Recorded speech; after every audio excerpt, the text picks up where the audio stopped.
Man, heater.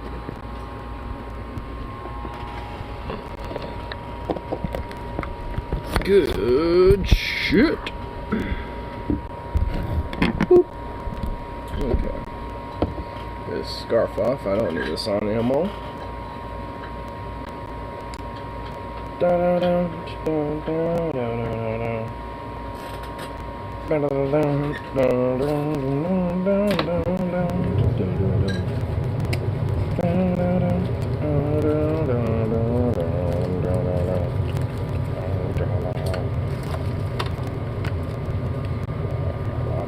Candies.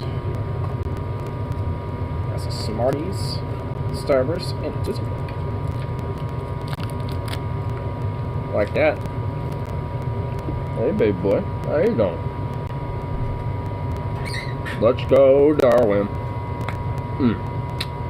Let's go, Darwin. Yeah. Let's go, Darwin.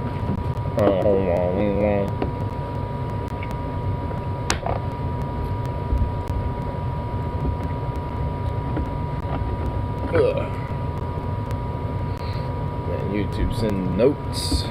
Sending out them notes. Sending out them notes. Sending out them notes. Turn the bitch boy up. There we go. Alrighty. Time to get down to the biz. First. Gotta have the last little bit of this. Let's go Aiden. Did you hear that? Did you see that Harley did a tiebreaker on the MILF debate? The Golf DGI's the ultimate MILF-mobile. Oh yeah. I mean, it's compact enough, you know. To kind of have a little bit of a sleek flex a little bit. But at the same time, enough space to get, you know, Aiden in his soccer gear, you know, to take him to the soccer game, including 2 or 3 of his friends. Aiden calls shotgun, and his friends are in the back. There you go. Bada bing, bada boom. The ultimate MILF taking Aiden to the soccer game match, you know, type of vehicle.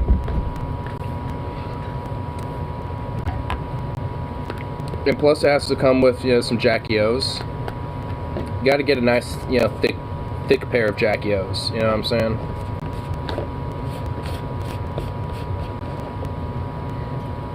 Like, that's kind of a little bit of a necessity, is to have some of those Jackie O's. Ugh. It lives owned, Aiden equals soccer gamed. Yep. Exactly. Ugh. Man. Man, you know, work today was fucking ridiculous. Can we just get this out? Jackie O's, what? It's a type of sunglasses. Here, hold on. I can find some. I can find a pair to show you as an example.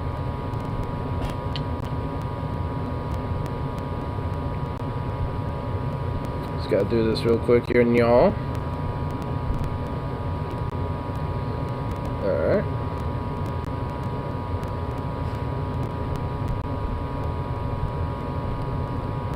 Oops.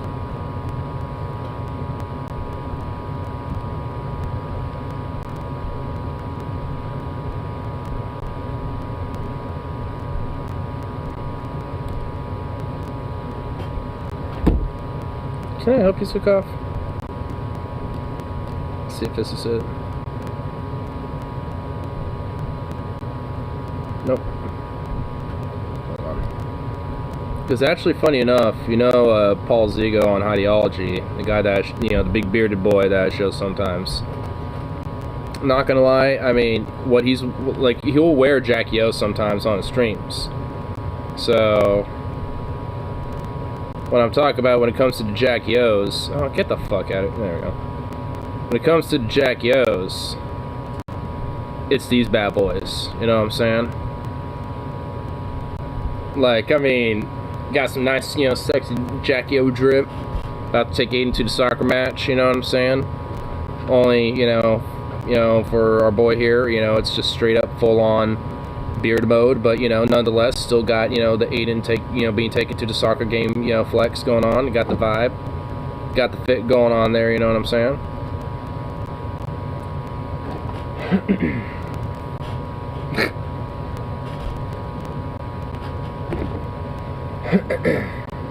So, yeah, I mean, all in all, those are indeed the Jackie O's. So that's why you need some Jackie O's to top it off, because in case the sun kind of gets in your face on the way over to the, the soccer match, you don't want that sun getting in your face. So you need some Jackie O's to reflect that bitch, you know what I mean?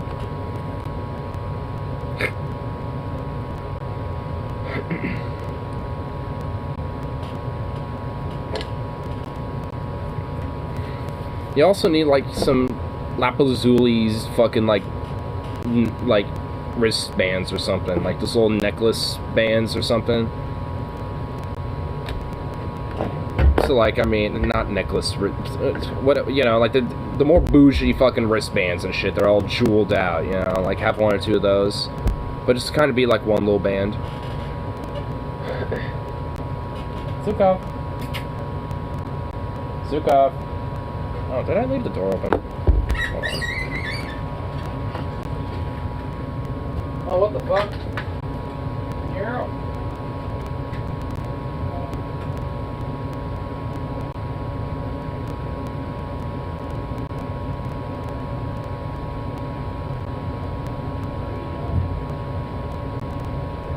You left your phone out there, didn't you? Good job.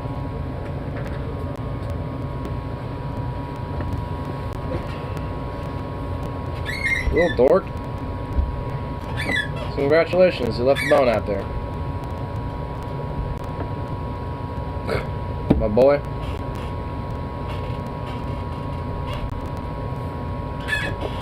Mamba.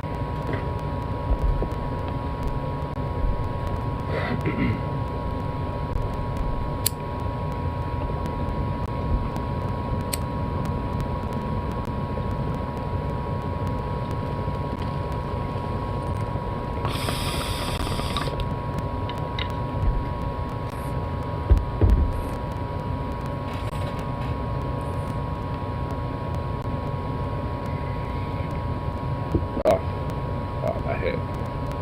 It's a good hit. Yes. Go on. I'm gonna bitch a little bit about work. So, man, like there's something about my particular Mondays being exceptionally shitty when they're on Fridays. I'm not gonna fucking lie. Especially today. It was a little bit nerve-wracking considering the safety conditions of this fucking, in the workplace, all things, said and done. Like, it is kind of possible that one of our employees might have, go because his lungs weren't necessarily feeling good, feeling too hot. So he was sent home, because of that shit. So that's comforting to know. Hopefully, for me at least, there ain't no issues on that front, but you never know.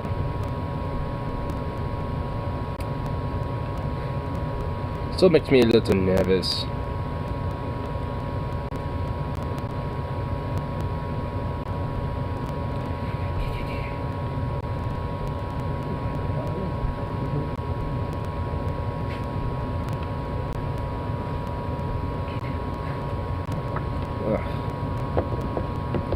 Also, what makes it exceptionally so bullshitty is that our fucking workplace, at least our store manager, of course, being the piece of shit that he is, straight up doesn't actually give like one iota of a fuck about it necessarily. It's just like, oh well, as long as you don't necessarily feel too bad and you're able to work, then just as long as you wear a mask, just come in and work. It's just like, what? I mean, if there's potentiality that you might have COVID, no, don't fucking come into work. Like, that's psycho. It's kind of psychotic. Like, it's like, what the fuck? So, that's just nice. That's great.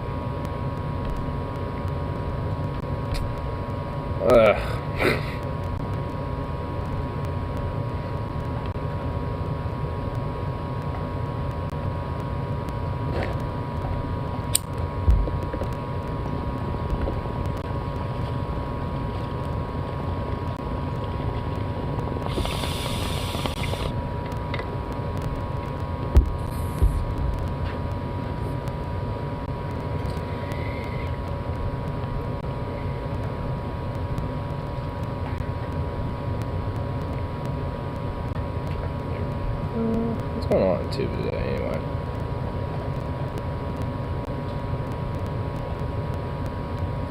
All three Ahmaud Arbery's murderers sentenced to life without parole. Or 2 of them without parole.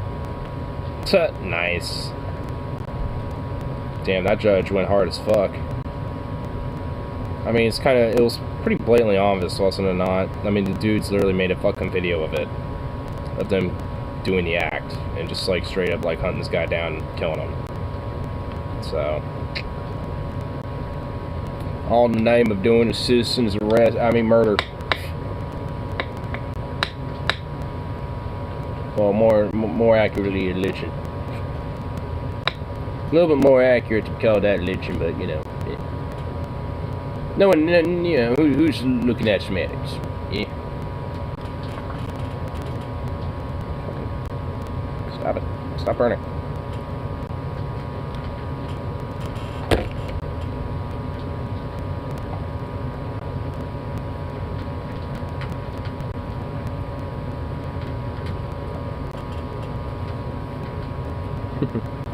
Little hungry little boy. You just a hungry boy, aren't you?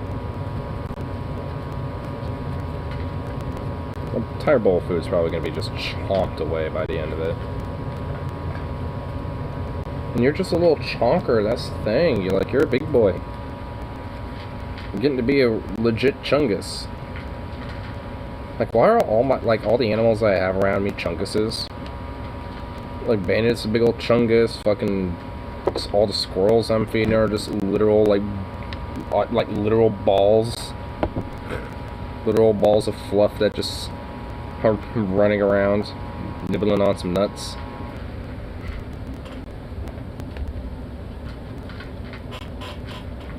I actually showed that big, fat, round, honker, chunky little ball of a squirrel that I showed a couple streams back to DFF subreddit, just out of curiosity, which one... like, which, like, DFF member between, like, Scotty, Paul, and TJ, like, it best resembles? It's pretty much almost everyone was like, Scotty. But for me, it's like, like, someone's like, he has a murderous look in his eyes like Scotty. Someone's simply like Paul, because he's fat. Then someone's like, Squirrel looks alert like Scotty. And then someone else, Scotty has a relaxing gaze of Scotzo. Which is kind of funny. Someone says he has a murderous look in his eyes, and someone else he has a relaxing gaze. It's like, the Squirrel simultaneously has a relaxing gaze and a murderous look.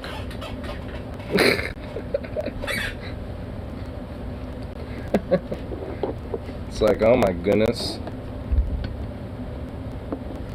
It does truly feel like a Paul squirrel, though. Like, I mean, because he's so round as a ball. But, I mean, it seems pretty clear, though. I mean, you know, everyone else feels like, you know, it's more of a Scotty squirrel. So it's like, alright. I can see it. I can see it. Zukov, what are you doing? Here. One little bone. Whoops.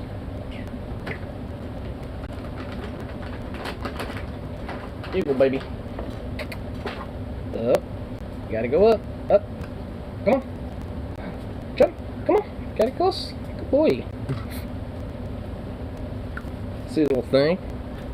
You were just a silly little thing. I was about to go fucking ham on that bitch.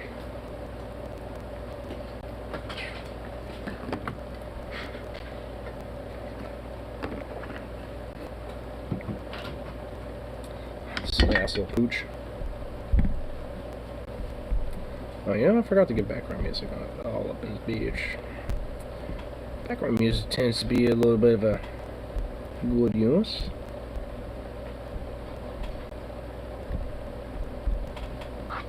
Make sure it's not set to full blast. There we go.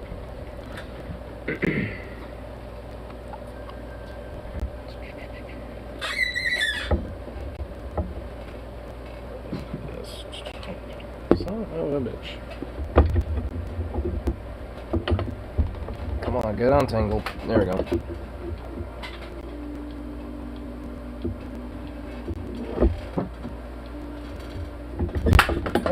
course. Ugh. Is it just barely long enough? I just barely the length I need. Yep, pretty much. No, around sugar.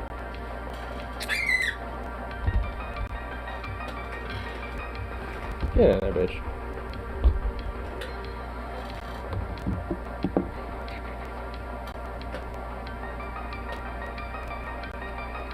Well, what are you looking at?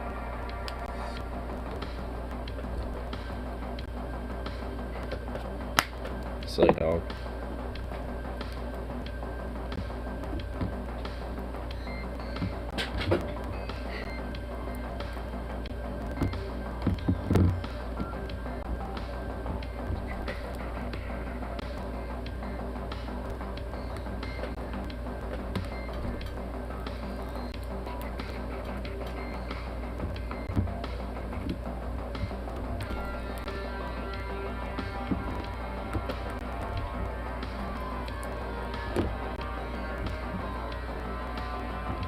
We ground it up.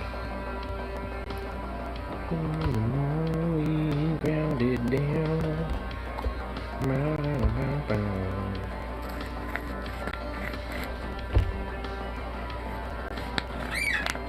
You look like you got a big fat cigar with that little rawhide in your mouth. Did your ears get bigger? Like when you were sleeping earlier today, did your ears get larger? Oh my goodness.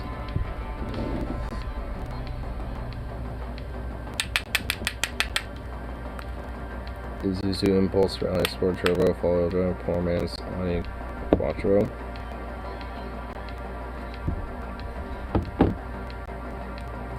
Well, I would not know.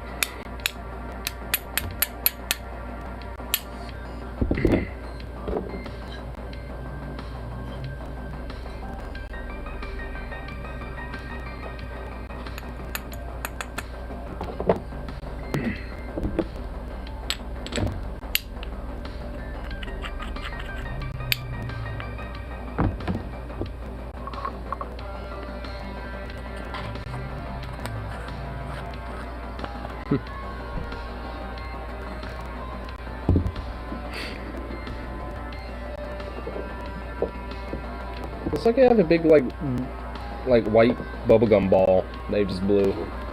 That little wall hide. Silly boy. You silly thing.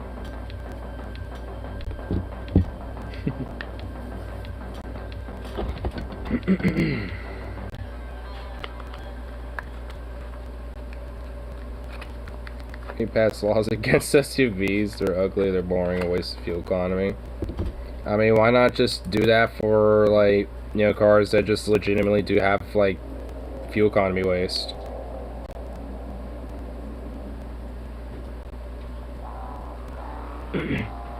Well, if Joe Malloy was just a elaborate trickery by Jimmy Whisperer. No, because Joe Malloy actually used to have videos, but then he took them down. So, I mean, all things considered, you know, he was kind of a real dude. Overcompensating trucks, yeah. I mean, if we're gonna go after fucking SUVs, we're going after that shit too, and I mean, so, like, in a lot of shit as far as I'm concerned. We're going after all sorts of motherfucking things.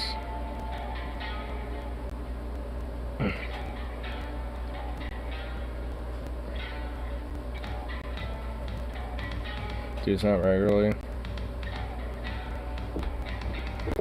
I mean, just because people drive one thing more than the other, I mean... So, like, if we're gonna take out one, we might as well start going across the board with it, at least when it comes to the prerequisites of, like, you know, waste and, you know, fuel efficiency and cost and all that shit.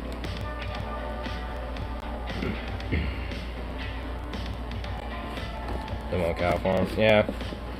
I mean, if I were to get a truck, it would be more of a smaller one that I could take out camping or hiking and shit like that. Like, I would actually have some utilitarian purpose for it. Now, you know, just saying for myself, at least. Yeah, because I see a lot of people that just straight up don't have any real reason why, aside from, I got a nice truck.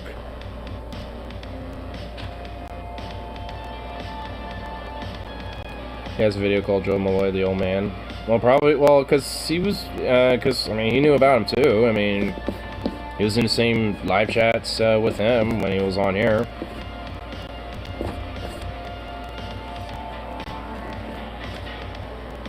Maybe you can see if he still knows he's around or not.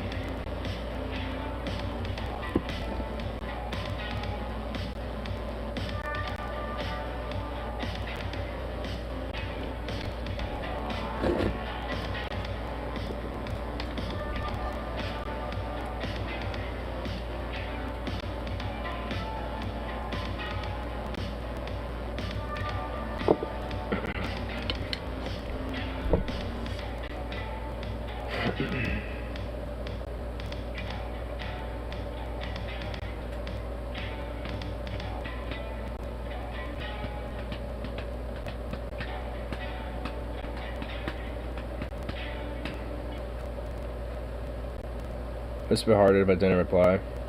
My dad's a four-wheel drive to Tacoma and TRD. Hoping to keep that thing before I throw my shit because it's useful going in the mountains. Oh, yeah. I mean, that's, honestly, like, if I were to get an SUV, it'd basically be the same thing. It would just be for that type of shit. Yeah, I wouldn't really take it out unless I'm doing that. So there's gonna be dents, mud, gristle, all that type of shit. What are you doing?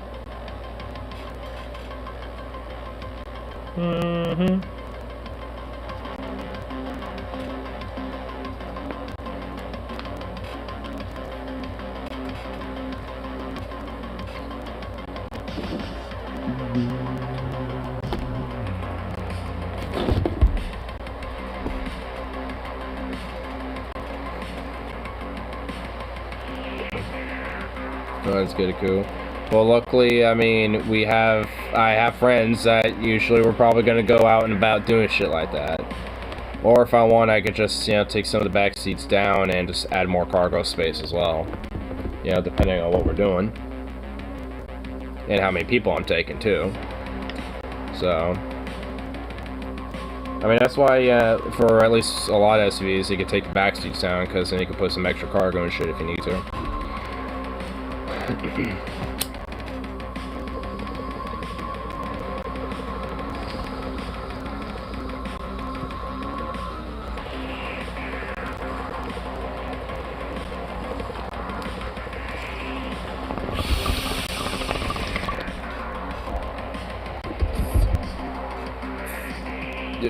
Yeah, I kind of am too, a little bit.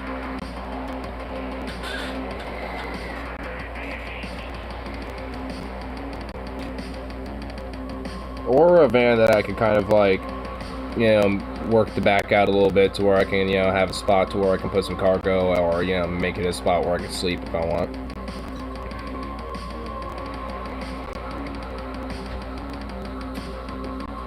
Because everyone's buying an SUV. Well, yeah.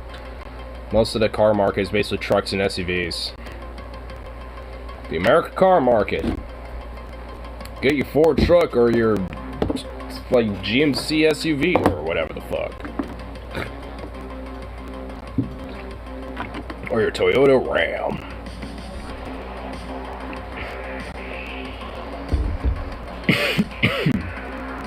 Because the guts, glory, hurry.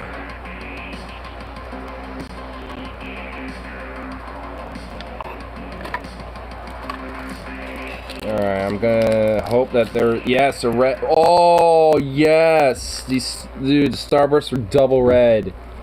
Yeah, baby. Yeah. I'm actually legit happy that these are the cherry ones. I like these ones. And the orange ones.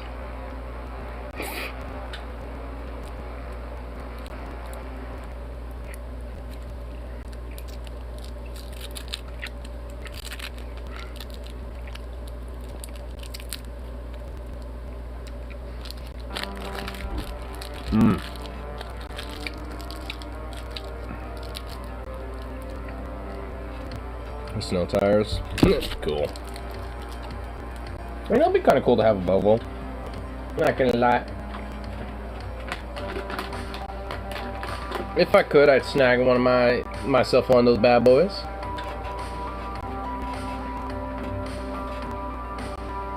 Oh no, Corku V6.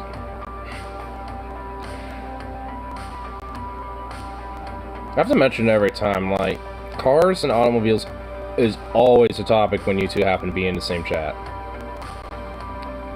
Is this just a ritual now? The daily rituals of ripping cards, speaking automotives, and trying to get me into it.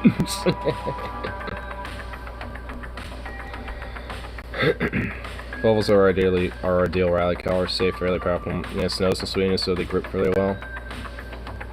That's why that's kind of why I wouldn't mind having one, because I would, you know, being somebody that likes to snowboard from time to time as well, you know, that would be very useful to go up into the mountains during snowboard season. So, plus I'm sure some of them can have like little racks on top of them too, where you can kind of put some shit up there if you want. So, you know, if I can get one that has one of those, where I can set up a little rack up there and put my board up there and shit, fuck yeah.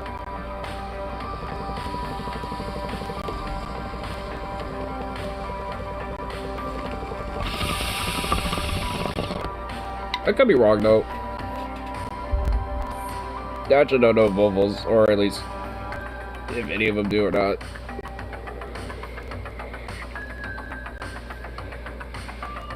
I mean, considering, you know, Sweden, you know, and a lot of Sweden being pretty open and rural, aside from, you know, like Malmö, Stockholm, and, you know, Gothenburg, and a few other towns and cities and shit. Like, it's pretty expansive rural area, so.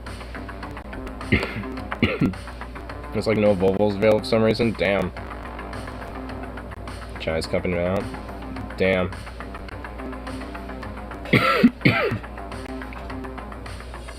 Any car can have racks installed. No, unreliable. I mean, that just basically means if you're looking for a Volvo, look for one that's a certain year. Anything past a certain year, then they're probably shitty.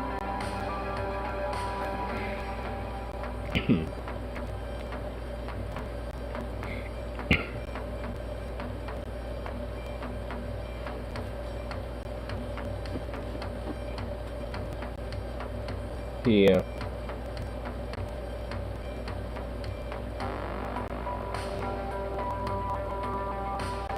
Yeah.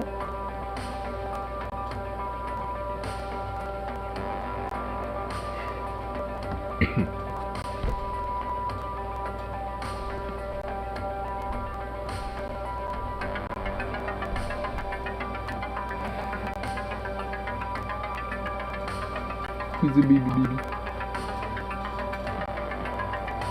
What are you doing?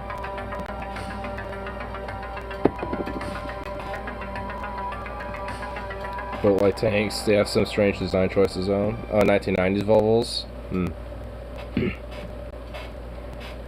Secondary air pump thing is bullshit. Secondary air pump.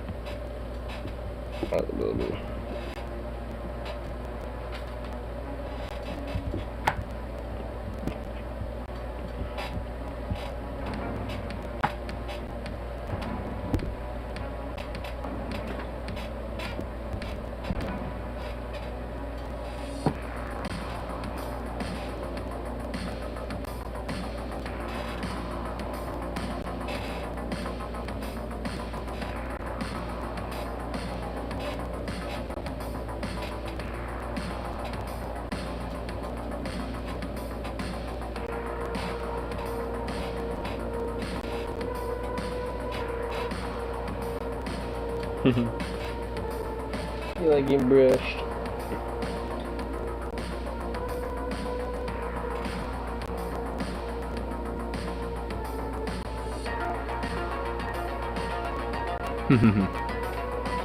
Volvo 240.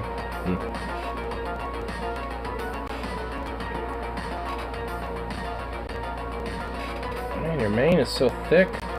The brush can barely get through it. You got such a thick mane, bro.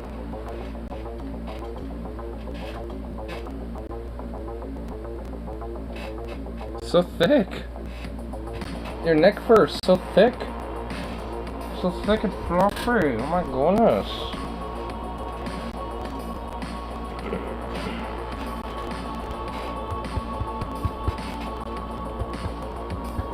Oh, let's go bite. Let's go bite. Oh. Oh. Who's a bite boy? Who's a bite, huh? Who's a boy? Wanna go get Papa's attention? See what you're gonna do? You wanna go get him some love? Yeah? Go get him. You wanna make me more money? You wanna get more mud on me? Cute little thing. One Raleigh drove hole 9260 Saab 93. It's a 2-stroke, 2-cylinder engine. It's where you had to mix oil with gas. Sounded like a swarm of angry bees coming at you at 45. A swarm of angry bees, dude. I love it. If Finnish amateur rallies to see the Russian Ladas, Space Soviet Yugos, Fiats, Volvo 240, Ford Escort, Saabs, or Renaults. But smitten lead-licking dog over the swarm of angry bees any day. Well, he's talking about these 1960 Saab 93s where the oil had to be mixed with the gas and shit, and it sounded like a swarm of angry bees coming at you, apparently. At 45 miles an hour. Yes.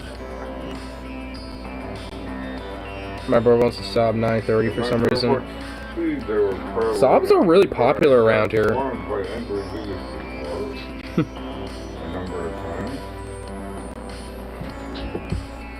I've noticed at least around the Pacific Northwest and Portland especially, Saabs are pretty popular. Apparently bees don't like having their hives ripped open. Oh, no shit. Oh, well, here's a video of the sound of it, apparently. Dude, it does a little bit.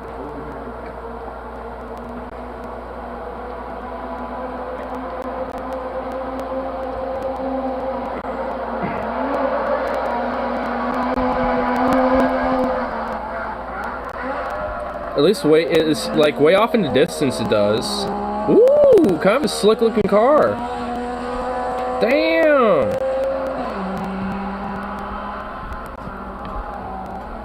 I'm not gonna lie, that's kind of a nice slick looking thing. Damn, son. You won briefly, but he had all sorts of issues. Damn.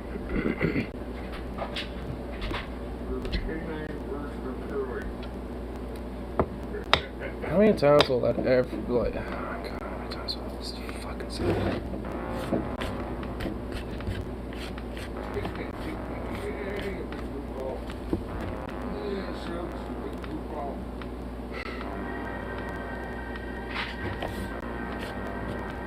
Zook.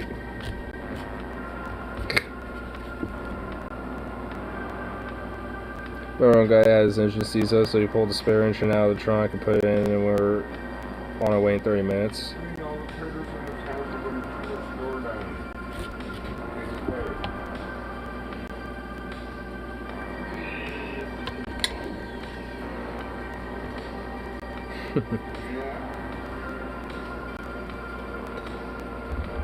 That's ridiculous.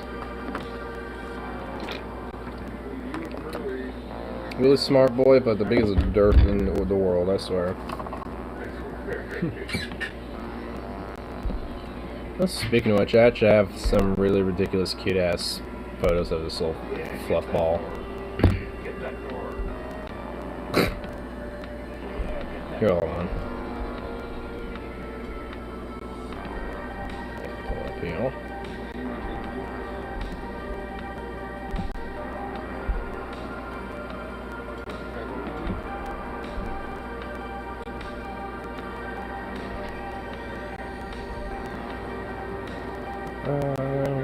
Where is it here?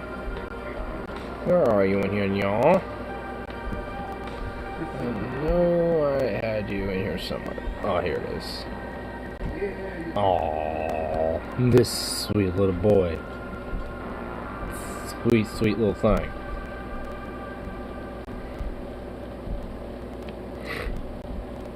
That was a little chonker. He's just a little chunky boy. I don't even know what's going on here. Like, I don't know what this is. He's just like, but he's just such a jerky. Oh my god, that face. Oh, that little face of his. Oh. Oh, that face just speaks cuteness. Just utter cuteness. Oh my goodness. Just a sweet little thing. Just the damnedest, sweetest little thing he is.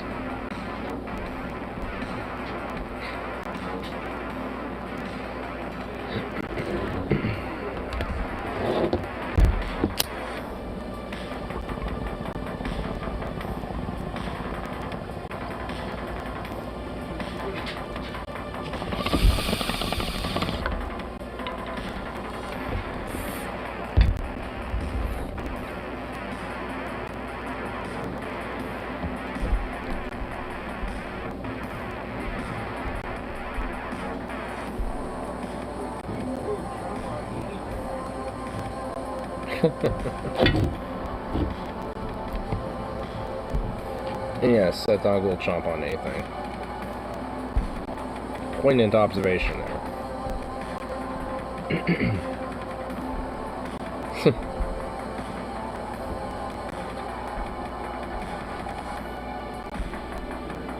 Fucking cringe. What the hell is this?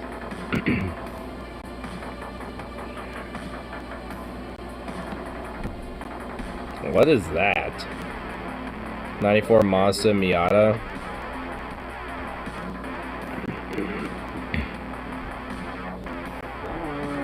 $2,000. I heard a woke coworker. A woke coworker? What made him woke? The other day insisted that Amazon is a good company to work for and want to have a heart attack. I would too, because like I have to deal with that type of like, you know, shit all the time myself a little bit, where it's like, no, they're not good, they're utterly shit, and they're horrible, and people literally have died in their fucking warehouses.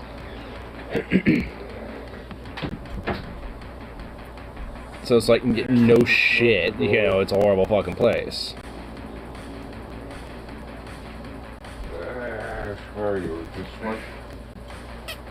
Took off. Who are you? Yours.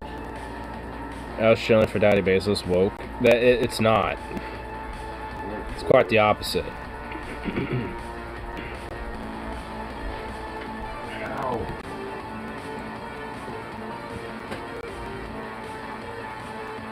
Like, I have all the people to defend Amazon. Oh, so just kind of stereotypical. Okay, well. I mean, like... Yeah, honestly, like, out of all the people like, who would be defending Amazon, that'd be the last person I'd be thinking about, like, a quote-unquote stereotypical woke person. Seems like, I mean, There you go. just seems like it'd be very contrarian, you know, to the whole idea.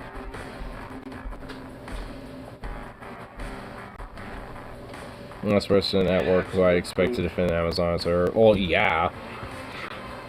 I'd just be like, yo, look what they've done, you know, to their different coworkers and different employees, and including ones who are like, you know, like black employees as well, who have straight up have been fired just because they started agitating for unionization and for collectivization, you know, of the workplace. You know, just different shit like that. I mean, which, that shit has happened. Amazon has targeted people, you know, on that type of shit.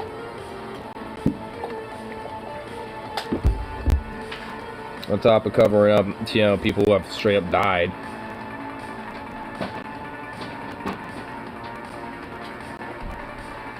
Price going on apartment complex. The same around here. I don't live any, but everyone that I know who does, you know, has been saying the same thing. One of our new coworkers, I nicknamed her D, but she just told me that her management, or I guess like the management company that manages her apartments, sold it to another company. And essentially now there's like going to be new management and a new, you know, way of doing things now, and everyone's kind of worried that, you know, for like the people that were, you know, contracted to maintain the place and work on it, you know, might not have their jobs anymore, and the people that live there are going to have rent go up and shit. And people that, you know, already have been living in apartments, yep, rent keeps going up there too. So it's just, it's a countrywide problem. I mean, that's the fucked up thing about it. It's not necessarily unique to one place or the other, sadly. I mean, if it was a little bit more regionally sparse, it could probably be a little bit better to handle, but it just isn't. Carwell was complaining on a media interview about something. About something, yeah, you know, that's pretty much about as far as his relevance goes for me. It's like, yeah, he was on media complaining about something, I guess. Yeah, I kind of saw it too, but I'm not gonna lie, I forgot, because it really just... was raised on a federal level. I don't even... I think officially back in like the 90s, but you know, if you account for inflation and shit, it's pretty much been since the 70s. Putting corporations in charge of a necessity like housing and zero policy. Well, of course. Under Bush, ironically. Oh.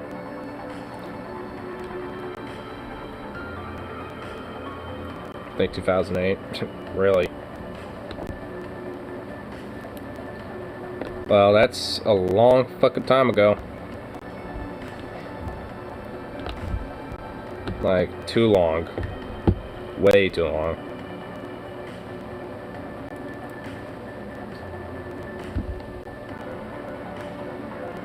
Probably the best thing Bush did, Lamau. Yeah, unironically, probably. That's why I can hide Kamala. Oh, really? I thought she was out there doing media press conferences every day.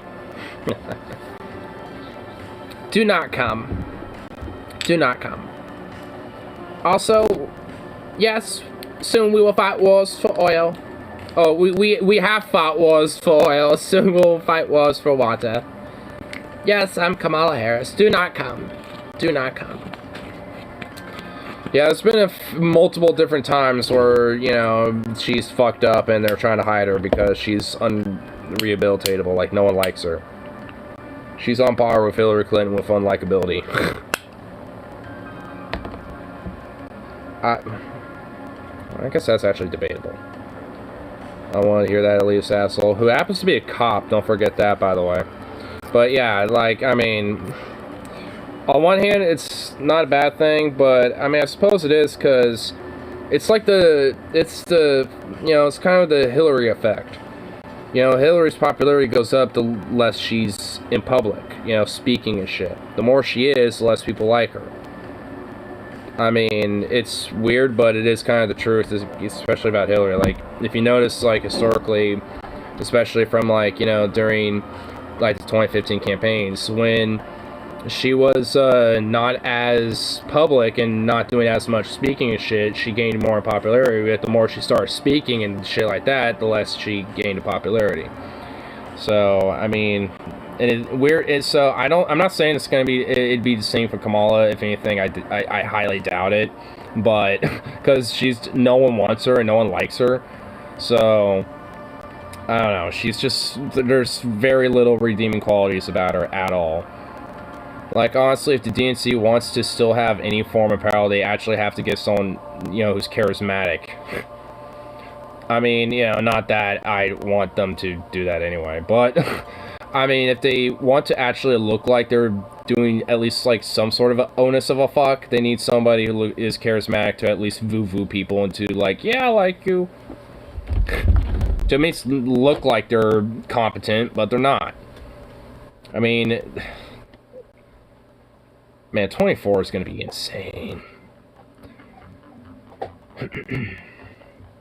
Because, like, honestly, I mean, I don't know how they're going to do it. Like, they only got basically 2 years, realistically, to like, the DNC/Democrats to actually fucking do something. And honestly, all things considered, you know, 22 is now, this year. So, there ain't really much wiggle room. Just prosecutor throws people in prison for drug possession, worse than a cop. Yeah, she's the worst pig of them all. Calling her a cop is actually putting her lightly. I mean, you're actually right. Clinton Harris 24, make Jefferson Bezos wealthy again. Oh, gross.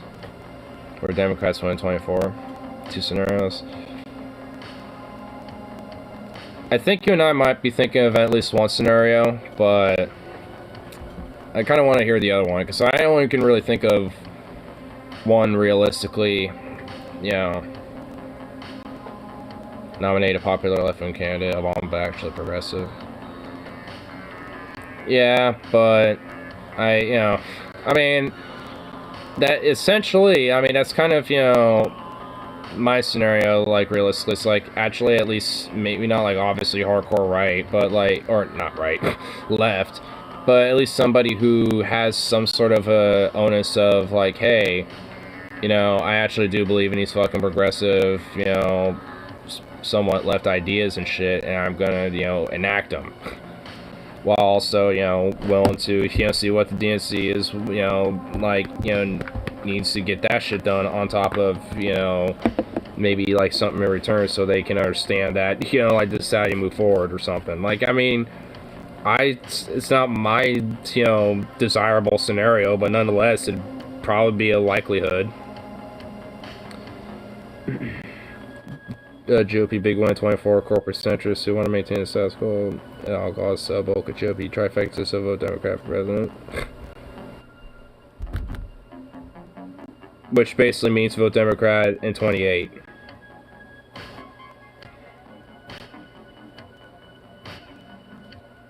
I mean, because that just ain't gonna happen. Like the centrists being like, you know, vote anyone but, you know, like, vote anyone but, you know, GOP big 122. Okay. I mean, I still feel like that basically means 28 anyway, because there's just, like, no way the Democrats would win in 24, you know, if that happens.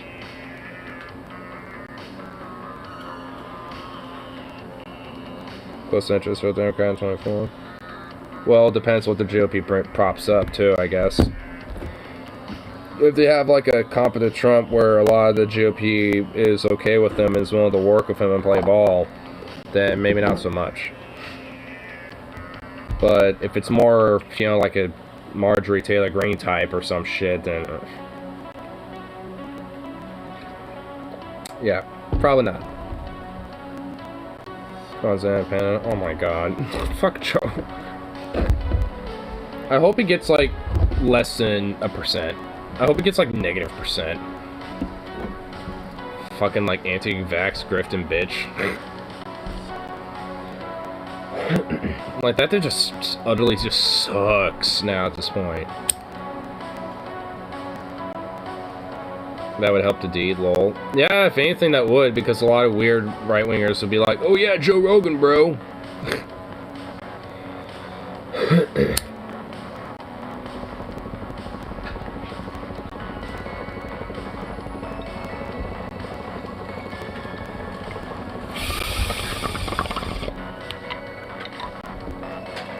Stoner Jesus. No, he's not.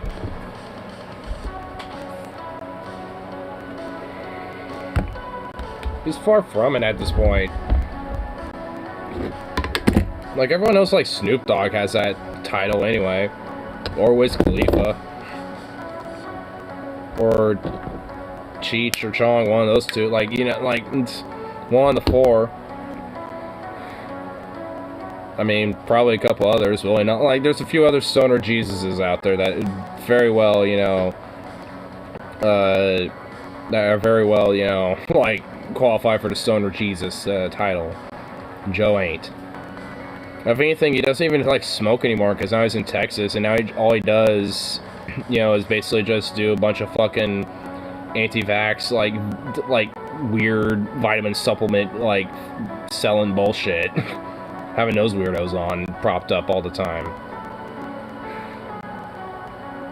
Like, I don't think he's had, like, an actual legitimate, like, you know, doctor of real credibility on there in a while.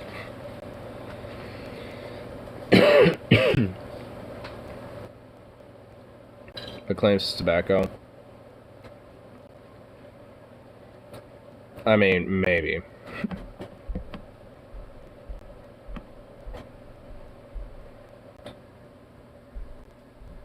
Seems like views are much better. Have they kind of like changed over the years? Like I know he used to do like the whole Snoop Lion thing for a bit. I don't know what it is. I don't know what his views are now. Pretty sure he's not like a weird anti-vaxxer vitamin supplement grifter though.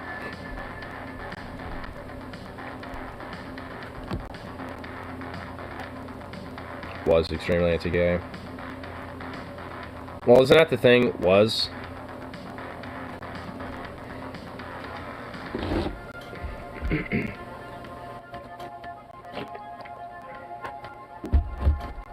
Doesn't want to get canceled. I mean, maybe his views probably just changed to the point where he just doesn't care about it anymore. I mean, there's people that, you know, can have their view. I mean, it's a benefit of the doubt, but again, I don't, you know, like, I don't really care, honestly. I mean, like, there's plenty of people who are, like, anti-gay and shit, but, you know, that I've met and dealt with, and it's like, oh, well, wah. Join nation, it's like, don't join if you're not anti-gay as fuck. Well, that's what I mean. Like, hasn't he, like, flip-flopped through all sorts of shit? He used to be, like, a Rastafarian, and then he, you know, did, like, that for a little bit, and now, like, doing some, like, he goes all over the place. Like, I don't really think he has any, like, actual, like, core, strong views when it comes to, you know, shit like this. Just considering how he flip-flops around a lot.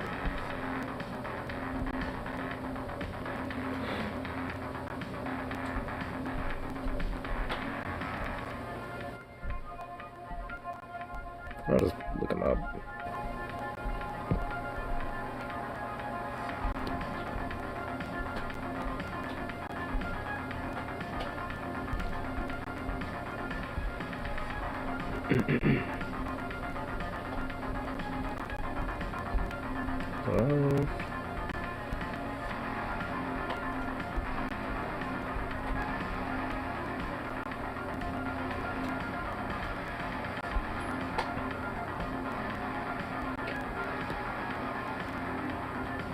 It says he's a born-again Christian. At this point. As of 2018.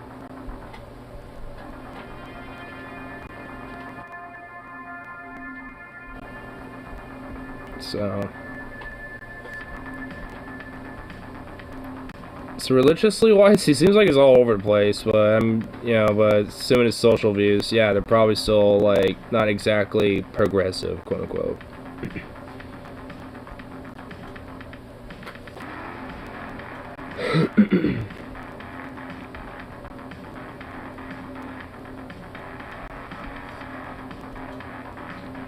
Well, he also, well, the thing is, he's advocating for same-sex marriage. People can do what they want as they please.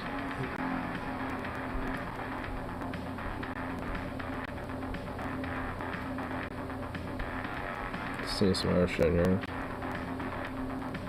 Advocates defunding police. Blah, blah.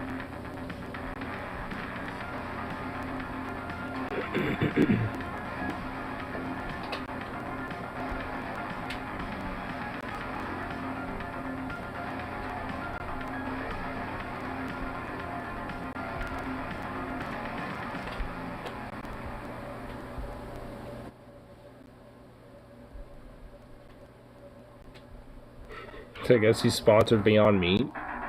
In 2020, Snoop Dogg invested in a vegan food company, Original Foods, which makes pigless pork rinds, which he says are his favorite. He's an ambassador for vegan brand Beyond Meat. So he's doing that shit now, I guess. That'd be his thing.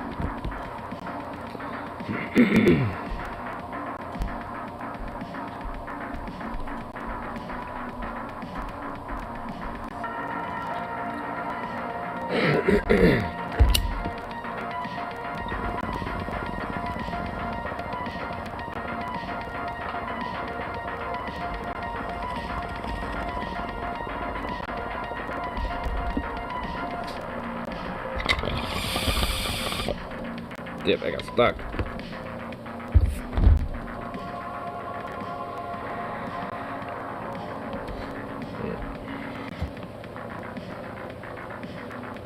I'll take a little bit out of this. Not a whole lot. Yeah.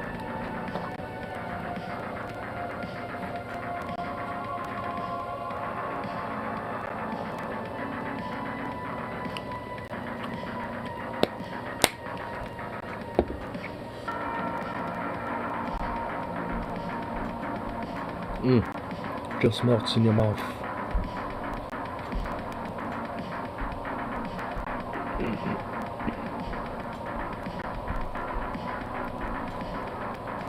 Damn, apparently Snoop Dogg also holds the world record for the largest Paradise cocktail. I don't know what that is, but Paradise cocktail. That actually does sound pretty good, though. But the gin and juice drink was mixed with gin, apricot brandy, and juice.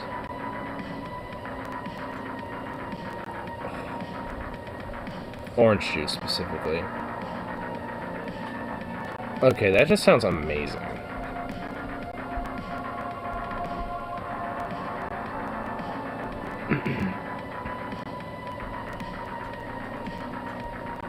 Apparently, at least the largest cocktail contained 180 bottles of Hendrick's gin, 154 bottles of apricot brandy, and 38 3.78 liter jugs of orange juice. Holy shit.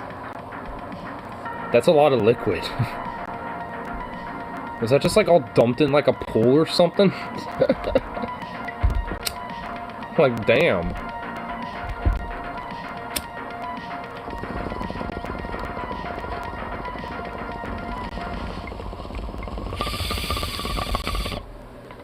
Not gonna lie. 3 deaths.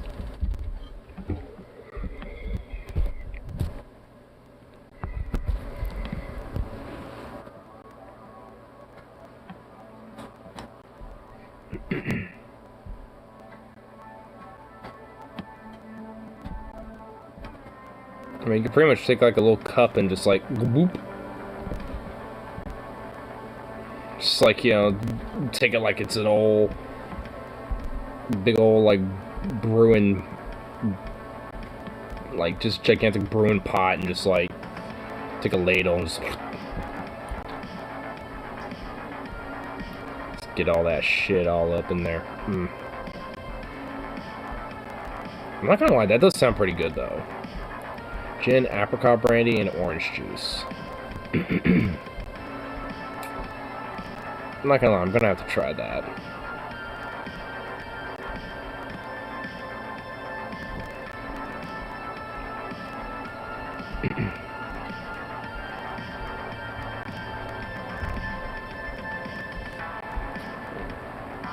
So what else on YouTube? Playing Succeeded in y'all.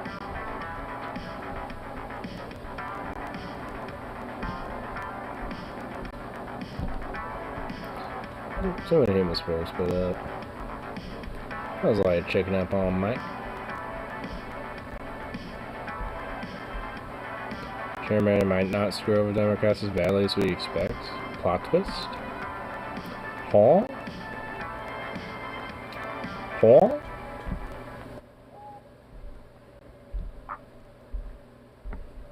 But they're still screwed. Oh, there's the parentheses I didn't see. But they're still screwed. The GOP is a minority party, but in spite of that fact, they still have an unfair advantage because of our biased political system. And all that they needed to do is gerrymander themselves a couple of extra seats, and they would be virtually guaranteed to win at the end of this year. But most states now have redrawn district lines, and it doesn't look as bad as we previously thought. Like, don't get it twisted, the GOP still has an unfair advantage, but it's not as biased as it was previously, which is surprising considering looking at the way that some states controlled by Republicans redrew district lines. You kind of expected them to just gerrymander the country into oblivion, but at least according to one report, it doesn't seem that bad, and by the skin on their teeth, Democrats seem to actually have avoided a complete disaster when it comes to gerrymandering. Now, that's not to say that Democrats are going to win in 2022, because at the end of this year, I still think it is overwhelmingly likely that the GOP is going to wipe them out, and the report even says that. But when it comes to gerrymandering, not as bad as everyone was expecting, at least so far. So Greg Sargent of the Washington Post explains the long-awaited, long-feared gerrymandering apocalypse of... So basically, it's, okay, I can kind of get it now at this point. So the summary is essentially, it's like, well, Dems are still fucked, but hey, at least on this one thing, they're not that fucked, so it's not as bad as we thought, but it's still going to be pretty bad. Okay, yeah, I mean, I think I kind of got the gist of it by now. I feel like I get it, but yeah. Has not materialized for Democrats after all. Throughout last year, many analysts and panicked Democrats concluded that Republicans would win the House in 2022 because of their outsized control over the redrawing of district lines. Some suggested Republicans could take the House on the strength of extreme gerrymandering alone, but that conventional wisdom just took a big hit with the release of a new analysis by the Cook Political Report. It concludes that the redistricting wars are shaping up as a wash, and that the map may be somewhat better for Democrats than during the past decade. The analysis finds that in the 34 states that have completed redrawn House district lines thus far, President Biden would have carried 161 of 293 districts based on the 2020 vote totals versus 157 under current lines. Now, there's a couple of really important caveats here. Not all states have completed the process, so we don't know what the final map will look like, but they're basing this report on 2/3 of states. I know at least for Oregon, I think it's like Nicholas Kristoff or some shit. He was supposed to like be a candidate in my district, but is disqualified because apparently he hasn't lived here long enough to qualify to run. And he's actually been challenging it, thinking, "Oh, well, this is bullshit." And also, I think he's a neolib kind of corporate shill type, but I'm honestly not 100% too sure. But I mean, if my boy Rip stays in here, was candidate for governor. Oh, governor. Oh, okay, my bad. Governor. Okay, yeah, but okay, you're still in here. Yeah, I actually don't know. Was he a neolib type or what? Because I actually wasn't too sure. There's a left winger challenging Schrader. Okay, cool. McLeod. Or McLeod.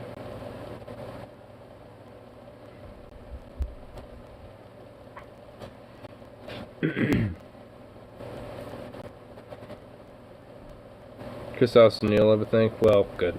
As long as he's not, running anymore, because he can't. Good. Better luck next time there, buddy.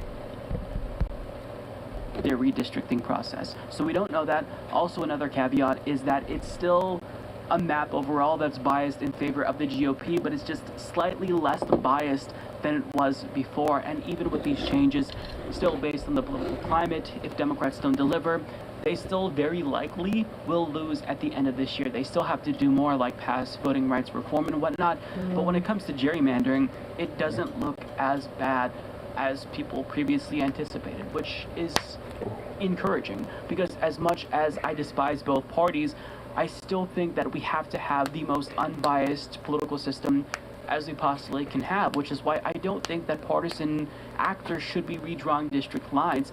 This should be a duty that non-partisan, independent commissions conduct based on demographic changes, not based on how somebody can create an advantage for themselves and their party. That's absurd to me. But let's get to what Cook says about this, because their insight here is actually really interesting. A Cook Political Report with Amy Walter analysis finds that in the completed states, Biden would have carried 161 of 293 districts over Donald Trump in 2020, an uptick from 157 of 292 districts in those states under the current lines. Nationwide, Biden carried 224 of 435 seats, And if the Democrats were to aggressively gerrymander New York or court strike down GOP-drawn maps in North Carolina and or Ohio, the outlook would get even better for Democrats. However, the partisan distribution of seats before and after redistricting is only one way to gauge the process, because Democrats currently possess the lion's share of marginal seats. Estimating the practical effect of new lines in 2022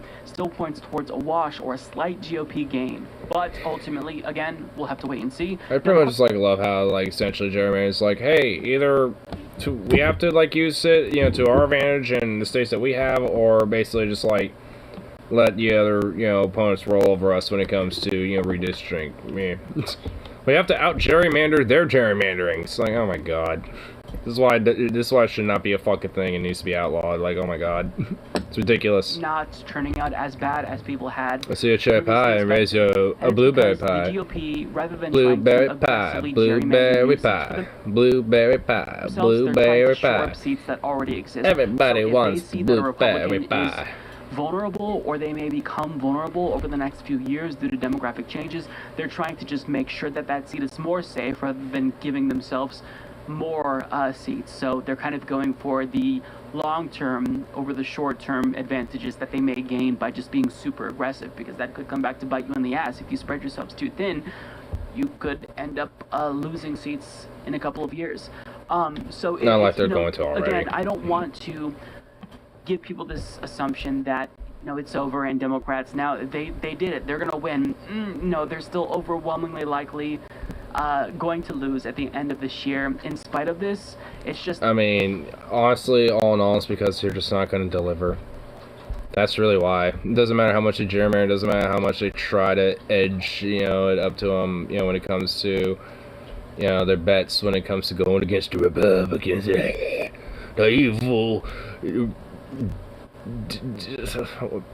Republicans, Respublicans, or whatever the fuck, you know, it's just like the deplorables. But it's like, yeah, unless you actually fucking deliver, then it's like, don't mean shit.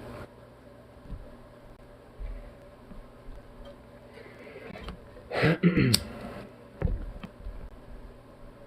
like how YouTube's recommended me a video of it making a squirrel laugh. Aww. Aww. Cute little squirrel.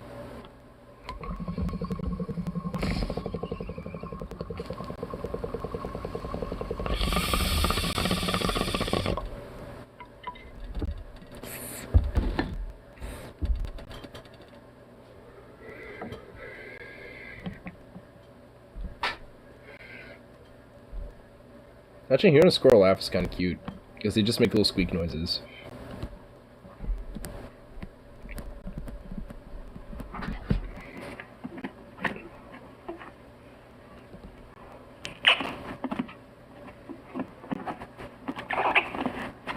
Zukov's looking around like, what the fuck?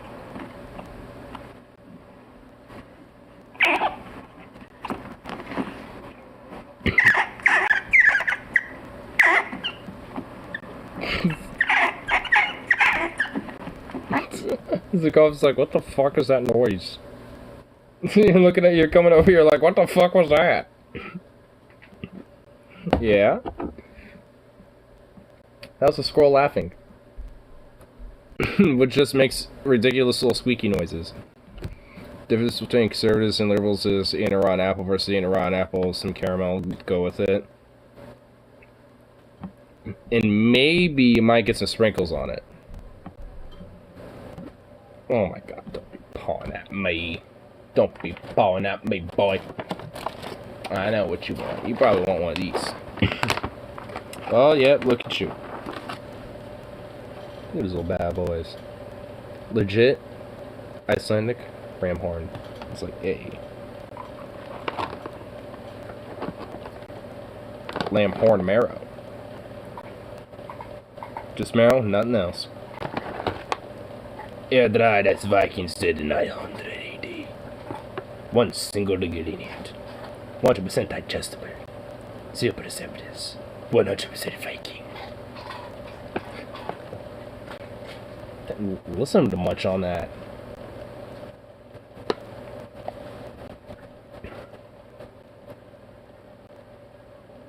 Kopota, wait. Samaratorg. That's where, I guess that's the town? Kopota. I think that's, Korpavoger. I think that's the name of the street. Samaratorg off of Kopota Street in Iceland. It's in the West Fjords. There's like a little thing there that shows us in the West Fjords. It's like the most northwest part of fucking Iceland. So I'm guessing they have probably like big voluptuous fluff. Bro! They probably got like big voluptuous fluffy rams. And it's like, alright, they need to get their daily trimmings. And, you know, get the slam horns trimmed. Oh, boy, can I help you? Gotta be careful around with this fucking speaker when I'm charging it, dude. Like, do you mind? My dude, my guy, my canine. Do you mind, my bro, my guy? You like these little head rubs? Aww. You like these head rubs? Yeah. Aww. Yeah, you love that. Yeah, you love it.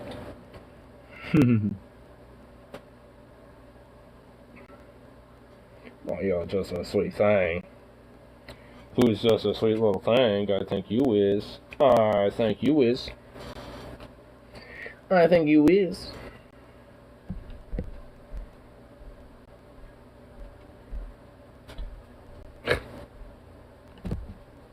That's right, you just walk away.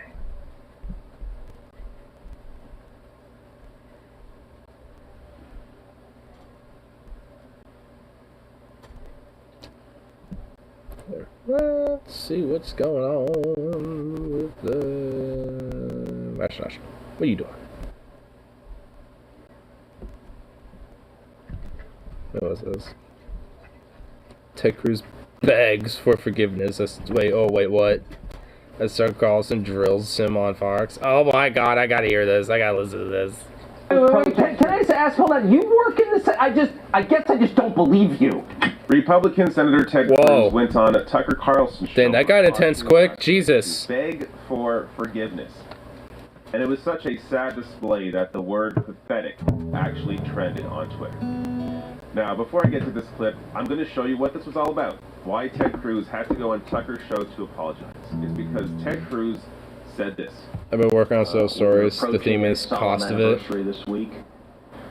It's an anniversary of a violent terrorist attack on the Capitol, where we saw the men and women of law enforcement demonstrate incredible courage, incredible bravery, risk their lives to defend the men and women who serve in this Capitol. And yet you're also the same one to fucking be okay with it too, allowing it to happen, you fuck. Yeah, especially with TJ working on his little novel, it's been making me kind of want to be kind of delve back into my little idea and shit a little bit.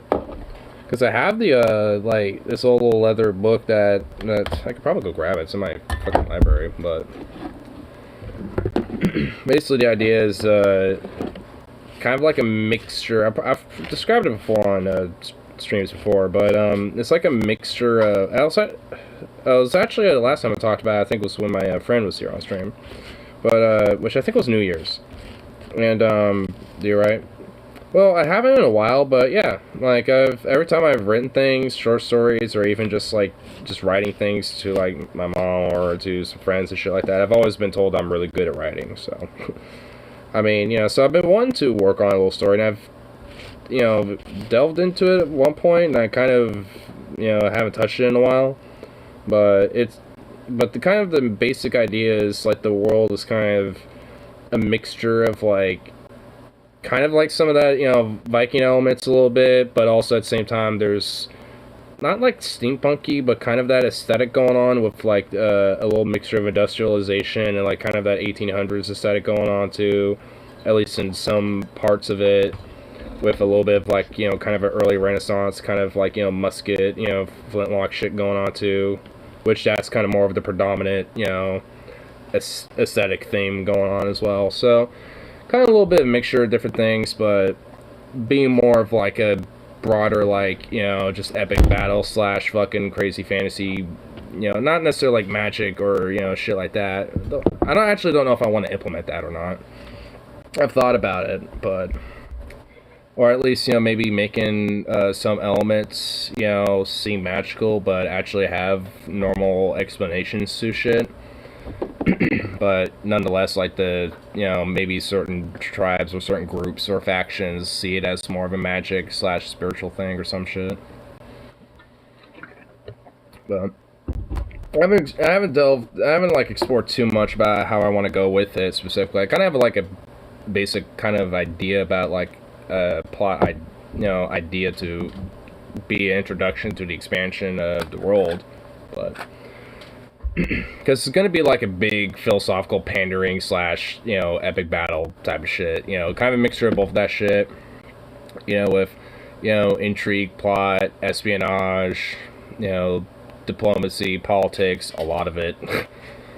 I mean, because one faction is definitely going to be like a very industrialized, kind of fascistic slash capitalistic, imperialistic, you know, side. There's going to be, you know, various different... Sukov! What are you doing? Yeah, various different, you know, groups that, you know, that would be considered like the indigenous groups, I suppose, you know, when it comes to different, you know, lands and shit, but they all have various different advancements in technology and shit. Some of them are subsidiaries to this bigger faction that, you know, that I was mentioning prior, and some of them aren't. And there's kind of like like, yeah, at least the basic idea I want in mind is that, you know, for the plot, there, at least the timeline that I have in mind is that there's like a uprising going on in the process of when the main character kind of, you know, goes to the mainland in a sense, because at least so the main character is going to live in these like northern island areas that are kind of reminiscent towards like, you know, the fjords in Scandinavia, Iceland, kind of, you know, just but like really way off in northern areas and shit, where they're kind of detached from a lot of what's going on with the, you know, with the main world and shit, aside from very, you know, faint every now and then, you know, people coming in and traveling back and forth to trade and shit. So I'm thinking like, you know, Vikings, but every now and then they might have a musket or something, you know, or like, you know, some, you know, musketeer like armor as well, a little bit on top of like, you know, a Viking helm as well. Mixtures of like humans and also anthropomorphic, you know, humanoid like, you know, species as well, but like how many or, you know, what types I haven't totally thought out yet. I have at least like 2 or 3 basic ideas of at least, you know, made ones aside from humanoids. Or at least just regular humans. Sukov, you're being a little dork, aren't you? Probably just wants outside. You're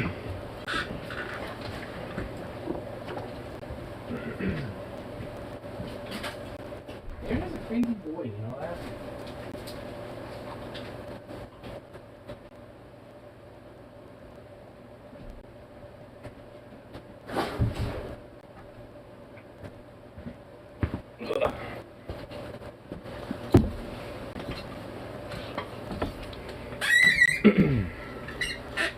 You should write comedy horror, but I've been trying my hand on more outright silly stories. Yeah, I think before I delve into my main, like, bigger idea that I have in mind, because it's a pretty big, like, thing, you know, to try to explore into and shit. So I'm thinking, you know, I'll probably at least maybe make little small stories. Like, I know of Hearts of Iron 4 with the Kaiserreich slash, like, Kaiser Cat crew and shit.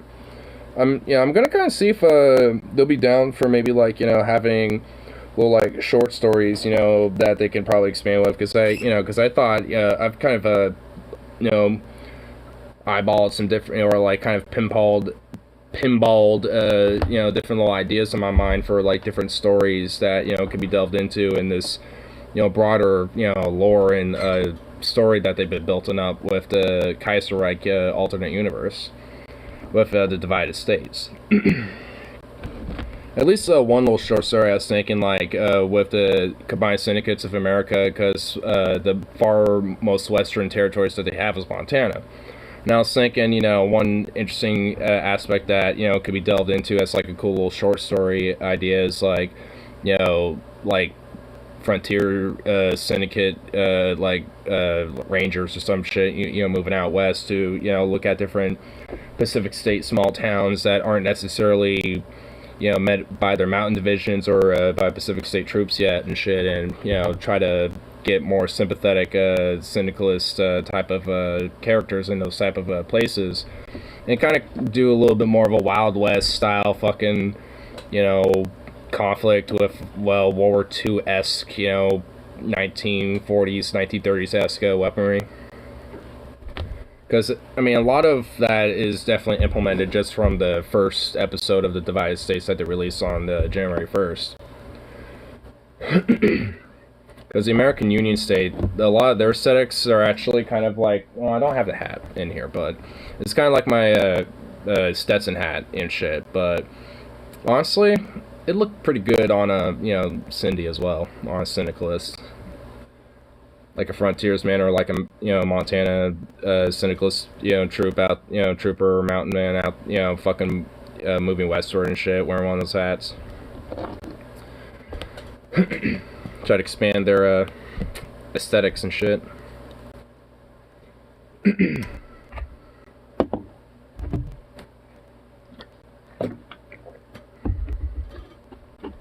I've actually become kind of somewhat of an active member in their community a little bit, so I'm wondering if I can actually probably hit up the main dude that's kind of the head of it. I think his name's Vincent. So I'm kind of curious if I can, you know, because I was thinking about hitting their Patreon up, because I think their biggest one is 25, where you can actually like join in on Discord calls and shit like that with them. And I was like, I was thinking like, I wonder if I could propose, you know, ideas like that. Because I also was thinking about like, because I'm also into flags too, like, you know, well, obviously. I mean, you know, I just like different, you know, flags, especially alternate history ones, like this one that's right behind me. And it's just, you know, I was thinking about like the Cascadian flag, because that's the main bioregion I live in is Cascadia. So it's like I was thinking like, well, there's not exactly like a, you know, socialist-esque version of that flag. You know, there's only like one or two other versions of it, which just has the Douglas fir on it. I'm like, what other versions of this flag could be possible? I'm thinking that can also probably be a good opportunity to implement that with the Pacific States in America too, because that's another faction in the Kaiserreich universe too. And also on top of that, maybe, you know, a little bit of the mixture of like, you know, syndicalists, you know, smaller like mini factions, or like maybe even like certain battalions or some shit. Because there's a lot of people that have really went expansive with it. I'm not the only one who's like delved this expansive into that, you know, type of lore and shit. In fact, a lot of the flags that they sell and shit, like this one, were actually, you know, made from the community themselves. Actually, the one I have hanging out outside was like a Discord vote by like the specific like syndicalist group on their Discord channel, and they're just like, yeah, we like this one. This one works. So I have that one hanging out outside. Which is kind of reminiscent of the 13 stripes, and then it's got the cut in half diagonally like that of the bisect, and the other half, instead of being black like this, it's blue, and then it has like a little gear of the Liberty torch and like a wrench in it in the center of it, instead of a hammer and sickle, basically. But it's pretty cool. I like the flag. It's very Americana-like. So, doesn't stand out as like, you know, like what? Some leftist flag? What's this? Still stands out as like, what's this? But still has that Americana in it, and it's like, hey, I like it. I might see if I can alternate it, you know, back and forth. Maybe I'll put that one out too.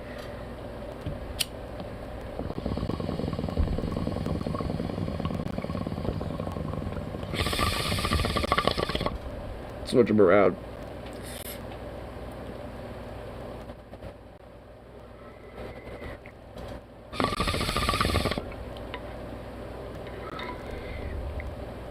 They write a novel once I've been doing a series.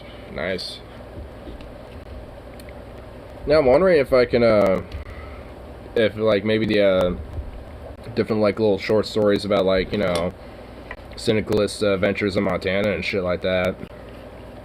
Like, you know, I don't even know what the, you know, the name of like the whole idea could be called. It'd just be like, you know, the Kaiser Reich divided state story. I know that much.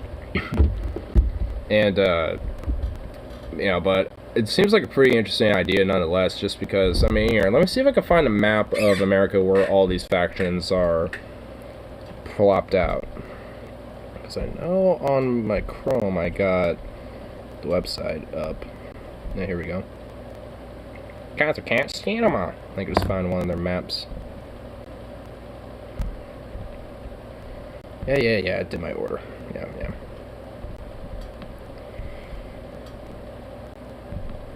Okay. Let's go back to this.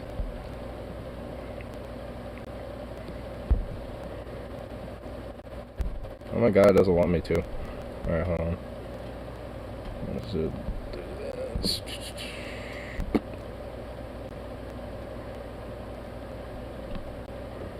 There we go.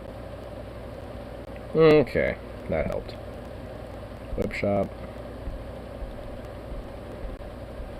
Yes, there's all the flags. Yes. Collection maps. Historical and Kaiser Reich maps. Here we go. Alright. Let's see, is there a way to potentially... open image in the tab. Yeah, is that possible? Yeah.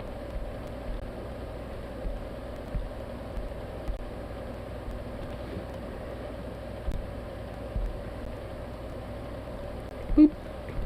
Okay, here we go. Yeah, so this is the map of America when the when they officially first break apart.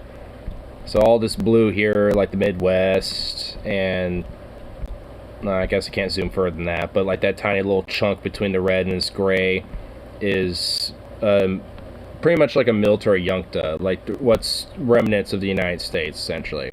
Where MacArthur essentially takes over Congress and becomes like a military dictator. And the red there is the combined syndicates of America, where the capital's in Chicago.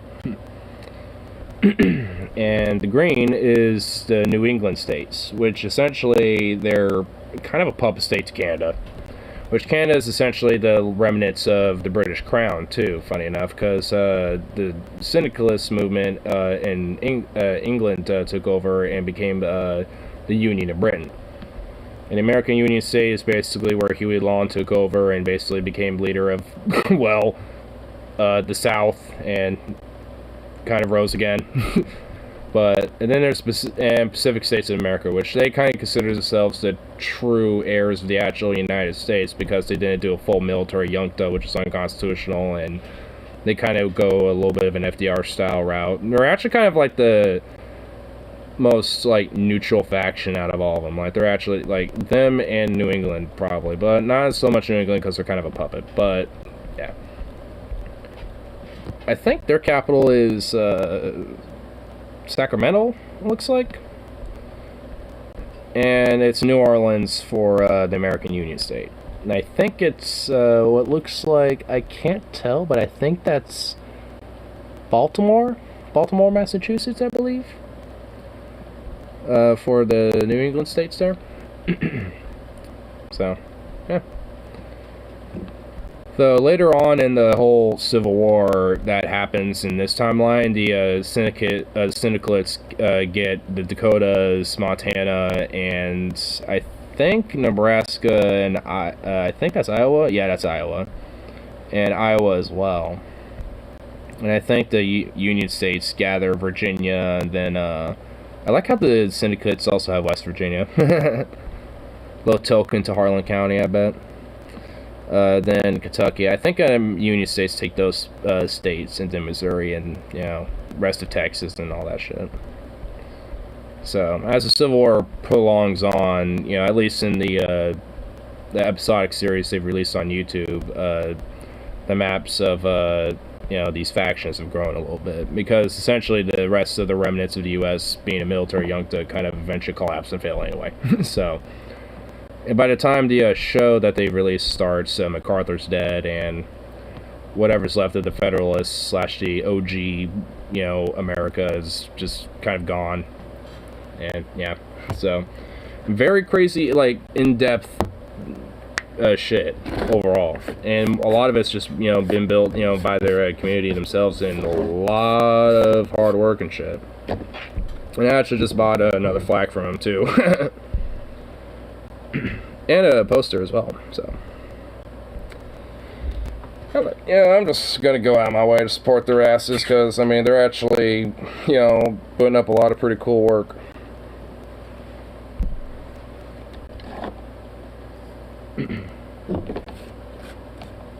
I think they were gonna do like a live action thing as well, because they had like a little teaser of it, of one thing about it.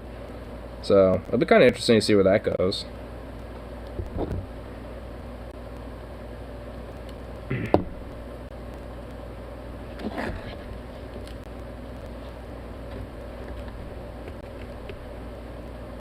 What's kind of interesting, at least about that timeline, is that, you know, with the whole Bolshevik revolutions, those actually end up failing, and that's actually primarily the reason why the syndicalists gained so much power in not just in Britain but in France, and actually first in France, and just like pretty much immediately after the First World War in 1919 and 1921 about. And some things about the alternate timeline are still the same, like, to our timeline, like the Battle of Blair Mountain, and a lot of the labor strikes and shit that happened in our real timeline still happened in that timeline, too. And if anything, some of them are probably, you know, some aspects of them are actually more bloody. Like, I think the alternate timeline, Blair Mountain, is actually more bloodier. So, I mean, you know, some aspects are even more embellished because due to the more desperation and, you know, exploitation of the workers, you know, given that timeline in comparison. Because also, the reason why it wasn't as bloody in our timeline is because a lot of those miners and the National Guard troops were World War I veterans. And they didn't necessarily feel comfortable shooting each other like that. You know, when it came to Pinkertons and private police and shit, they didn't give a fuck about them. But when it came to actual army troops, that was a little different to them. But because in the alternate timeline, the United States never gets involved in World War I, that type of sentiment ain't really there. So, when the National Guard got involved in Blair Mountain and the Kaiserreich alternate timeline, it ended up getting a lot more bloodier. Which is actually one of the main reasons why the Combined Senate against America even was established in the first place. Not just that, but also the elections in the late 20s, I think. Or the 30s, actually, I think. I'm a little rusty on some of the lore, but still very in-depth and really cool. And definitely just worth checking out, even if you don't play Hearts of Iron 4 with the mod itself, because, I mean, that's what a lot of it's based on, but even without that, it's just a really fucking cool little, like, you know, project that they've been working on.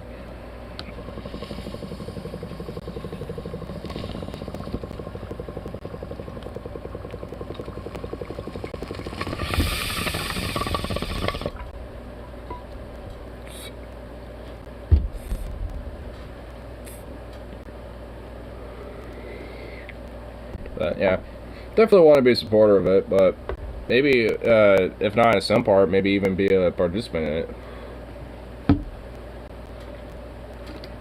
Because once I can kind of get some basic recording equipment, I can even like make up, you know, some different like labor songs and shit anyway. I was gonna do that, but I can probably make shorter or like different versions, you know, just for like some of their soundtracks. Because they've redone a couple of labor songs, like Which Side Are You On and Bread and Roses, and kind of redone it in their own little versions of it, which are actually pretty cool.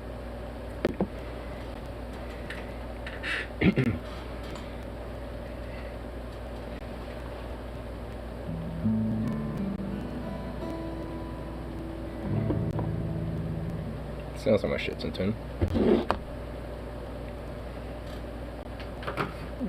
Well, I want to make sure it is. Getting nitpicky about my shit, especially about my baby. I want to make sure it's in tune. Ooh, perfect. Oh, perfect E. Ooh. Perfect A. Perfect D. Ooh, this. Ooh, perfect so far. Ooh. Oh, ever so slightly sharp.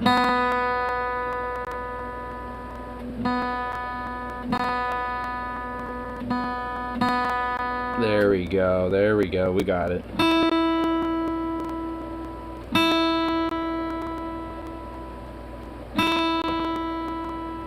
Well, I thought I saw that little B. Yeah, I thought I saw the flat go up in there a little bit, but I guess not.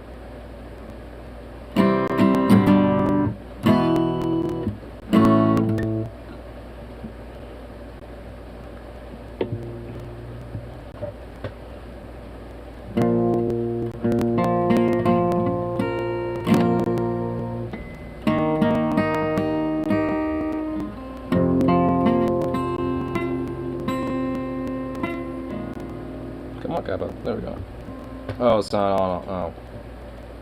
That's why. You're sliding off. Get back on there. Get the hell back on there. There we go.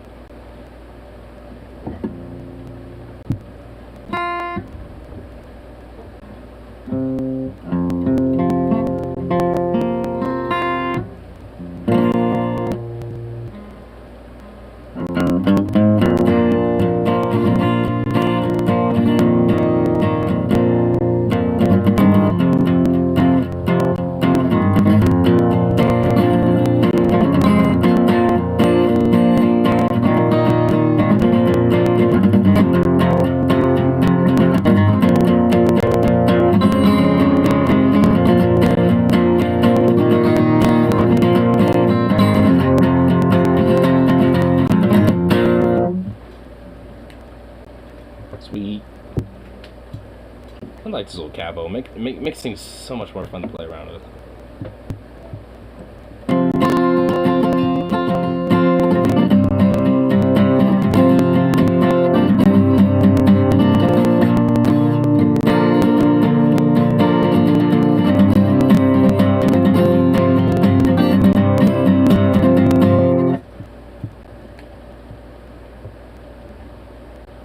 You know what?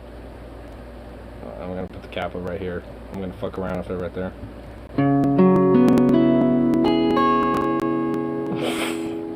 Alright, maybe not fuck around with that note. Oh yeah, okay, let's not use that string.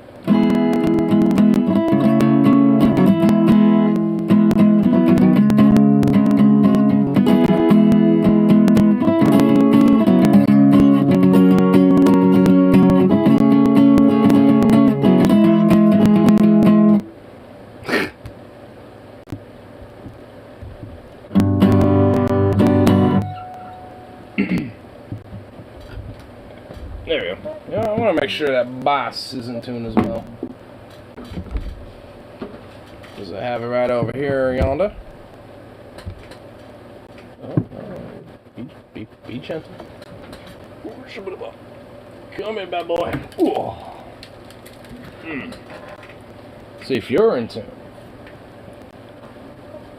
See how good in tune you are.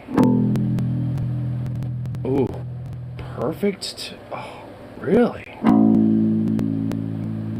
Oh, gotta sharp you up a little bit.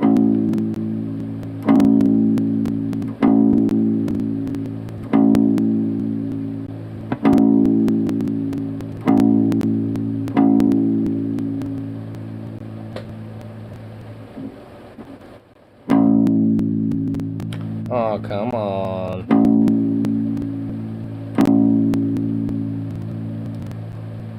There we go. Oh. Gotta flat you down a little.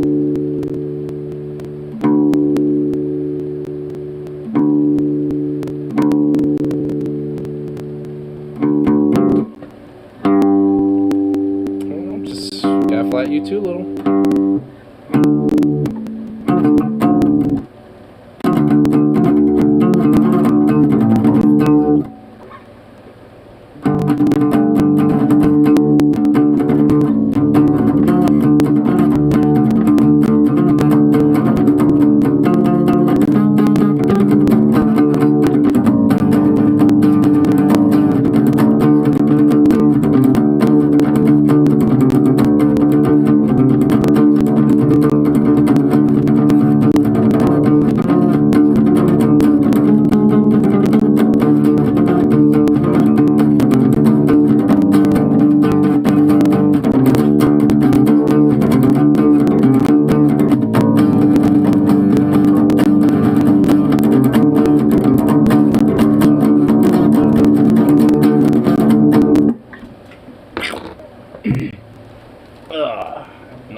Lovely's in tune.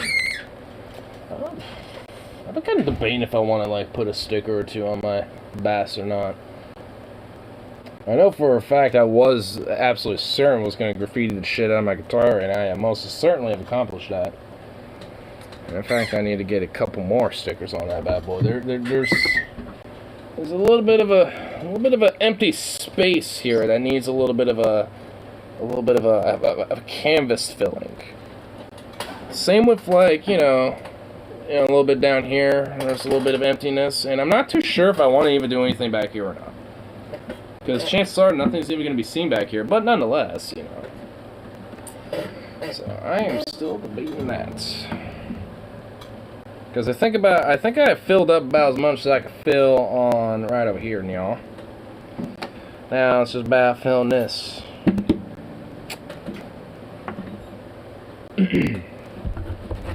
I'll fuck around for a little more.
make that like into like some sort of a song.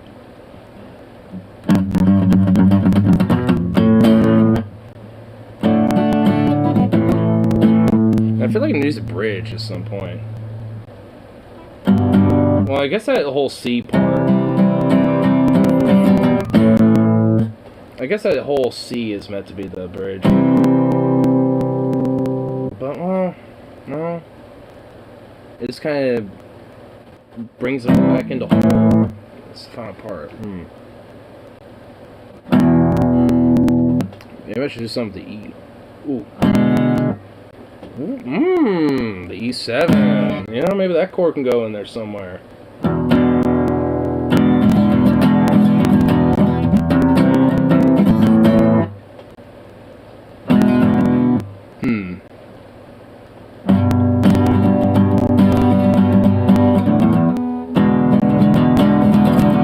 Maybe I could do a G and a, you know,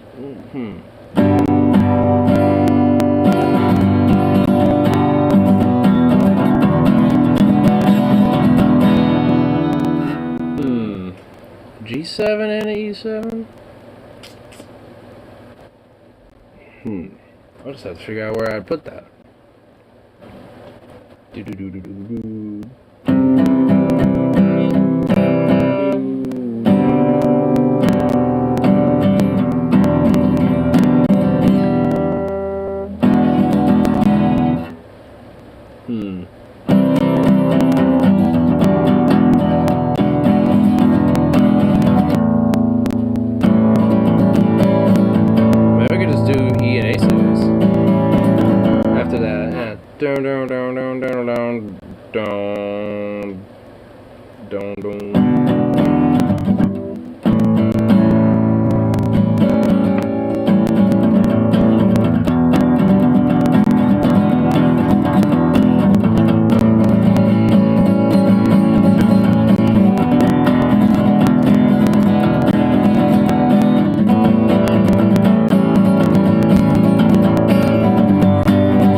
Yeah, that works. Yeah, those A7s and E7s work. I like it. Yeah, that needs to be a fucking song at some point. I need to fucking work on that. And if I have my druthers about it, I'll make that a labor song. And I think that's just what my intention might be with that. That just might be my intention with that. Ugh. I mean, what better way to birth a song than with the fucking labor guitar, basically. I need to name it. I need to name it. Like, I'm pretty sure I have the name for it, you and Graffiti, but I need to actually, like, plaster it on there. You know what? I'm thinking maybe I could put it on the back of it, and that will be the start for the canvas on the back. You think Big Bird would make a good president? Big Bird? Big Bird. I mean, not if he's going to be doing those weird-ass presentations like he was doing on CNN. Like, fuck that, but, you know. I'd rather trust the garbage one. I forget his name, but, like, what was it, like, I'm forgetting it right off the top of my head. But, I mean, I think I would have him, though. Oscar! I don't know why I was blanking on that. Like, there was Elmo, Big Bird, and then... Oh, fucking, Bert and Ernie. Yeah, so there's, yeah, I mean, how did I forget Oscar? What the fuck? I mean, I did forget him, I just forgot his name. I've never been good with names. But, yeah, I mean, like, I've said the Cookie Monster, we would get so much drugs. Oh, you know what? Sid, yeah. Well, Oscar, though, I don't know. Like, he understands, like, you know, the fucking underclass and, like, you know, their struggle and shit, because he literally lives in a garbage bin, you know what I mean? So it's like, I feel like, you know, he would be out there understanding the fucking, you know, struggle, you know? So it's like I don't know. I feel like there's something, you know, tapped in there, you know, about, you know, old Oscar. But, you know, like, have Sid as VP, dude. Or fucking Secretary of State or some shit, you know, like, get him in a, you know, good fucking role. But he loves misery. Well, see, I don't know. Like, does he, though? Or is it just a projection that's actually a cry for help? See, now let's get psychological a little bit. I mean, if we want to here. Like, I mean, I don't know. Like, like, I mean, you know, like, some people always have, like, oh, I love it, you know, but in reality, they hate it, you know? It's like, yeah, it's like, how long, you know? Like, I mean, how long do you think until he actually cracks and shows his true colors on that? Like, you know, if you were to have a beer fest on a bitch, you know, would he really say that? Pulling Obama. I feel like Elmo is actually more like Hillary Clinton, but worse. I feel like Elmo's hiding something evil inside it. Elmo's got something very fucking dark and nefarious going on underneath those eyes, dude. Especially if it's laugh. Or whatever the fuck its laugh is. Like, oh my god, yeah, dude, there's something nefarious going on in its eyes, dude. Those soulless eyes. I don't know, man. I don't trust Elmo. Something about that one. Something about that one I don't trust.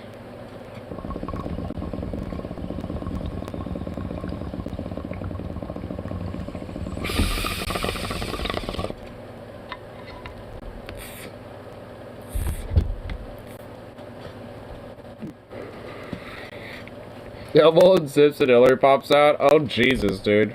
All this time. Oh my god! A part of me actually really does. Like a part of me feels like maybe like as a part of her, you know, homeostasis in between, you know, her awakening periods. The reptilian as Hillary will literally like zip herself up in a Elmo cocoon. As, like, you know, part of her rejuvenation process.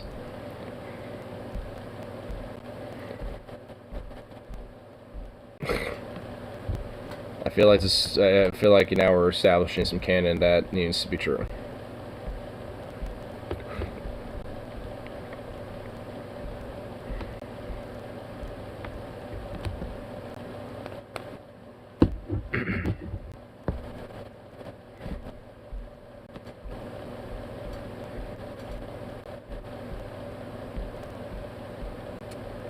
Let's see. What type of poll is this? Which is better? If you could only have one for the rest of your life, which would you pick? Onions or pickles? I think onions are technically more healthier for you, but pickles. What? More people are doing onions? I thought what? What? What? No way.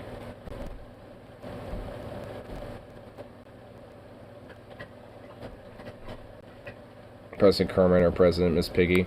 I choose former because that bitch crazy. Oh, Miss Piggy. Oh, yeah. Well, I don't know, man, dude. Maybe we need a little bit of that bitch crazy vibe. You know what I'm saying? I mean, at least when it comes to, you know, someone like Miss Piggy, I mean, you know, she ain't Marjorie Taylor Greene fucking that bitch crazy. I mean, she's just simply that bitch crazy. You know, so, I don't, like, for her, like, I don't know, maybe she's just, you know, maybe she's one of the ones that we need. Maybe she's that bitch crazy vibe that we need. I don't know. I mean, there's a possibility that maybe that, you know, I don't know. Seems like something we could, you know, I'm willing to, you know, hedge the bets on.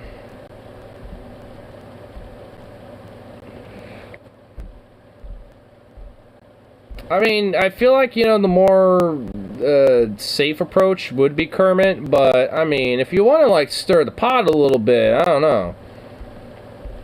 I guess I could go either way, depending on my vibe, on my mood.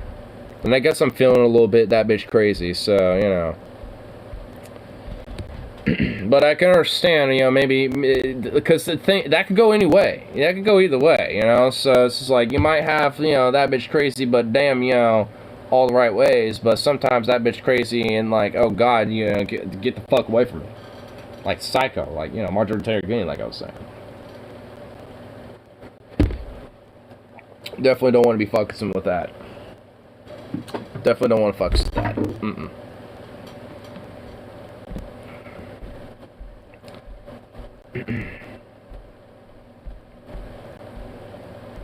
Let's be confused for Americans to order pickles in the UK because they don't only pickle cucumbers. So it'd be like, can I get some pickles? Pickled what? Pickles. Pickled what? Pickles. Yeah, because there's pickled onions.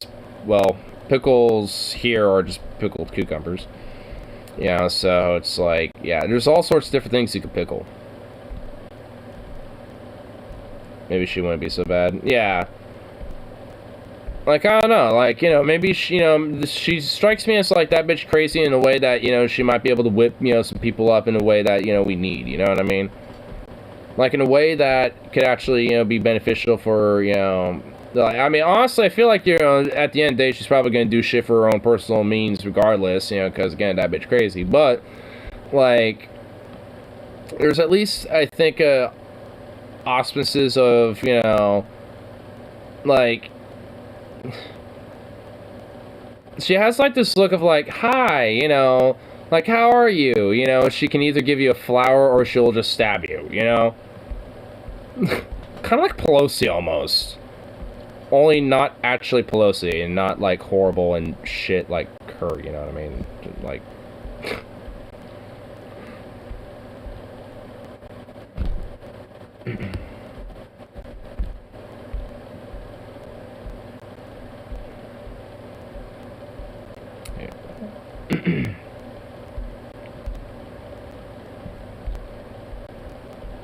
Family Guy Piggy is a domestic abuser. Well, we're not doing the Family Guy Piggy. I mean,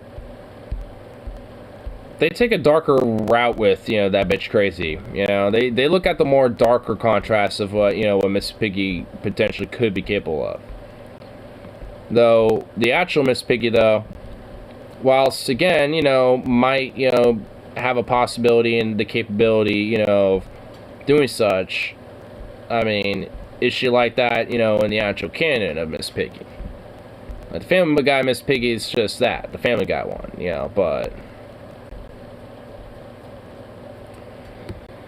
Hey, baby.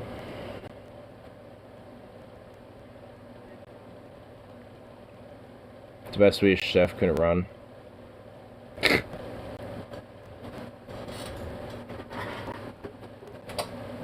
Don't even get me started on the chef, and I'm just like hardcore been watching Master Chef, specifically like his son reacting to it, because the shit is fucking whack. Not even gonna lie.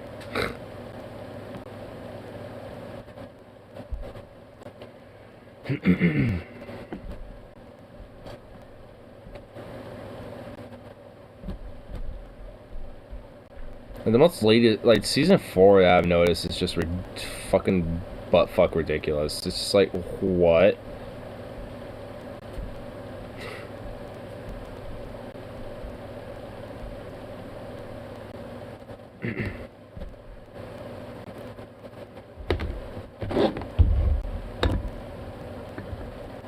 Hey, baby. I was actually just remembering this one episode that, where, like, one of their mystery boxes was literally straight up, like, food, or at least, you know, packaged food from different countries, so it had, you know, different languages on it, so you couldn't tell what the fuck it was, really.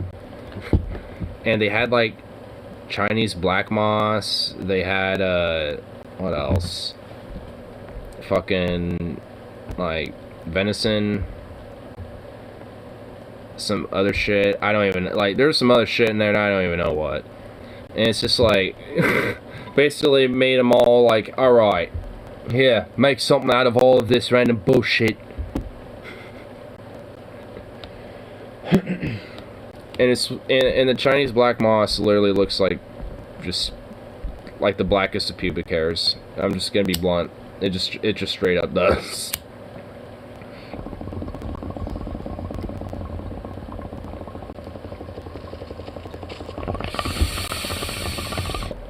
But apparently, from what I understand, pretty good. It's tasty, so.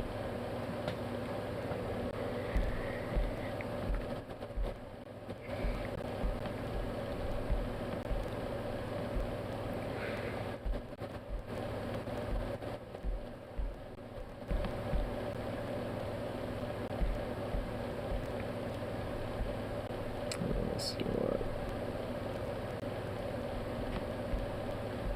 I mean, speaking of MasterChef, I keep getting recommended it now. Like, oh my god. Like, Jesus.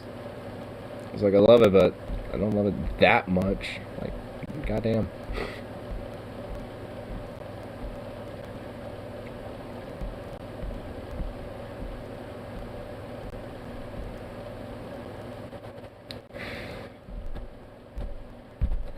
You know what? I totally forgot to fucking... We didn't even see Ted Cruz get bitch made. We kind of started, but I didn't even listen to it. Insane. You may be wondering what the problem is. What did Ted Cruz say there that was so offensive to conservatives? Well, he called the Capitol rioters terrorists. He said it was a terrorist attack. So apparently this was so offensive to those on the right that he had to go on Tucker Carlson's show to apologize. So I guess what I mean, there are a lot of dumb people in the Congress. You're not one of them. You're smarter than I am. And you never use words carelessly. And yet you called this a terror attack when by no definition was it a terror attack. That's yes, it was. Why? Alright, I have to cut it here just for a second to show you just how full of shit Tucker Carlson is. Here he is in 2020 talking about Black Lives Matter protesters. If the rioters were Saudi nationals, it would be very clear that there was nothing local about what we're watching. We would understand immediately that it's terrorism. Saudi what? Wow, that is the biggest fucking stretch.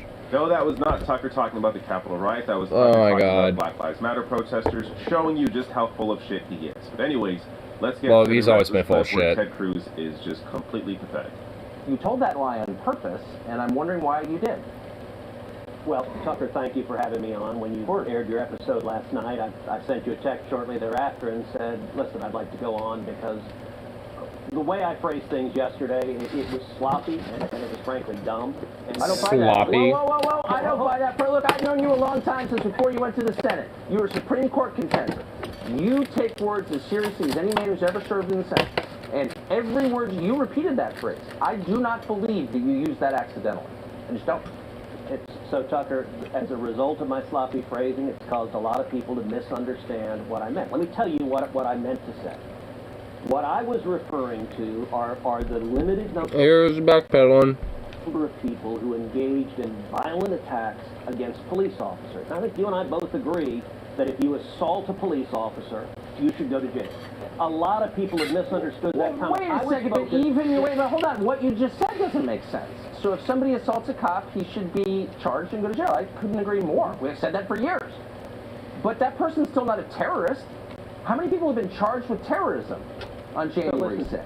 Like, why'd you use that word? You're playing into the other... I mean, I think there actually have been terrorist charges given to people, if I remember correctly. That, as Joe Kent just explained, allows them to define an entire population as foreign combatants, and you know that. That being said, Tucker, I agree with you. It was a mistake to say that yesterday, and the reason is... No, it wasn't. Which is, we've now had a year of Democrats in the media twisting words and trying to say that all of us are terrorists. Wait. Can I just ask, hold on, you work in this... I guess I just don't believe you. And I mean that with respect, because I have such respect for your acuity and your precision, and I've seen it on display. I've covered you as a reporter. I know how you speak. If you commit violence against cops, you should go to jail. Yeah, but you're not a terrorist. You know, you're not. You're a guy who assaulted the cop. Okay, so there's a yeah, but you weren't saying that about BLM. We're actually in the running for the Supreme Court. And also, those people that actually did that were Carlson moralizing over the use of the word terrorist when he threw it around when it came to Black Lives Matter protesters, but an attack on the Capitol, not terrorism. Amazing. Also, equally amazing. Amazing. Cruz, amazing. Just completely falling apart, groveling to Tucker Carlson here. Just an embarrassing display. Because he's a beta cuck. Like, unironically, a fucking little beta bitch, but, like, cuckold to the fucking Republican, narrative. Because Ted Cruz is just a little grifty fuck that just, is looking where the money is, and he knows that, especially to keep, his power where it is, he has to fucking waddle up to this little base that thinks otherwise, like, no, this was terrorism, whatever the fuck. So it's like, yeah, like, I mean, it's a pretty accurate description of him. Online. No one likes Ted Cruz. No one liked him before. Less people like him now. Let me tell you, before I get to... He's starting to look like pitiful and like schlobby with that beard now. Like he just started to just give up on taking care of it. That's like, wow. He doesn't even look respectable with a beard anymore. Sad. And also Sad. Mike Tucker did what he did.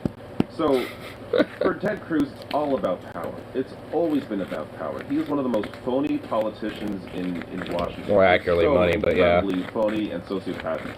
So, this was his attempt in calling this a terrorist, an act of terrorism.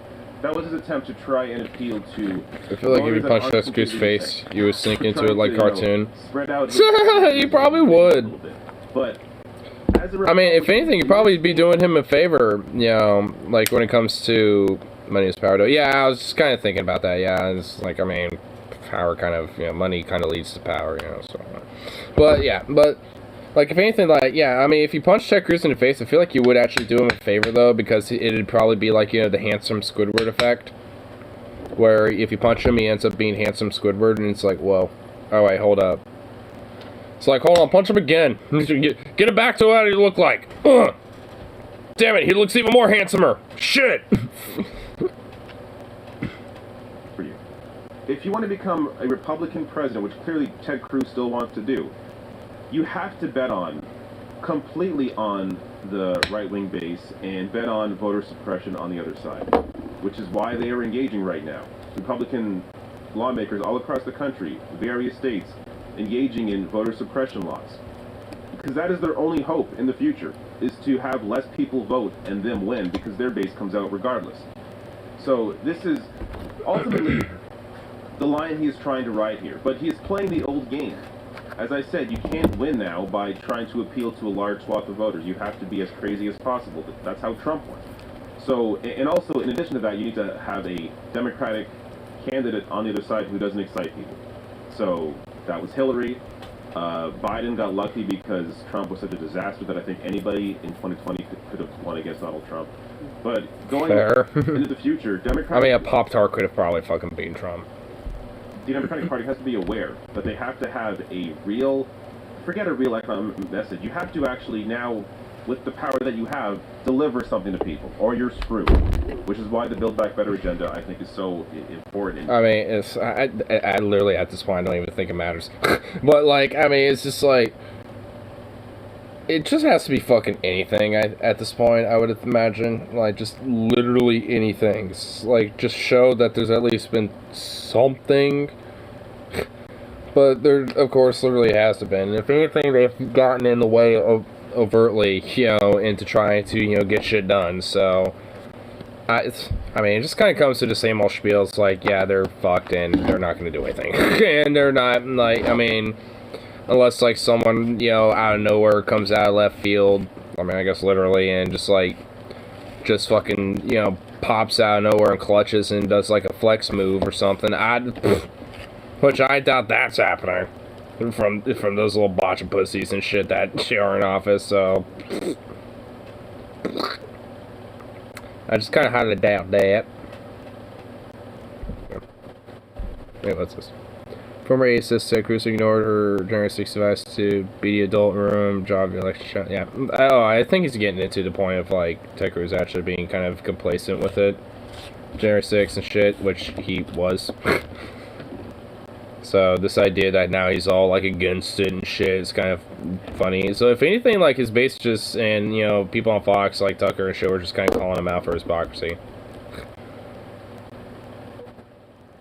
We're going to get more saying, doing straight jacket froth in the mouth and his speech is consists 60% minority baiting and 40% audible gibberish.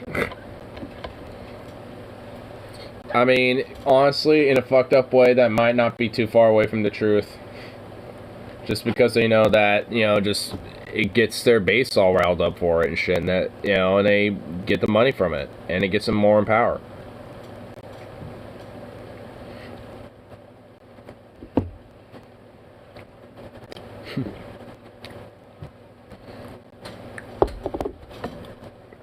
So I'm thinking more and more, like, American conservatism is just, like, a fucking hardcore psyop and shit. Oh shit, no, my cookie. No!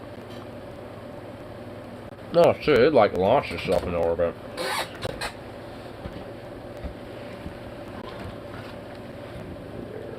Pretty safe. Yeah. Ain't nothing on you. You're safe, Cookie. Besides, I just slept the floor a couple days ago anyway.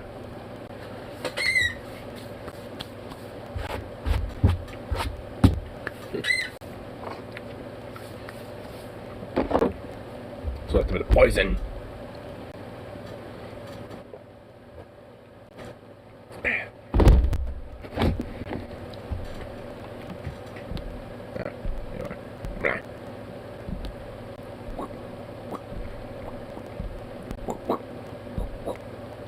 There we go.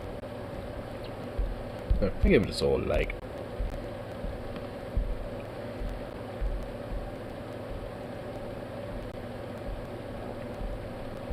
Anyway, y'all. I like the next video I see is a Hassan reaction video of the same shit. It's like, oh my god.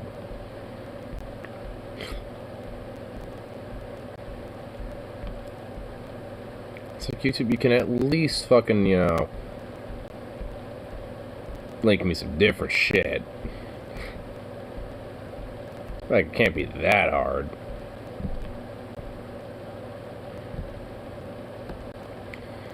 Servers need to be pulled because I feel you need to be grounded in some kind of reality, which they are just far removed from.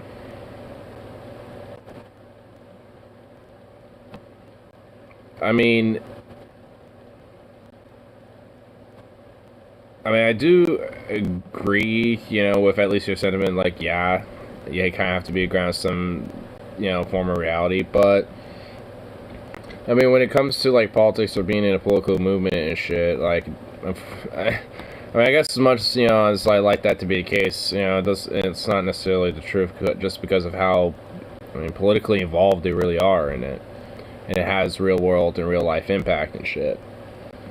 You know, so, I mean, all in all, it's like, I wish it would be the case where it wasn't necessarily, you know, like, the opposite, where it's like you have to be, you know, grounded in some form of reality, but unfortunately, I mean,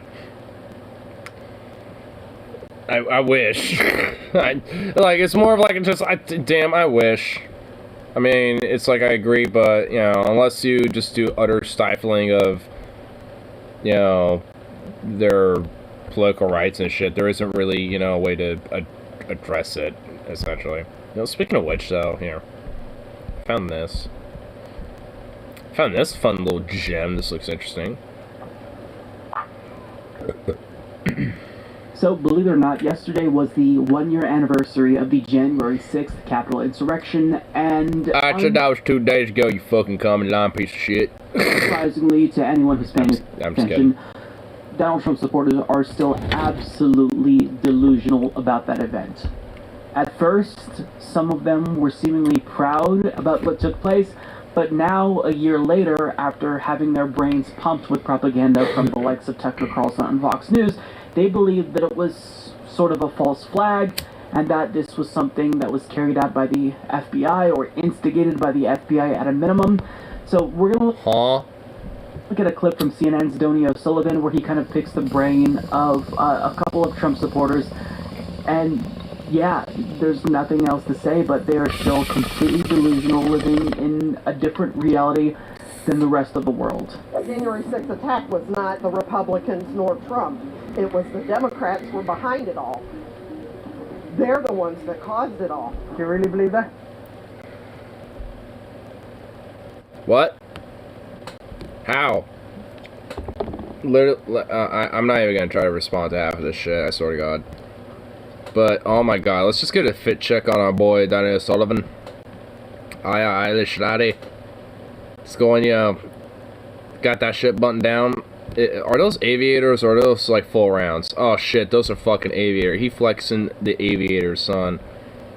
He's just, he's fucking flexing that shit. He's fucking going ham and flexing hardcore with that type of shit. Oh, nice. He's just got this, like, hardcore authoritative, like, you know, sense of, you know, sternness about him. I know it, and there is no way. Whoa. Breaking the that Matrix at the same time. Republican would act that way, and there is no way that Trump had anything to do with what happened on January 6th. Oh my God. Been charged and indicted. Because it's all Democratic judges and people that were on the take from the Democrats. It's been a year since the attack on the U.S. Capitol.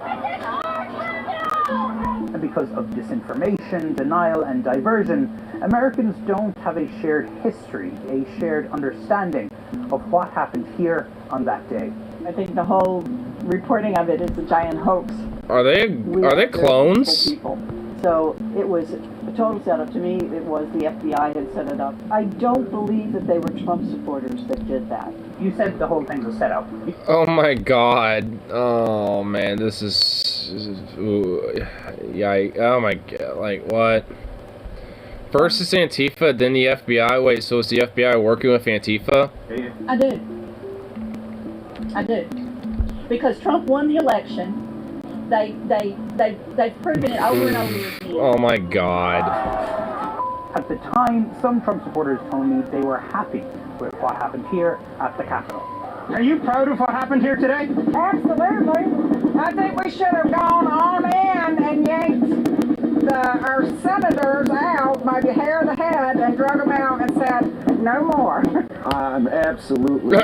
no more. 100% Yeah, I'm sure that's all you wanted to say. Yeah, let's just like drag it up by their hair and just be like, no more. No more with you. You're done. You are done, mister. 1000%. I think it's terrible how this election was stolen. But now many deny Trump supporters are to blame. I spoke to Trump supporters at 2 recent events held by the former president in Florida. I think that it was set up, and I think that people didn't know what was happening, and I think that they went in there and they were... That's some space in heads. I mean... also notice how they're all, like, old boomer types and shit, or greatest generation types or some shit. Like, they're all just, like, old, bored-ass fucking...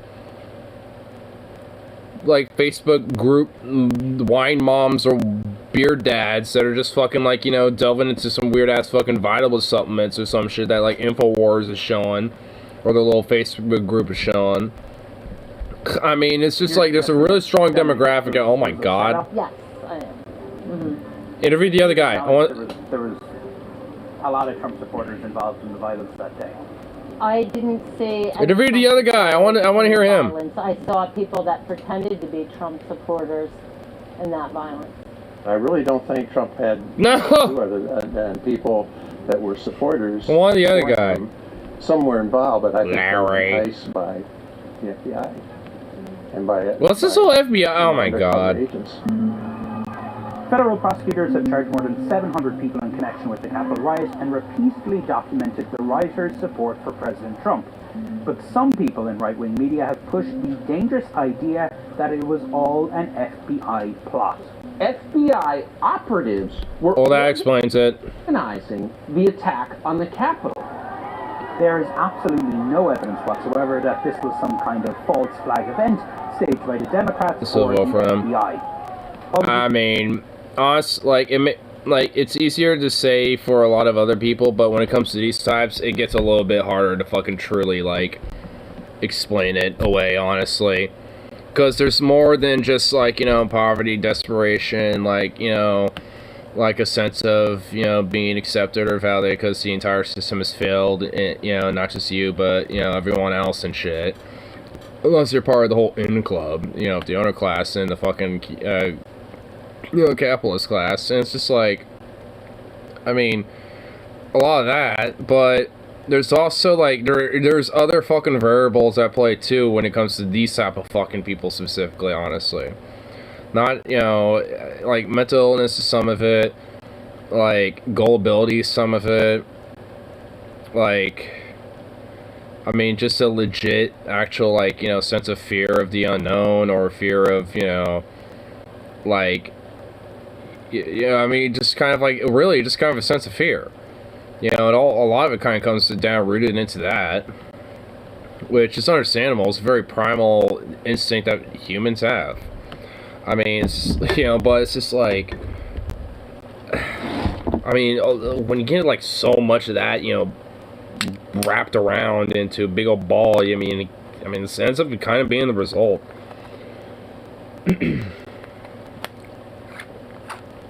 Harm's being reduced. Biden sent someone to remove the ball cap from the ocean. Say your prayers, climate change. Damn, he removed a single bottle cap. Climate change and environment be praised. 6 was the biggest attack on American democracy. Dude, his fucking shades are just like slapping. Absolute rubbish. Whoa, whoa, that guy was looking like a goddamn robber baron if I've ever seen. Oh my god, hold up. Let's just get like let's get a fit check on that. Let's get a fit check on this dude here. Biggest attack on American democracy since the Civil War. Oh my god, dude, the hair. Dude, he's looking like fucking Mr. House before he fucking croaked away into a goddamn rotten like skeleton shell mummy thing. Fucking like got the blazer going. Dude, this guy is fucking like looking robber baron, like oil monopolist, like fucking vibe, dude. He's just like, he's forgetting all like the jewelry and shit, but he didn't want to flex too hard. He knew that he was around more of the schlubians and, you know, the schlubs and shit, so he didn't want to, you know, flex too hard. So he put a lot of that at home. You know, he decided to, you know, not, you know, bring the tie out today. He decided to go, you know, two buttons down, you know, open that shit up. Probably not, you know, it doesn't look like he's wearing an undershirt, but, you know, wait, is he wearing an undershirt? No, he's not wearing an undershirt. But, you know, it looked like he was, but he's not. I mean, you know, it's like, he ain't going that hardcore about it. He ain't that modest. He ain't that necessarily modest, because he does look a little bit sleazy. He looks like a, you know, sexual shark, you know what I'm saying? Like, it looks like a little bit of a sex hound, you know, back in his day. Probably still is, you know, pop few Viagra, there you go, good as new. That's probably what he thinks. Amid all the denial and deflection, I met one Trump supporter who said it was important to be real about what happened on that day. What do you think of the Trump supporters that stormed the Capitol? You talk about misfound feelings. Seeing the folks from my side of the state that were there, and they're not the part of the campaign that we would like to. Wow, so somebody with an actual, well, maybe not full brain, but at least has, you know, some brain matter. She at least is, you know, like, kind of, she's at least tied to reality. But oh my god, considering that, like, they basically were only able to find her out of, like, the mob, I mean. Say it's Antifa, it's Black Lives Matter, that they know that that's bullshit, but they just don't want to admit it's easier to blame someone else. Everyone is afraid to, you know, take the blame. It's that simple. What really struck me is just how... well, considering how it's mentioned about the whole thing about fear, curious how she actually got it right, despite, you know, her ideological backing. Weird, she's the rational one. Carlson is, and it's not like I wasn't aware of the fact that he's very influential. I mean, this is the most... I've been kind of curious to see why she, you know, still support the whole campaign / movement despite, you know, not believing the majority of what the fuck they believe. I'm trying to make some by not contradict themselves every 10 minutes. It's a mental equivalent trying to hit a three-pointer. Yeah, I mean, because honestly to them, they don't necessarily think about, you know, a more bigger, grander, you know, thinking. Or they, you know, kind of look aside from, you know, more positives in their life or, you know, whatever. You know, they very limited and selected, you know, memory, you know, thinking when it comes to, like, you know, critical thinking. And then not necessarily thinking about the bigger grand scope, you know, in the future, you know, shit, because of the whole idea of keep things traditional, status quo, if he, in some cases, even going back and regressing further. You know, so, it's like, I mean, and, you know, to them, it's like, oh, I'm just holding a consistent opinion because I'm telling how it is, but, I mean, that opinion has to essentially change, you know, depending on you know, the idea or like the event or whatever the fuck is, you know, going on in the given time, you know, politically and shit. Even though overall they still think they, you know, believe in the same type of shit, which ostensibly they do, but when it comes to, you know, these other more specific things like January 6th and shit like that, it's pretty much, you know, whatever types of facts and, you know, data and all that shit, you know, like, it's essentially, you know, what's most convenient for them in that given time.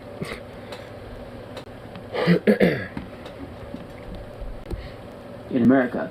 But he'll say something, and then all of the little drones will be in lockstep, and they'll all repeat the same talking points. It's as if they're a hive mind or something. But hive mind. It's sad almost, because they're not living in reality. They don't like what's presented in front of them, so rather than fighting through the cognitive dissonance and acknowledging just the bare minimum of what took place, they just reframe it in their head. They do revisionist history in their heads, and I don't believe that any one of these folks are lying. I think they actually believe the bullshit that's coming out of their mouths. I mean, it'd be as if someone who wears glasses... I mean, it's just like, I believe Tucker Carlson's lying, but he's doing it so these gullible, sad dupes, you know, believe it. Glasses, because it's a pain in the ass. I mean, overall, they are lying, but, you know, they're not intentionally doing it because they actually think they're telling the truth. Because I don't like wearing glasses, I just said I don't wear glasses. Well, that's weird, because you're wearing glasses. Well, no, I don't like wearing glasses, so these are headphones. But they don't have any of the characteristics of headphones. They're not covering your ears, they're over your eyes, they're very clearly glasses. But I don't like that. I don't like wearing glasses, therefore I do not wear glasses. These are not glasses. I mean, that's the level of insanity that we're dealing with here. They are denying empirical reality, and it's so unhealthy. Again, they're not lying. They're just believing the lies, believing their own delusions, which is bad, because if enough people just don't believe in empirical reality, then going forward, I don't know how we remain a country. So let's get to some of the specifics here. They kind of all said the same thing. Asylums. A lot of it. Mass education reform. Said that. Sterilization drugs, I don't know. Like, I mean, I don't know, like, I can think of some options that we can, you know, kind of keep it together. By it being a setup, maybe they think it was a false flag, maybe they think that it was instigated by the FBI. Either way, like, they outright deny what was in front of them. One said, the January 6th attack was not the Republicans nor Trump, it was the Democrats were behind it all. They're the ones that caused it all. There's no way a Republican would act that way. She was so confident when she was saying this. It's shocking to me. Jesus. Yo, Mike. Can you, like, warn me before you have Marjorie Taylor Greene laughing at me like that? Like, like in the middle of my hit, too. Like, dude. Hey. Bruh. Seeing this, it's not surprising, but I still don't have words. You know, I talked about a lot of these events that Donny O'Sullivan and Status Quo attended back in, you know, 2020 and early 2021. And I wasn't surprised, but still, I haven't been able to fully digest the fact that so many people are fucking delusional in the United States, and they're still delusional about it a year later, having time to reflect. The reporting on it was a giant hoax. We are very peaceful people, so it was a total setup to me. It was the FBI had set it up. I don't believe it was Trump supporters who did that. Another lady said it was a setup. I mean, you know what? You know what? Hey, Zukov, hey, leave her alone. Honestly, what's kind of sad and dumb about, you know, some of their talking points is that, like, I mean, were there people who were a part of that who were peaceful in a sense of, like, you know, they weren't actually storming the Capitol, but like one of the, like, thousands of other people that were outside, you know, kind of around it, but not, like, you know, storming it and shit? Because, you know, like, there was a lot of, you know, people that were there, and majority of them weren't fucking, you know, like, storming it necessarily. You know, like, a lot of them did. You know, I think at least, like, what was it, like 1,500 some of them were in there, I think, about approximate. Sukov, leave that cat alone. Get over here. But it's just like, you know, yeah, is there like, were there, you know, so like, you know, like I was saying, like, all things considered, were there some people in that shit that were peaceful? Sure. You know, and honestly, that's what I would say to them. It's like, yeah, okay, look, just because, you know, there were people that were, you know, just because, you know, you saw people who were being peaceful and shit, doesn't mean the fact that, you know, there weren't people that were violent. I mean, you know, it's like, yeah, like the people who were enacting violence and storming the Capitol were, you know, doing the terrorist insurrection coup shit, and, you know, at least ostensibly, you know, like the people outside of it weren't. I mean, you can make the argument that they still were, and honestly, at least, you know, in merit of why they were there, they were, but, you know, they weren't enacting in the same type of actions that the people actually fucking raiding the Capitol and shit were. Like, you know, there's at least a little bit where they weren't actually, you know, doing crimes and shit. Because, what was it, like 10,000 something people were there that day? And, like, what, 1,000, some of them, you know, 1,500 about, or 2,000, something about like 1,500, I think, you know, give or take, approximate. So it's like, I mean, there's, you know, like, what was it, like, you know, about 15, 20 some percent of them. So even with the radical extreme of their base, like 30 some percent of them are the ones that will fucking, you know, go out of the way to do shit like that. Which, you know, if you extrapolate that, you know, I guess, how much is it, like 30% nationally are, you know, these type of Trump supporters, and then like 30% of that. So how many, like, I don't know the fucking math, but some, you know, but, you know, like, still a lot of fucking people, you know, nationally at least. But at least for the rest of them, you know, it's like, yeah, you know, they're, you know, maybe they're not going to be as hardcore about it, you know, as to the point of do literal insurrection, at least, you know, not frontline shit, you know, so to speak, I guess. But nonetheless, like, yeah, you know, your group's going to do some violent shit. Just, you know, like, so it's not a setup. Like, the idea just because, oh no, they're trying to claim it was violent, though I saw peacefulness. It's like, it was, you know, it must have been set up or something. And the violence that was shown, it was just all a setup. It's like, no, it wasn't. It's like, it was all the same. Like, yeah, there's a lot of people who were not directly involved in the actual, like, insurrection in itself, or around it, you know, a part of the whole crowd. And then, you know, there's people who were part of the violent, you know, insurrectionist coup, you know, element of it.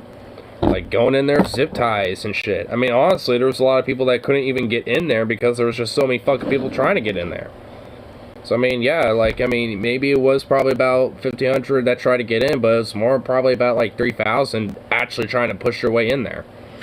So, it's like, yeah, like, you know, 30% of, like, the national, like, 30-some odd percent of Trump supporters, give or take, and shit. I mean, it seems like an accurate number. Denial self-drug. It really is. It's so funny, though, is that they'll always say that, you know, everyone else is in denial, not them.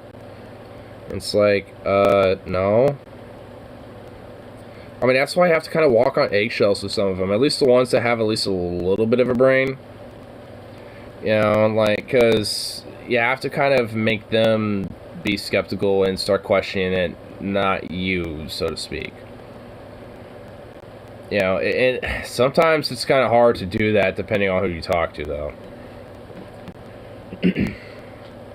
No, I'm not an expert at it, but I'm pretty adept at it, just considering that I have a lot of conservative family members, and it's kind of hard to, you know, fucking, like, have political conversations without having to tiptoe a little bit. The setup, and I think that people didn't know what was happening, and I think that they went in there and were caught in a trap. I saw people that pretended to be Trump supporters, so Trump supporters could never, ever behave that way. It definitely wasn't us. My side would never do something like that. It's just, this is really frustrating. Honestly, watching this kind of made me feel hopeless because, you know, you can try to convince someone using reason and logic and arguments, but these folks are operating on a different plane than all of us. They're in a different dimension. They're not the same. I mean, I guess in some way to you know, convince these people otherwise, you just have to kind of like, you know, poke holes and add some Swiss cheese to their worldview and their shit in other ways. Like, if it ain't gonna be the January 6th shit, then, you know, it would have to be another topic, essentially. So, because honestly, sometimes it's just how it is. I mean, that's why I think, you know, at least when it comes to potentially convincing some of these radical fucks, I mean, one thing that I know a lot of them definitely, you know, feel shit, and I know is the case, because even a couple of my family members, and, I mean, even anecdotally, I know some, I mean, you know, I think, Rosie, you know, too, like, you know some podcasters, one being Paul from Ideology, and he has cousins who are Trump supporters, but are, like, these pro-labor types, and it's like, that seems like, you know, an idea that could potentially be convincible, that could, you know, not necessarily just hopefully, but potentially even, and at least inevitably, you know, also in some, you know, more smaller cases, you know, open bridges to different ideas that initially before probably would just been fat concrete walls of impenetrability. But, you know, if you have at least, you know, one bridge to start with, then suddenly, you know, that wall ends up being just a cracked rubble full of bridges breaking through it. Suddenly that wall kind of became weak, kind of brittle. It rusted in the sand, kind of like Trump's wall. So I don't know how you get through to people like this. And Daniel Sullivan. Well, I mean, well, also, like, this, it won't even convince all of them too, unfortunately. But I mean, it'll definitely be a lot more of an opener when it comes to the idea of labor, you know, being dropped on them a little, and at least especially if you don't necessarily use certain lingo when it comes to it, like, 'cause sometimes, you know, some certain lingo, like, you know, even labor as, you know, a word, you know, might be like, you know, so like, depending on, you know, who it is, you might have to phrase it and market it to them a little differently. But at least when it comes to the whole aspects of labor and work, I mean, it's not really that hard. He says, because of disinformation, denial, and diversion, Americans don't have a shared history, a shared understanding of what happened here on that day. And that is precisely the case. Something that happened a year ago, where we now have cell phones to capture events. There's so much disagreement about what happened. I don't know what you do going forward. I mean, there's people that literally think actual videos are straight up CGI and shit, so I mean, that a year later people are waking up. Which I guess is either showing that, like, cameras, you know, are getting that good, or CGI is getting that good, or both. Probably both. But I mean, still, till this day, in 2022, QAnon is still a thing, a conspiracy theory that hinged on Trump being in office. Duh. That's still a thing. People that ain't going away. Still, after a year, denying what happened on January 6th, and even if they don't outright deny it, a lot of people will downplay the significance of that event, when in actuality that was very serious. That was an attempt to stop a free and fair election from taking place. And that should... I mean, yeah, I mean, it's, like, I don't think, you know, our elections are free and fair, but not for the reasons these Trumpies think. Like, it's just a bought-known fucking oligarchical, like, you know, pro-capital, you know, owner-class paradigm. Like, I mean, it's, you know, just by that notion, it's not necessarily free or fair. But is that the same idea as, like, nope, it was just quite the opposite. happen, right? Because for centuries, we've been conditioned to accept democracy. Now, we live in a system where democracy is incredibly flawed and already hanging on by a thread, but nonetheless, we accept democracy at a bare minimum. But those folks are rejecting democracy, but they believe that they're the ones who are fighting for democracy. So I don't know how you go forward with folks like this. I hope that with time it would get better, but this video... I mean, I kind of wish I could talk to Mike about it, but... I mean, honestly, kind of, you know, like I was saying earlier, you just have to kind of take different tacks about it, really. I mean, that's honestly the best thing I could think of. It's just like, alright, if it's not necessarily going to be the topic of, like, democracy or elections or that shit, you know, I mean, it's going to have to be something else. And considering labor militancy on the rise and how much, at least it being apolitical, sense that it's not necessarily just an inherently left or right issue, I mean, you know, that, you know, doesn't necessarily play that big of a role. I mean, realistically, it shouldn't play a role, but at least, you know, when it comes to, you know, that, I mean, there's a lot of overlap, so I'd say that that's probably the best bet, you know, at least right now. I mean, there's probably other potentials, you know, when it comes to ideas, but I feel like, you know, at least in order to try that shit out, you know, you gotta bridge, you know, you gotta make a bridge somewhere, and that's the only other option I could really think of, considering, you know, especially labor militancy on the rise, you know, all, you know, just that in itself. I mean, I definitely know some people who are, you know, more conservative leaning that are definitely, you know, pro-labor types, and hell, I know conservative people who are even pro-environmental. So it's just like, I mean, there's definitely bridges that are very well possible. You know, it's just like, you know, but at least in some ways, you kind of have to just kind of, you know these type of people. You know, or at least know them enough to kind of see where they lie, you know, and kind of go from there. Which is also kind of odd to say that I know someone's conservative is pro-environmentalist, but I really do. You know, you wouldn't think. I guess I'd say they're more conservative when it comes to certain social views.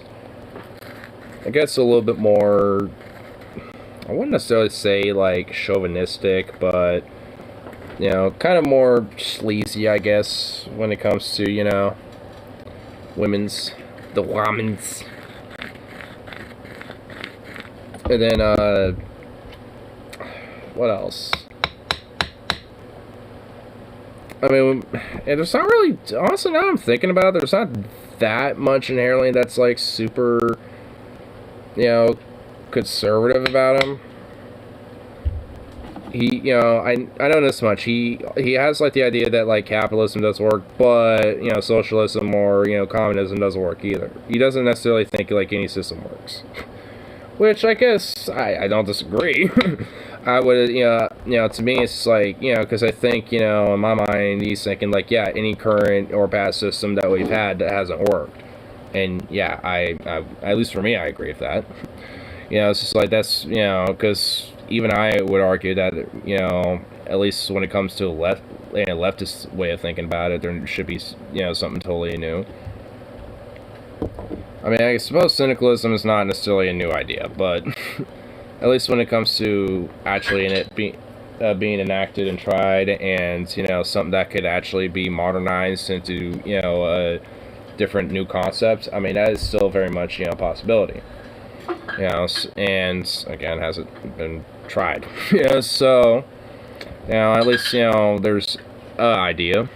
But, I mean, it's just more of a early, more short-term progression to a more futurist mentality about things. Because I want that benevolent one-world government AI, boy. I want that shit. I want that, baby. Hell yeah. Give me that benevolent AI.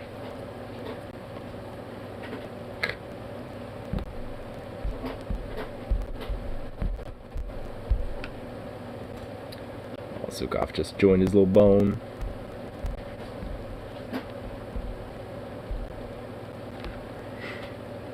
I can't, I'm trying to tear it apart. Yeah, so what else going on? See my, like, plague of trying to go for the tube. I'm getting recommended that it's like all the fucking reactions to the same video I saw a while back, which is so, it's too beautiful. I mean, it really is truly too beautiful. Wait, what the fuck is this? Amazon workers denied sick leave, die on. Color me fucking shocked. Give it to me, Kyle. Is basically a labor news outlet, and they're doing what is More Perfect Union is. Oh no, I know of them. I think I'm subscribed to their ass. Is Kyle, you know, kind of giving them a little flex down here? No, you're not even gonna put the You're not even gonna put the link of their channel down here, Kyle? You butt? What the fuck? You damn lesbian. You lesbian softball coach, you. Big Seltzer sellout. This one got me so mad. I mean, I'm not gonna lie, I'm pretty giggity high because I had some edibles, but on top of, you know, me smoking. But honestly, I feel like this is gonna, like, considering that this is a 12-minute video, this is probably gonna grind my gears a little. Just a little bit.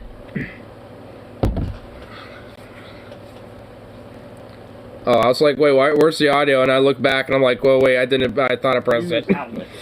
And they're doing a phenomenal job. By the way, I think the person who started it is, we had him on Critical Island Friends. It's Faz Shakir, former Bernie campaign manager.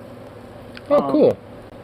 So everybody go subscribe to More Perfect Union on YouTube. Go follow them on Well, you should have linked them You'll be up to in the description. Labor and unions and workers in America. Nobody did. Like, they got an exclusive here. There are 2 Amazon workers who died after being denied sick leave, and they died on the job. This is crazy. Let's watch and then we'll talk about it. Hours of each other? What? A man in my department, now he worked the night shift, so it was before the day shift, which I worked day shift. He had died on the job. Apparently he had a stroke and died inside the trailer. From my understanding, he was inside the trailer for probably 20 minutes before someone realized they hadn't seen him and went in the trailer and found him on the floor dead. He had gone to HR and said, I'm not feeling so well. Can I please go home? Because, you know, a lot of folks, even myself, we don't even have enough UPT, which is unpaid time off, right? And if you go negative, they'll get rid of you like that. And so a lot of people are terrified of that. And this dude, he didn't have enough to go home. And so what HR told him was, you're just going to have to speak to management and see what they can do. And just, you know, go back to your station and figure things out. I guess he spoke to his manager. Oh my fucking god. This is, I mean, it's not as bad as my fucking workplace, but my workplace, when it comes to working conditions, are starting to get this fucking ridiculous. I mean, when it comes to the whole stroke thing, I actually have a good friend who's a coworker of mine who actually had a stroke. During work, and it was actually hours before I showed up. But luckily, you know, being in a deli department, like, there's other people there, and pretty much as soon as she fell and started having a stroke, she, you know, like, there was, like, immediate, you know, attention, you know, so she was, fortunately for her, she was lucky, and actually she's, you know, pretty much at this point fully recovered. I mean, you know, so, all things considered, you know, she got fucking lucky. But it's just like, I mean, a part of that, too, is also, you know, considering we're customer service in a grocery store and, you know, union, too, so she was able to, you know, kind of be hooked up and, you know, like, overall, you know, actually be, you know, taken care of with that. But I think that kind of shows why that's so fucking important. Because, like, this shit, like, I mean, when you have Amazon workers literally dying on the fucking job and shit, one of them due to a stroke, which, honestly, like, if you have somebody there who can, you know, get some immediate attention to that shit, can be preventable death. Like, just straight up, full shot. Like, I mean, it's like, oh, you know, just talk to management and let's see what they do about it. It's like, I mean, you know, she, like, the thing is, the reason why it happened to her, at least for, you know, for my coworker, was, she just would push through, you know, with a lot of her work. She just, like, if she wasn't feeling too bright in her sun, she would just kind of, you know, maybe take an ibuprofen or Tylenol and just kind of chug through it. And honestly, that's kind of like a lot of our mentalities about shit anyways. Like, if we're not feeling too well in the sun, I mean, at least at this point, we're a little bit more aware about shit. And considering, you know, one of my coworkers, you know, being sent home today because his lungs were hurting. Yeah, like, I mean, as it stands now, a lot of us are a little uppity and paranoid. But at least before this COVID shit, you know, it was like the idea of, like, okay, you know, it's like, hey, you know, if you're not feeling too well under weather, you know, just like, you know, you have a little something to eat that might, you know, make you feel a little better. Have some water. Come in, see how you feel, and see if you really aren't feeling too well, you know, we'll send you home and try to find a replacement. If not, you know, well, just don't work too hard. You know, that was pretty much like the mentality with shit. And honestly, it's like, you know, it's understandable. Like, I mean, if, you know, if he's, like, you know, you got bills to pay and shit, you know, like, if you don't, you know, even if you got sick time off and shit, because at least for us, we do have, you know, it's limited, but, you know, at least for us, we do have some sick pay leave, but it's built up very fucking slowly over time, so, like, you know, by the end of the time you have to use up all your sick days, it's more like 4 or 5 days or like a week at most. And it's like, well, sometimes people are sicker for longer than that, you know. So like, you can only really use so much, and they don't keep going forever. They expire after a certain point. It's like, what? So there's still issues, but nonetheless, at least, you know, there's something. There's at least things that make it a lot more better than working at, I don't know, at Amazon. But, I mean, again, it shows why it's so important for these type of fucking workplaces to have this shit. I mean, and we're not even off to the second guy who got, you know, who, like, got stiffed. I mean, basically. You know, like, we're not even on to the second dude. We're just on this first guy. And, by the way, I like this guy's fucking hair. This guy's hair is, like, poofy. And I love it. And the same message that you just don't have enough UPT. And so they're effectively telling them it's either you go home and lose your job, or you just stay here and keep working through the pain. And that's what he did. He was not supposed to be in a trailer by himself. Dies Reaper. Amazon? Someone Amazon. Yep. In the trailer to keep an eye on you, just in case something falls on you. And he was in there by himself. So that, we all know, was wrong. On the day and he was by himself. Had passed his shift out, there was another person who had to be put in an ambulance. They brought a wheelchair, wheeled him to the front where fire truck and ambulance were waiting for him, and they took him to the hospital, and he passed. So that was 2 people passed away in less than 6 hours. They actually come around and tell people not to talk about it and go. So, what happened to the second dude specifically? You just mentioned that it was wheeled out. Here, did I miss it? They brought a wheelchair. Hold on. This man had passed his shift out. There was another person who had to be put in an ambulance. They brought a wheelchair, wheeled him. I guess they didn't specify. Or maybe it gets brought up later. Fire truck and ambulance were waiting for him, and they took him to the hospital, and he passed. So that was 2 people passed away in less than 6 hours. They actually come around and tell people not to talk about it and go back to work. A coworker of mine, he went up to this one manager and asked him, like, what happened with the man who passed away.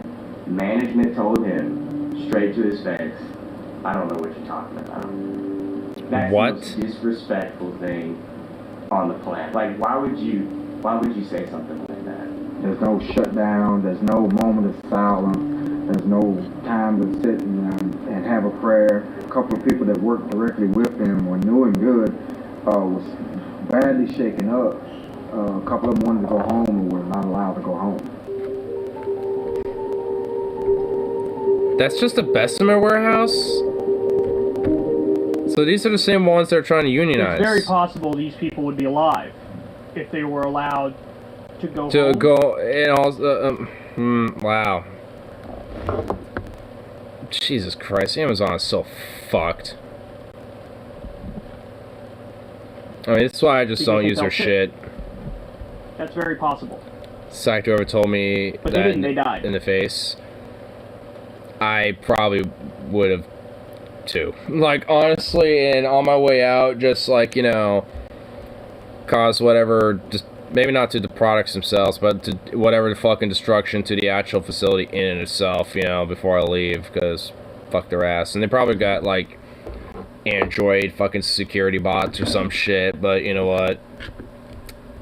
I'll take them down with me. People died, but two of them were on the... Two of them... This is the same day, by the way. Two of them were on the job, and they were not allowed to go, even though they felt terrible. Look, call it what it is, man. In no real sense of the term do you have freedom if you can't even say, hey, I don't feel good, I want to go home. I mean, it's wage slavery in a sense, isn't it? It's very similar to, like, indentured servitude is what we're looking at here. That's not... We like to think of ourselves as a totally modern industrial nation where, you know, people are free to make whatever choices they want. Well, those people, if they really had the freedom, would have went home, or would have went to the doctor, would have went to the hospital, something. And perhaps they'd be alive. Yeah. It's a crime, the labor protections and labor standards in this country. It really is. Let me tell you, so paid sick leave. Here are countries that have, and this isn't even all of them, but I'll give you some of them, paid sick leave by law. So in other words, if you go to your employer and say, I don't feel good, I'm going home, they are legally not allowed to tell you, no, you can't go back to work, or no, let me talk to somebody higher up the chain than me. They can't do that. You say, look, I don't feel good, I gotta go. They go, okay. They don't have a choice. Switzerland, Norway, Luxembourg, Iceland, Greece, Germany, Belgium. Okay, stop flexing Europe on us. Oh God, stop making me want to move here. Austria, Australia, Finland. Stop. Okay, I guess there wasn't just Europe, but like, stop. Sweden, Netherlands, Denmark, New Zealand, Japan, Spain, Italy, France, Canada. Oh my God. Oh my God, the list. It doesn't look like he's about to stop anytime soon. He looks like he's very, you know, firm, you know, on looking down on this list. Oh, no, he just ended. Where? I'm just giving you some of them. What? There's that amazing chart that we always used to show on the show.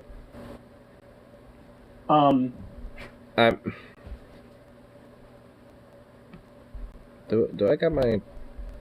No, I don't. Fuck. If I had my gallery up, I'd fucking show... Like, I downloaded a few, old-ass, pictures of, actually, one of them's, my banner on my, YouTube, channel now, but I got, like, a bunch of old, pictures of, labor strikes, and it's like, we need this shit, and mainly for Amazon and all these other fucking, industries. I mean, there's one meme that I saw mainly on the anti-work subreddit where it was this Twitter post by some guy that was saying that the CDC say that, you know, 10-day lockdown would tank the economy. So it's safe to say that, you know, if there was a mass labor strike throughout the country that lasted 9 days, we could hypothetically, you know, demand whatever concessions we wanted. It's like, yeah. Possibly. I'm just giving you some of them. There's that amazing chart that we always used to show on the show. I feel like a starving African kid watching a buffet commercial. Vacation time by law. I know. Virtually every other country in the world, certainly every other developed country, has paid vacation time by law. So again, you work it out with whoever your boss is, whoever the owner is, and you say, I'm taking off. I'm taking a vacation. Maybe there's a little give and take in terms of what the dates are or whatever. You got to figure it out. But you have paid vacation time by law. It works differently in different countries too, by the way. In some countries, it's paid by the government. In some countries, it's paid by the companies, and I think in many it's a hybrid of the two. They pick up your paycheck while you're not there. I mean, honestly, like, at least when it comes to big corporations, they should be footing the bill. And for at least smaller businesses and more smaller corporations, you know, there should at least be a mixture, or, you know, even the government, you know, kind of pitching in for that. Notice when it comes to, like, the family mom and pop thing, like, I'm totally fine with, you know, the whole idea of government subsidies, you know, for that type of shit, honestly. When it comes to, like, little mom and pop shops, like, specifically, you know, like, if someone, you know, if, like, a little mom and pop shop has, like, a little thrift store, or, like, a little diner or something, like Jimmy's Diner, or, you know, like, Macy's thrift, you know, shop or something, or whatever the fuck, well, not Macy's, like, Maddie's or something, like Maddie's thrift store or some shit, you know, it's like, I can understand, you know, having some subsidies, you know, given to them, you know, because, well, they're, like, a one, you know, plot little store, you know, or, like, a one plot little diner, and at least around Portland, there's a lot of, unfortunately, slowly being eaten away, you know, a lot of these type of businesses and shit, especially, like, when it comes to them having, like, food carts, you know, and shit like that, so, you know, I could definitely, you know, understand merits of, you know, having shit like that. When it comes to just, you know, the average Joe, you know, kind of starting their own little thing.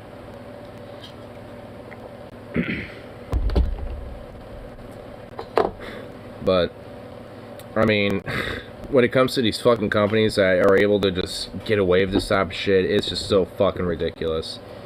I mean, fundamentally, there needs to be, you know, no matter what, like, you know, some form of paid leave, you know, whether it's sick, vacation, or just general paid leave. I mean, that needs to be a fucking guarantee. Period. That's why at this point, the idea of having, like, you know, labor unions starting to be, like, you know, more in control of the government seems a little bit more of a good idea. Or at least having some influence on it. We're just absolutely screwed. Workers in this country get treated like garbage. Did you know? I feel like garbage gets more respect. Another one, paid maternity leave. We talk about that all the time, right? Oh, don't go down that list. I'm gonna feel like vultures are flying overhead on me if you do this. Don't. States is one of, like, 3 countries in the entire world that don't have paid maternity leave by law. Papua New Guinea is one of the others. Wait, so there's wait, there's only 3. It's pretty much most of the world. Go figure. Which, by the way, is very, very, very underdeveloped. Needless to say. No paid sick days by law, no paid vacation days by law, no paid holidays by law, no paid maternity leave, no paid paternity leave. We even have countries that are now experimenting with a 4-day work week. I know there was a pilot program in Spain. That was one place.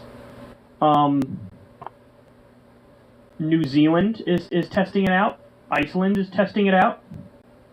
Apparently, a 4-day work week is the norm in Iceland. That's according to 85% of workers in Iceland have the option of working just 4 days a week. Based. Oh, that sounds lovely. And you know what? Here. I know you can at least see the top of that, but I got this beautiful thing. It's a little red songbook, which is an IWW little songbook. But I'm just looking at this like, what songs sound very, you know, just kind of, you know, a little like, what just kind of resonates, you know, for some names here, you know, and I'm just thinking like, A World to Win, All Used Up, Aristocracy Forever, Banks of Marble, The Boss's Darling, Bread and Roses, Capitalism's Endless Chain, Casey's Jones, The Union Scab, Commonwealth of Toil, Cotton Mill Girls, Down at the Picket Line, Dump the Bosses Off Your Back, Fight Like Hell, Food Not Finance, Forget Me Not, The 4-Hour Day. That's the name of a song on here. It's actually on page 15. Actually, let's read it. Let's check it out. It's in D, G, E minor, A7. Oh, you know, this actually might be an easy song. Gone are the days, here's the lyrics for it. Gone are the days when the master of class could say, we'll work you long hours for little pay. We'll work you all day and half the night as well. But I hear the workers' voice saying, you will like hell. We're going to take a 4-hour day. Surely we'll surprise the boss 1st of May. Now, working folk, it's up to you to say if you want your own 4-hour day. As soon as you're ready, we are with you, heart and hand. All you have to do is join our union grand. Now, working folk, we're working far too long. That's why we got this vast unemployed throng. Give every worker a chance to work each day. Let's join together, and to the boss we say, we're going to take the 4-hour day. Surely we'll surprise the bosses some 1st May.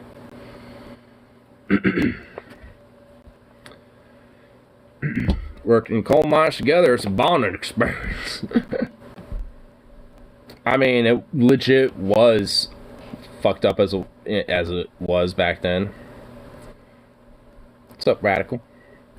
Seen people call a picture of someone working with their baby in one of those sling things cute. Like, bitch, you're not. Are you out of your fucking mind? Jesus Christ, what's the next father's son? I mean, honestly, no. That, like, I mean, what you're saying though actually did fucking happen. Like, you know. Well, not necessarily, because usually the reason why, you know, a lot of cases, you know, the kids would go into the fucking mines was because, you know, their fathers died. You know, and who else was gonna fucking, you know, start getting the pay? You know, the kid, essentially, because they're, you know, they got like a 15-year-old or an 8-year-old or a 9-year-old. And, it, you know, they can use them to just, like, you know, haul up some mules and shit. Back on up. Alright, I'll do this real quick. There we go.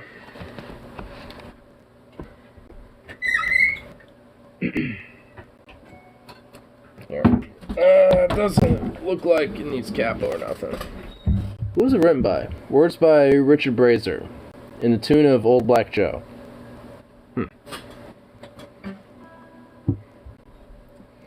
So it first starts in D. Then G.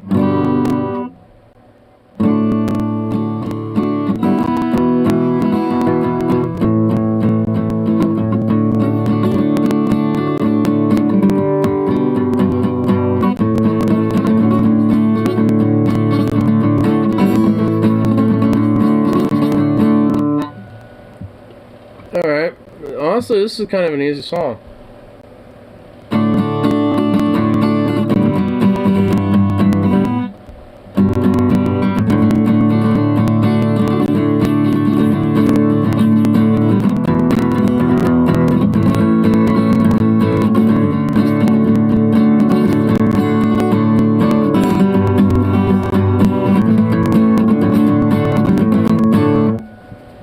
Zukov.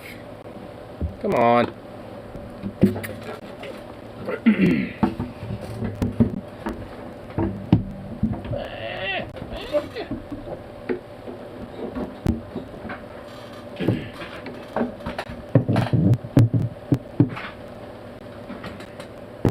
Zukov, get over here. What are you doing, bro? Jeez, son. Dude. Oh. Oh. There we go.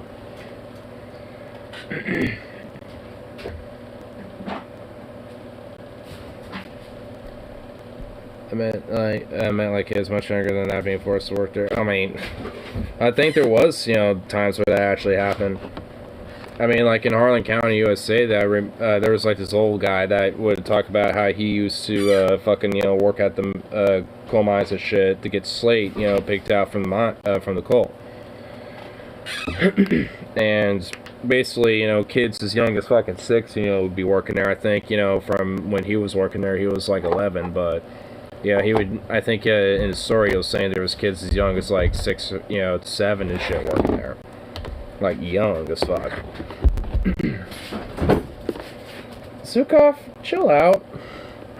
Which is honestly was what, you know, was pretty crazy about, you know, a lot of the, like a lot of the fucking, labor movement from back in the day and shit. Like, there were straight up, like, little gangs of kids that, you know, were, you know, taking part in this type of shit, too.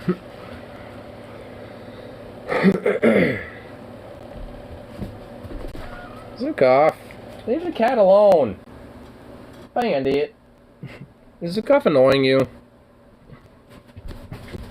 I know you're asking, but I imagine in many cases, aside from just money, food, and drink, to say keep strike on, be very restrictional. Not to mention blankets to keep warm in the winter. Oh, yeah.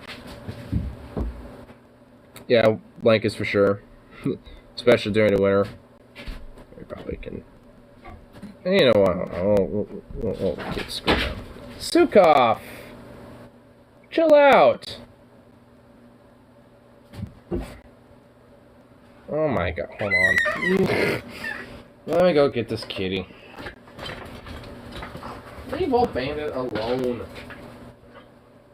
Bandit. Come here, Bandit. Yeah, buddy.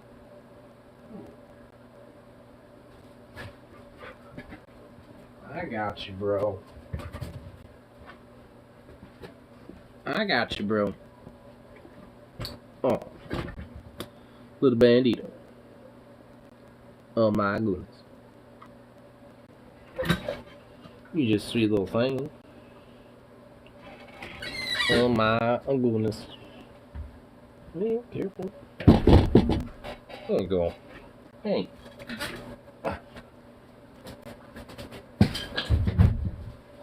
Crazy little nut. Anyway. See, from July 12th, 2021. So we have countries doing 4-day work weeks. We have virtually every other country has paid vacation time by law, paid holidays by law, paid sick time, paid maternity leave, paid paternity leave. And Still well, Bandit, he does. We don't have any of that. And we work incredibly long hours for Bandit versus terrible pay. who wins. And we just got the news that billionaires I don't know. Just got $1 trillion richer during the Probably pandemic. Bandit. Or may have even been in just the last year. Just saw that Sorry, Vosh. a couple days ago. But Bandit's the king. And we get stories like this. I mean, look, this is something that could have come out of the Industrial Revolution era. I've seen Bandit literally charge raccoons. 2 Amazon. I mean, that's the reason why. Honestly, the reason why is because I've seen Bandit literally charge at raccoons. So, you will out-bandit the bandits.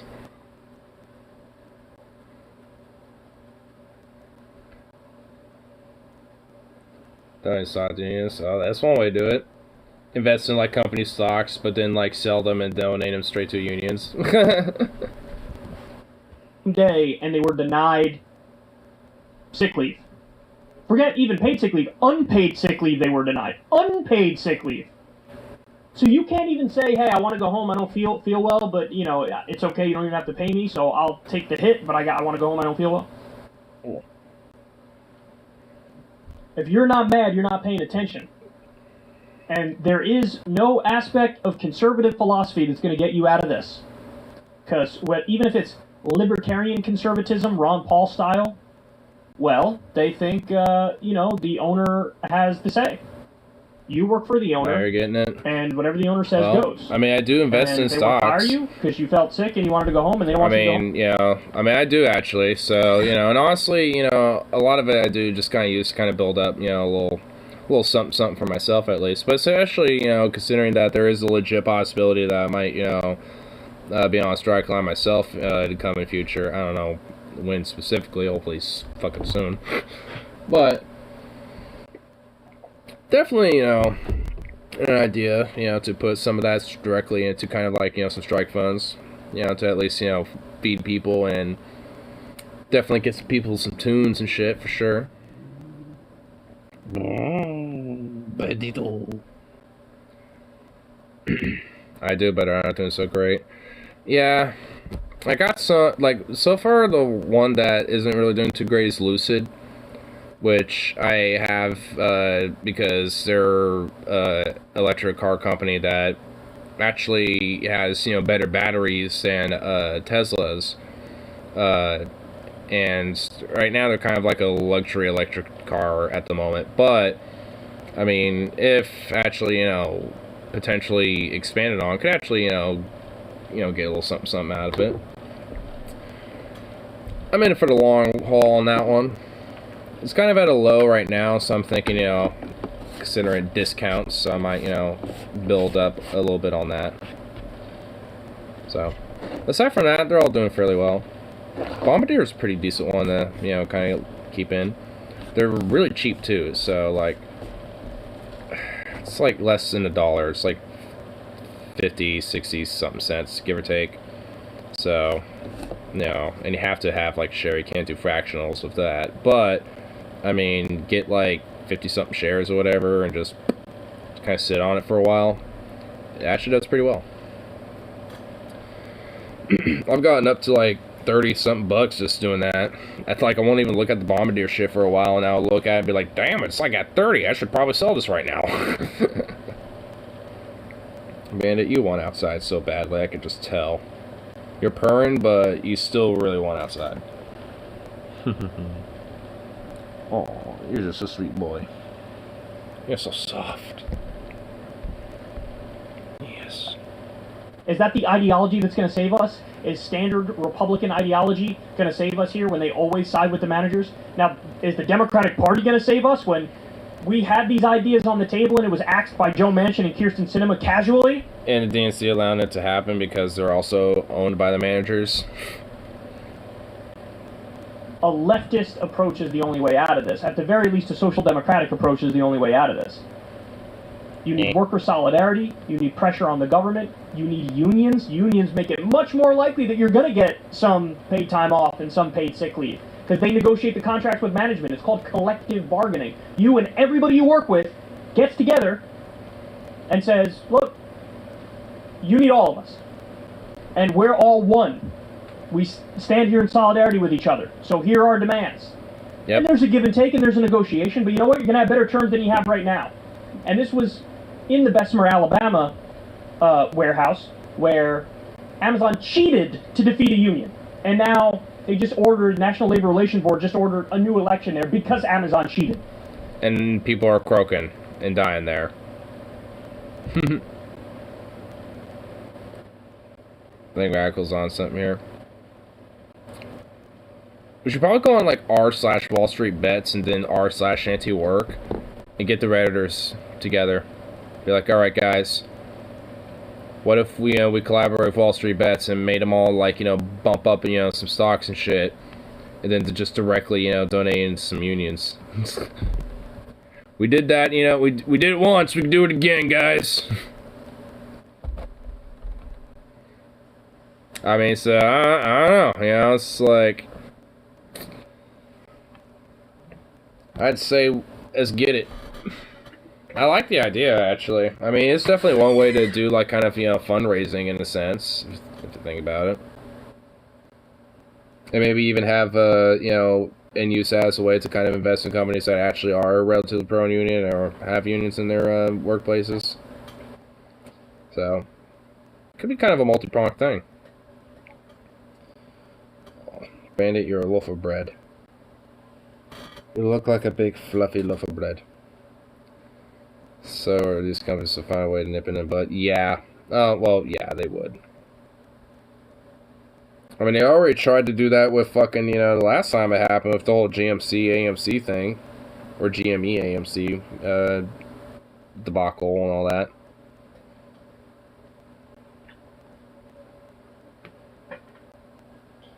You big soft prairie boy. Mm.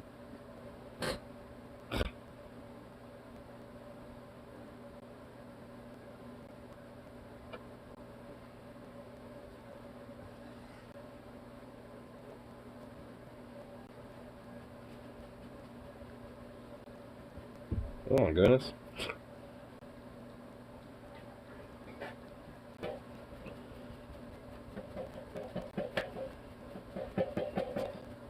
All my boys are grooming themselves. Like, oh my goodness. Ben's like, I need to groom myself. Zukov's like, I need to groom myself. You all need some grooming. Oh. Look at you little furry ass. Oh my god, you big chunk. You chunk. So let's giving the money to the unit as sex or should apparently come in if you trying to enter control. Well, I don't think like the units themselves can have like the actual share themselves, but if you get like, you know, the shares and sell them and then you know, taking the money from that and giving it directly to the unit, they get more financial funds, you know, into the union money chest, basically. So they'll have more money in the coffers, thus have more means and ability to do shit with that money.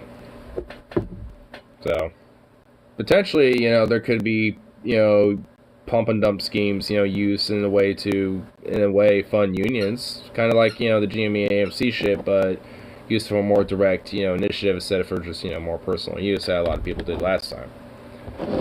But kind of take the more labor approach to it. There was, I want to know it. I mean, the way I think the way I kind of cashed it out, I think is probably the most realistic way. At least as it stands right now, with the current paradigm. Because overall, I'm not inherently against stock markets and shit, you know, and at least when it comes to, you know, it being tied, you know, to, you know, workers and labor organizations and shit, I'm not, you know, I mean, obviously, especially workers, I'm in favor of that, just inherently, but when it comes to, you know, labor organization shit like that, I'm open to it.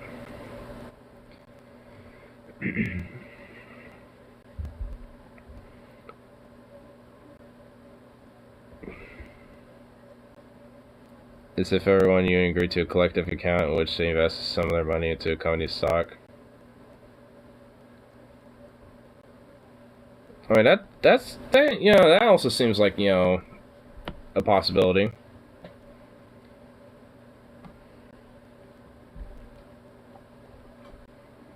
Seems like another option, and considering the lack of laws when it comes to, you know, you know, like money and influence and all this other shit, you know, when it comes to this type of stuff. I mean, surely there could be some loopholes that can be justified here, you know. Oh, Bandito. My sweet little boys. Zukov and Bandito. Oh, Bandit! Oh my god, what the fuck? I'm giving you compliments and loves, and now you're just being all like, oh. Oh, fuck you too, you little triggered little bitch. You're triggered. Look at you, you're triggered. You're triggered.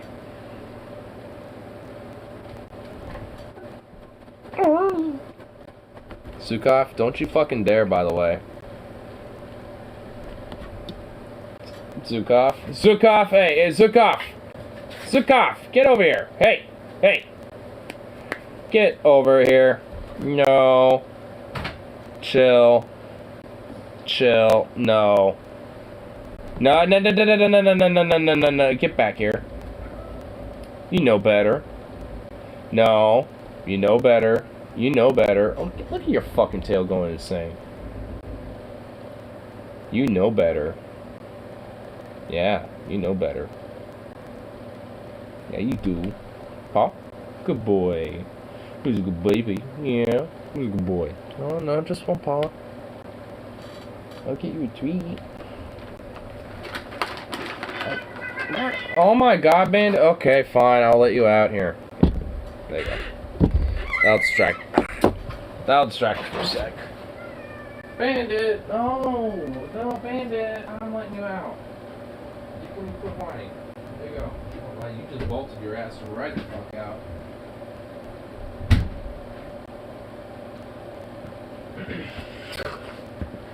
You whined all the way up until I got to the door and immediately yeetus deletus. This work if workers invested individually. I mean, it could probably be tied into the union dues. Like when it comes to the union dues to the union, I imagine it could probably just be tied to that.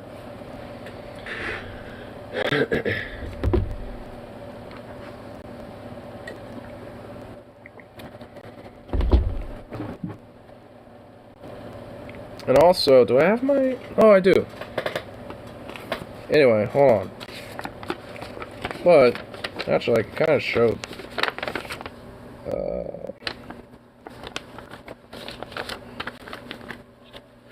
Well, I'm going to do a little extra folding here, actually.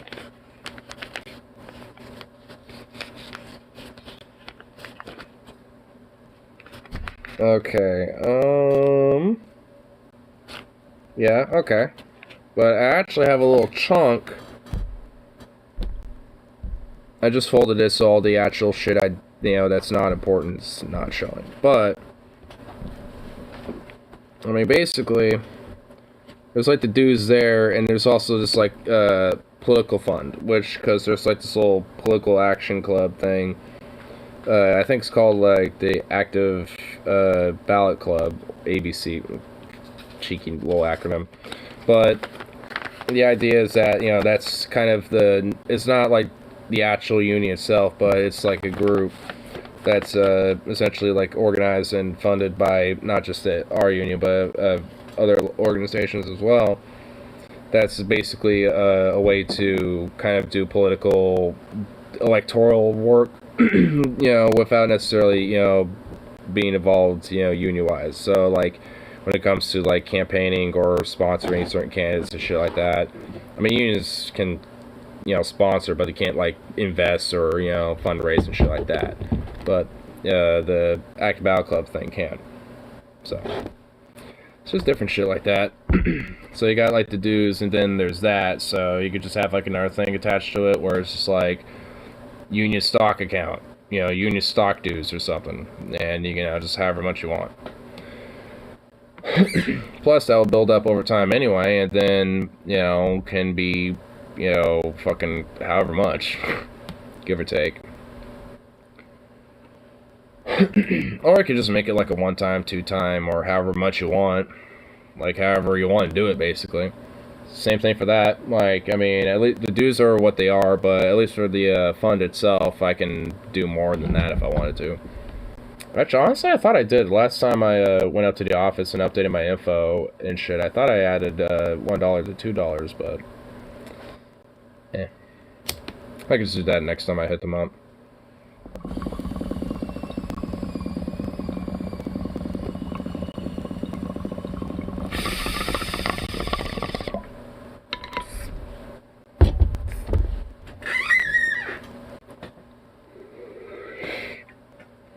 Fucked as it is, at least, I guess I have the luxury of, having these options. It's kind of fucked that it's actually a luxury in this country. Shouldn't be. So honestly, there ain't really much luxury that comes as a result of it. But, hey. You don't have to have the looks of it. Not invest individually, whatever organization. That was tight donation, but then not like tough union. Yeah. I mean, I don't know how you would directly do it, but I'm sure there's probably ways to do it. Not have nonprofits attached. Yeah, they don't. Well, they don't. What the fuck am I saying? I mean, yeah, they do. But it's honestly unusual if unis don't have them. It's always good. Yeah. I mean, aside from that, and I guess aside from the idea we were just talking about, I mean, I can't necessarily think of any other realistic way to do it. Sukaf? Oh my fucking god.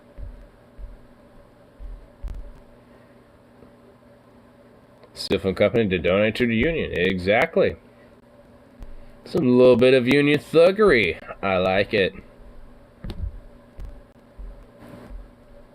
It's one type of thug I'm proud to be. Union thug. Yeah, baby. Baby. Look at you. Oh, you're expecting something? What the fuck?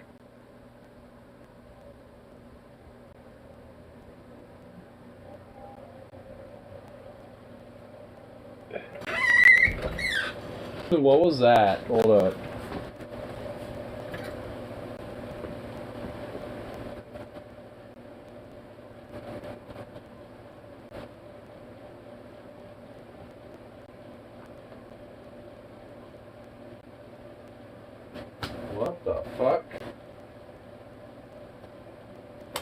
on. Let me turn this off real quick.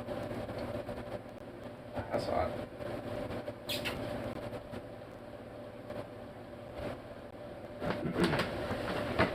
That's a little hot and spicy. Don't want to necessarily be touching that while it's all hot. Oh, you know, where did the little glove go? There it is. Love that Zukov is trying to eat for some damn reason.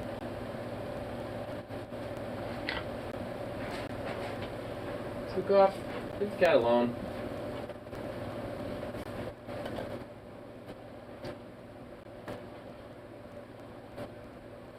Alright, I'm wearing it backwards. I don't give a fuck. Okay, that doesn't work. I heard a weird static sound of not goodness.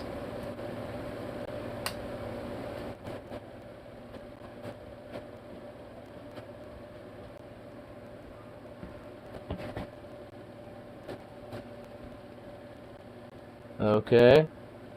I'm just like checking chords in electronics now because I heard it. That flickered. I heard a sound. Didn't seem good. I was like, hold up. Need to do a vibe check on all the chords. And it looks like we're okay. Zukov, get away from it. Don't be sniffing no chords. Don't be doing that, no baby.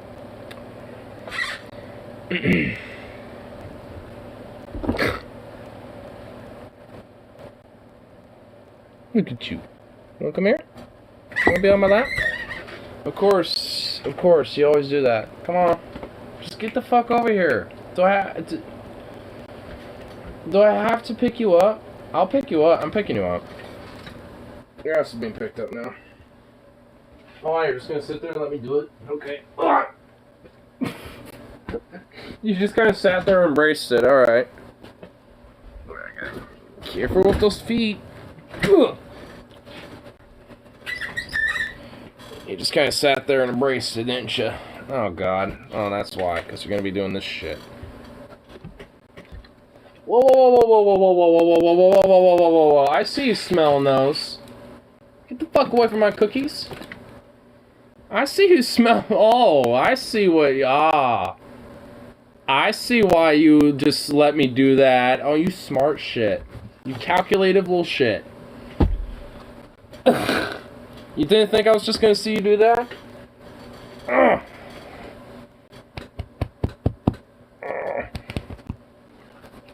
You didn't think I was gonna see that, huh? Look at you. What are you sniffing? No! Get away from the... What the fuck? You're being a prick. Did you know bunnies make sounds? For they are squeakers? Yeah. Yeah, they'll make little sounds.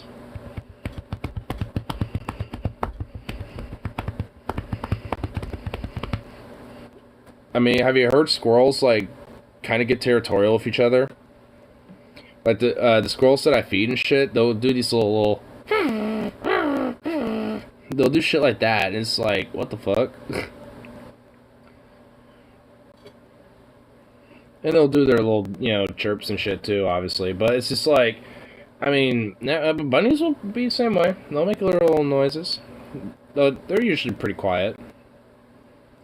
They'll squeak away, you know, like, you know, when they are in, like, utter fear and like, oh God, don't eat me. Oh, who's being a good boy? You being a good boy on the lap? Oh, you're just being a good boy on the lap. Yes, he is. Who's being a good boy? Oh, look at that pretty little boy. Look at that pretty face. Oh my goodness.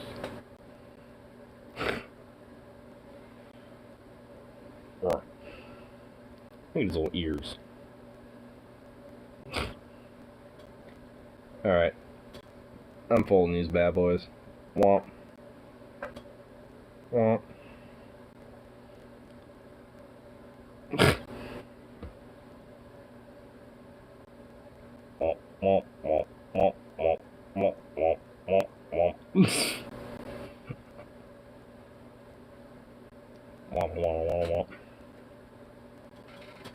What are you doing? Oh, he looked at me and was like, no. I was offended you stared at me. You frustrate me. Oh. Oh, you ridiculous boy. What are you doing? Do you mind, sir? Oh. Do you mind, good sir? Yes, do you mind? Look, ah! Do you, like, exceptionally do you mind? Oh my fucking god. Ow! Hey! Ow! You little prick. Give me that ear.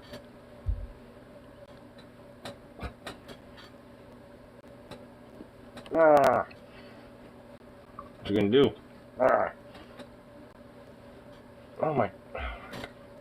You're fucking ridiculous. Oh no, both your ears. Damn. Hey. Stop it.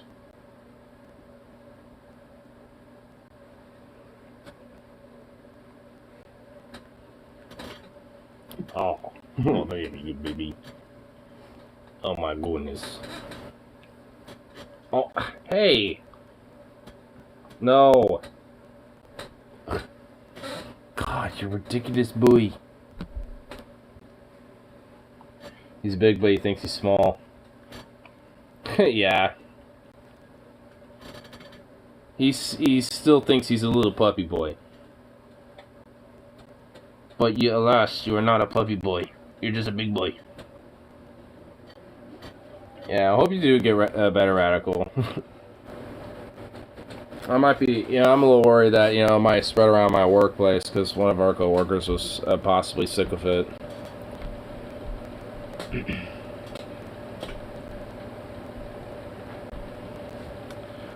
Oh, you big ball. Stop it. You just looked at me like, what the fuck was that? Why? You just looked at me with the most, like, wide look ever.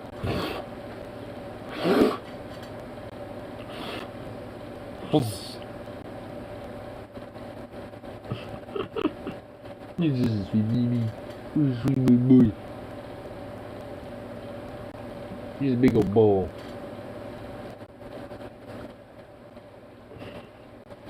On strangle anti-vaxxers. I totally understand that sentiment. But I agree. Oh my god, Zukov, what are you doing? Boy, what are you? What is your little ass doing? What, can I help you? Can I help you? Can I help you, good sir? Like, is there an issue? Is there some problems here? Excuse me, did I say that we could continue? Did I say you could continue that nonsense? I don't think I said we could continue that nonsense. I don't think we did. I definitely didn't. I don't think we were on, like, oh my god, what are you doing? Ow! Hey! Oh my good lord, look at the little ear. Look at that little perked up ear. Oh. Who's baby? Who's this little baby? Who's just a sweet little cuddle monster? A monster of pure cuddleage. What are you doing? I'm hoping at least I'm hoping Adorable Dog is at least, making the COVID less miserable to deal with. Oh my god, what are you doing?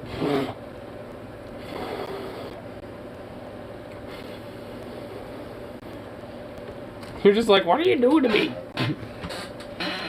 Leftist, yes, but legally no, Sarge say.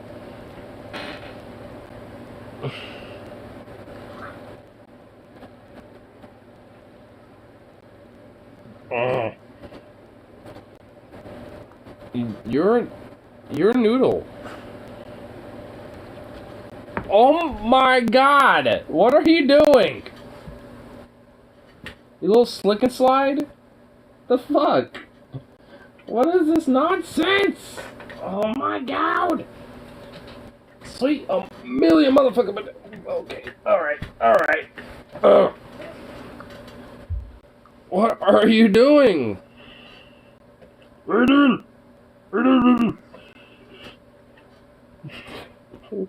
the hell? What is this? Like, what's this nonsense? You're just like, now you're just looking around like, what do I do? What do I do in this predicament? Careful! Your feet! Belly scritches. Oh. Belly scritches. Oh, belly scritches. Belly scritches. Oh my god, look at that little fucking foot. Belly scritches. Oh, belly scritches. Scritches of the belly. Belly scritches. Oh. Just look at him go. Look at his little feet go. Oh my goodness. Oh my goodness. Like, how much can you handle? Look at this. You're nuts. You're ridiculous. You're just kicking away. Kick it away.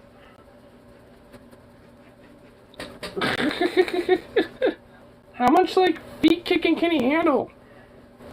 Your eyes are, like, rolled back. You're, like, blissed out of your... He's just like, oh my god.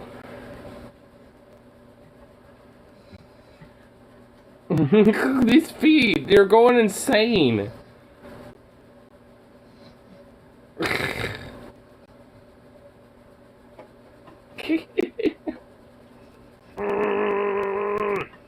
Oh my goodness. Was that enough? That was so much. So much belly rubs. So much belly scritch. Wow, you just looked knocked out. Oh, I revived you. It's been awakened. Oh my god, you're such a goof. He's such a goof. You're just such a goof. Can I fucking help you? Oh my lord.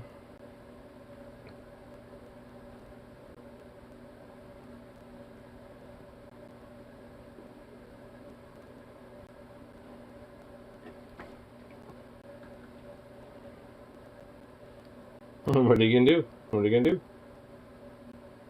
What are you gonna do? How are you gonna do it? How are you gonna do it? How are you gonna do it? How are you gonna do it? How are you gonna do it? You can't. You can't do it.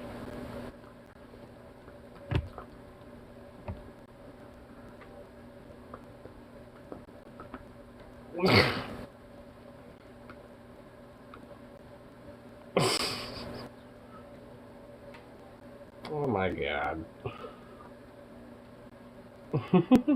You're such a pretty baby.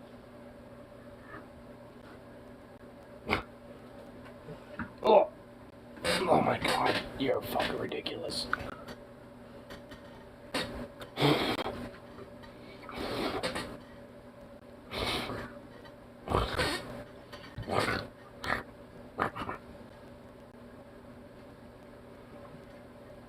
Oh my fucking god. Ugh. Ugh. You sound like an undead beast. Sometimes, like, good lord, you savage. You little barbarian. Oh my god. Well, careful with your fucking foot.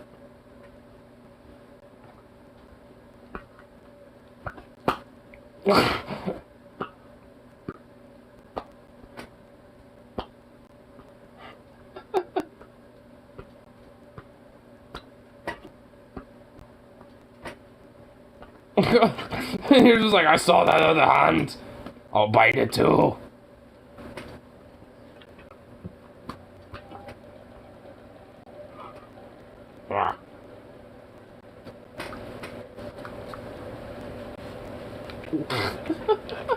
You're just a little psycho.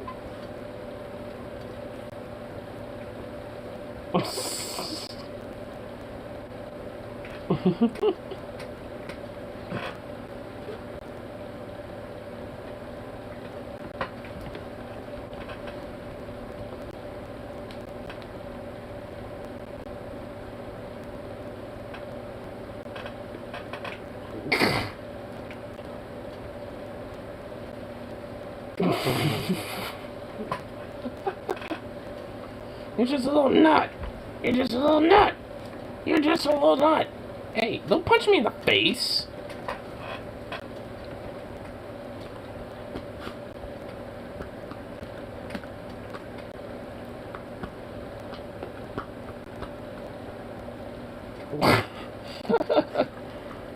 It's good, like, fucking, like, a wrist workout doing that. Like, doing, like, the boom, boom. Get a little cheek slaps while his, like, mouth is open. Ah! Boom, boom, boom, boom, boom, boom, boom, boom. Because he's trying to get my fingers while I do that. And sometimes he's getting successful. And sometimes, okay, you're getting a little rough. Hey. Chill. You're being a little rough. Hey. You're being rough. Ugh. Yeah. You need to chill. You need to... Here, you know what? I know we'll make you chill. Oh my fucking god, maybe not. I put you in the wrong position for this. Oh. Oh, sweet Jesus. Oh, sweet Mary, Lord above. Oh my fuck. No. Heavens. You know what? Oh. You could just wait one day.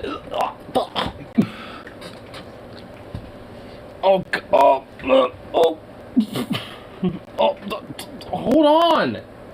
You can wait a minute. Oh my god.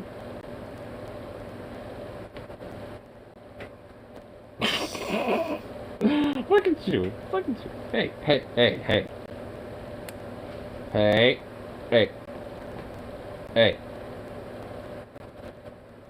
Look at you. Oh my god. Look at that face. Look at his face. Hold on. Okay. Look, bro. You gotta, like, readjust yourself off of me. No, look. No.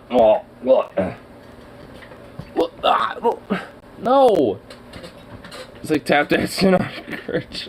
Dude, this is, like, not exactly the most comfortable thing. It's more my entire lap, but depending on where you plant stuff, fucking, oh my. You can get yourself, okay, I'm going to,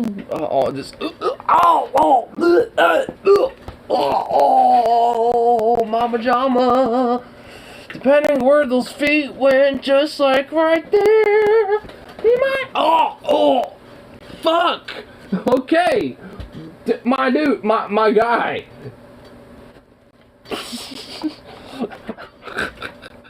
Get the fuck off. Oh, like you just did there a second ago. Then he'll get on my dick, and it'll hurt like hell. Cause he uses blunt force of just smashing his entire fucking foot on it. It's like, ooh, that doesn't feel good. Sometimes he'll, like, kick me in the gut, too. Like, whenever I have to, like, go to work and shit, sometimes it's all energetic as hell. He'll, like, launch at me and be like, no, don't leave me. And just, like, it's like double punch, kaboom, right in the gut. It's like, oh. And I just get knocked back, like, a few feet. And it's like, dude. He's like a little, like, kinetic battering ram of just pure energy and derp. Like, I mean, he's kind of a force to be reckoned with if he's, like bolting at you at full speed.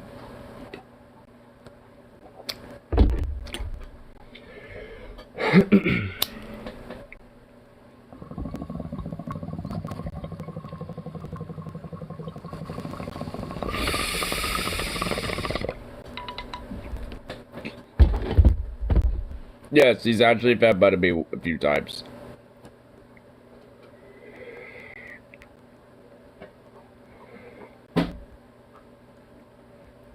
Strong but dangerous, a fun checked battle. There's actually a quote that I forgot the name of the dude. I'll be able to remember as soon as I look it up. It's actually on Gregory Zhukov's wiki page. But there's actually a quote that I think, strangely enough, actually resembles Zhukov a little bit.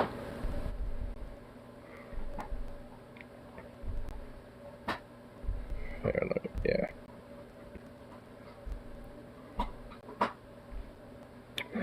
Just need to find a specific section.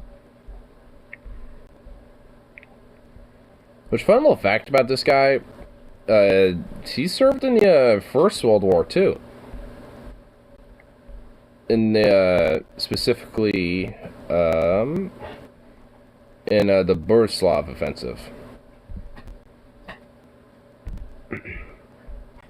But anyway, I think it's during the post-war service, I believe. Nope, it's actually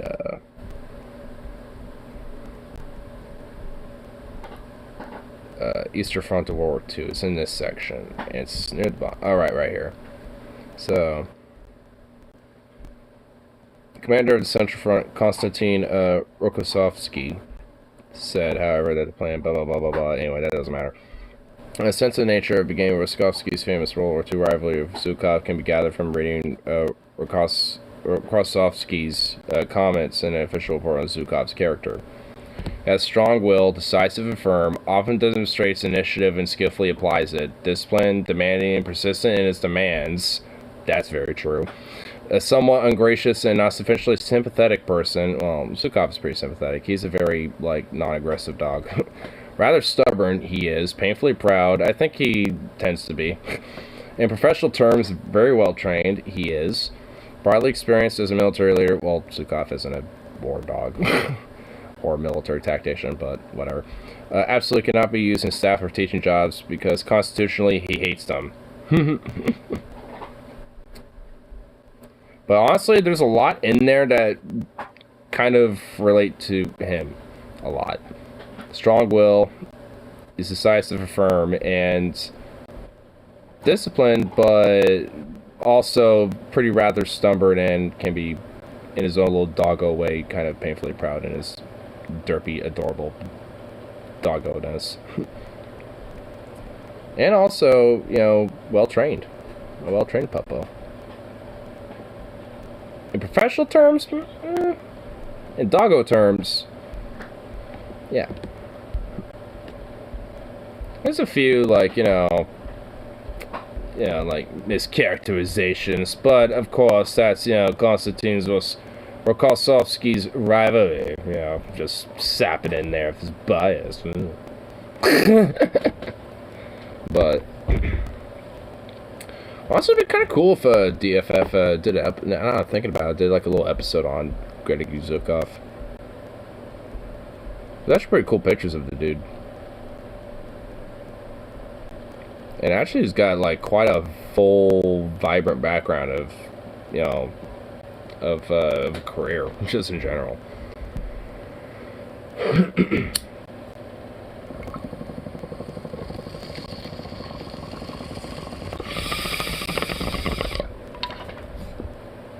Hey, little those will go.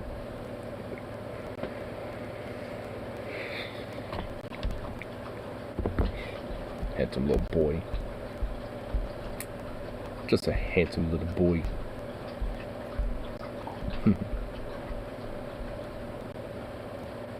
Yeah, apparently, Zhukov also partook in the Hungarian revolutions too. Well, didn't partake in it, but probably played a role of stomping them and quelling those rebellions, or the revolution in Hungary. 1956, also known as Hungarian Uprising.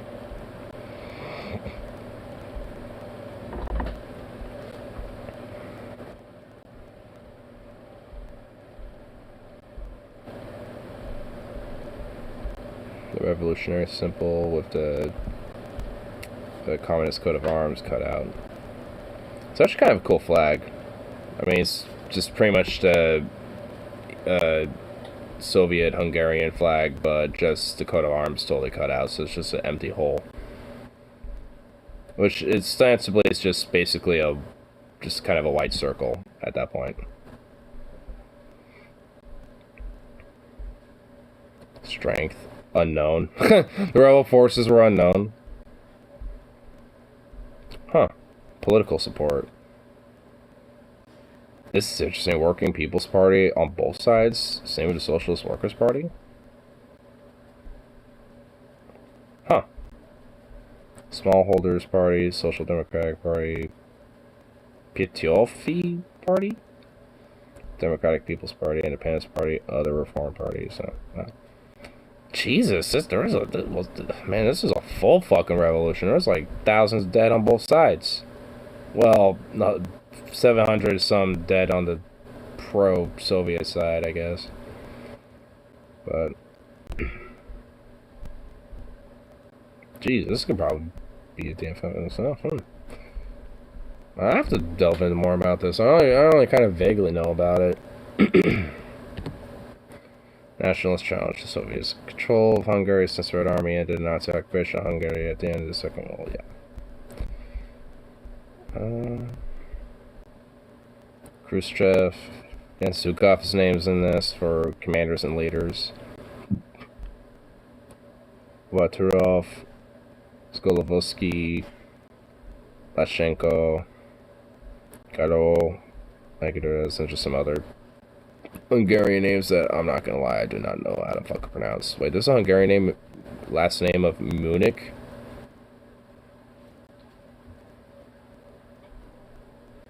Pretty similar to the town Munich in Germany?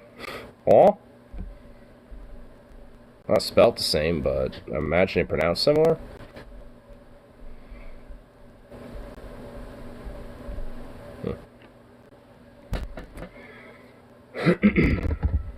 Definitely have to delve into, you know, that shit. Don't know too much about the Hungarian revolutions. Hey, baby. What are you doing? What are you doing looking at me over there for? Are you staring at me because I'm mentioning something that you partook in? You're just like, don't make me corral you. Don't make me corral those sense of rebellions. Sukov smoke. What? This one? No. At some point I might give him some edibles later in his life. But not right now. Give him some CBD ebs and shit, but I'll probably do that like later this year, around like September maybe. Because by that point he'll be about a little over a year old.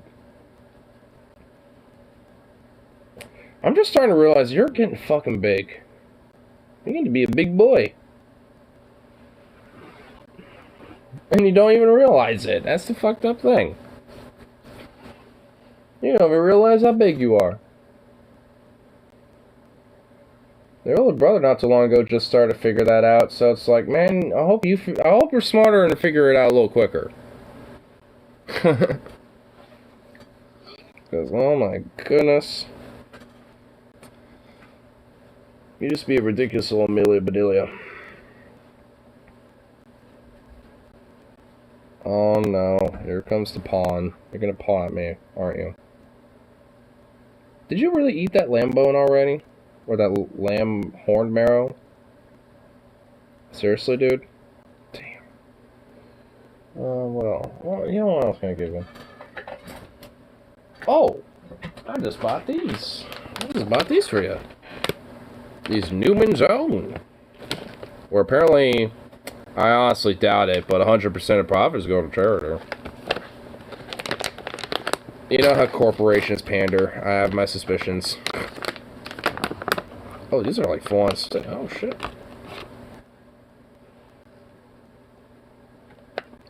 It's got a nice little pepper smell to it. Up. Come on. Oh, that a boy. Yes, farm-raised chickens is #1 ingredient. Is it?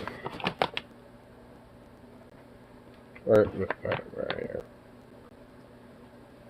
Chicken, chickpeas, cane molasses, sweet potato, coconut, glycerin, sea salt, apple, cider vinegar, mixed tocopherols, preservative, rosemary extract, flavor. Okay. Alright. That sounds like some, you know, a healthy little treat right there. Sounds like a healthy little treat for you. Don't it? I wonder how accurate this whole shit is. You know what? I got Google up right now. I'll just fucking look it up.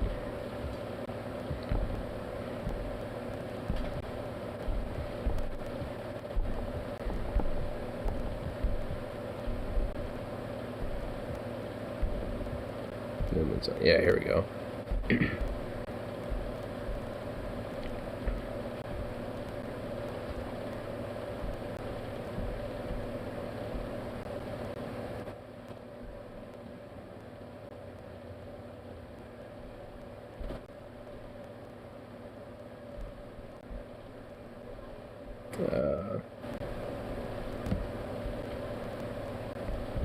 Okay, here. Let's look through here.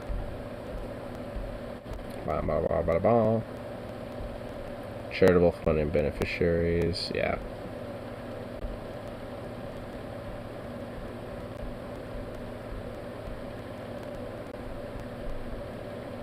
Well, I guess this honestly holds out, because pretty much everything that I've, you know, looked at here so far has essentially kind of held up to that. Because I also saw on here it said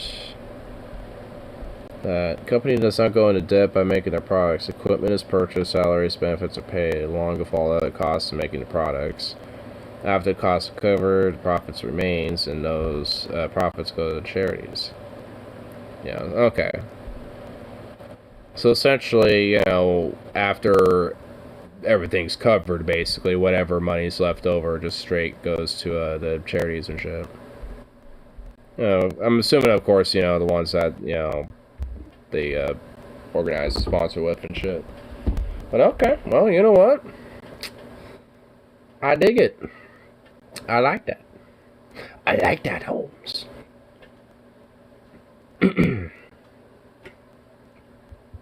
Oh, who's a good baby, huh? Who's a good baby boy? He's got so much fluffy neck fur, like he got so much fluff. You're just gonna have just extreme fluff.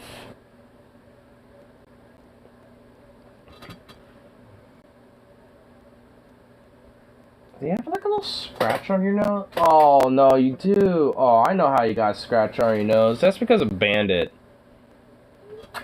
Let me look at that. Hey, no, Bandit. This is Sukov. Sukov, come. Hey, look. Look at me. Oh, you got a few. You got a couple scratches on your nose, man. Bandit's gotten you a few times, hasn't he?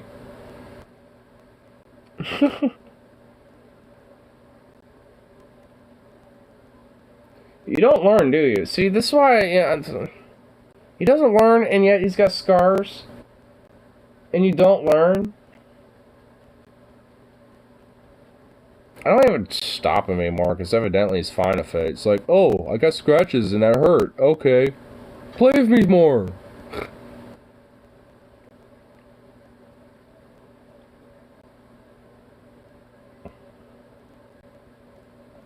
Look at you. You're ridiculous.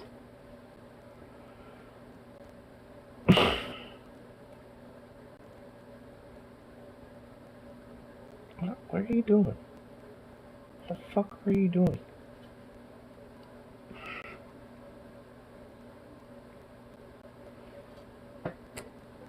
I'll give him one of these little bone arrows, but I want to give him one of the chips. Yeah, here they are.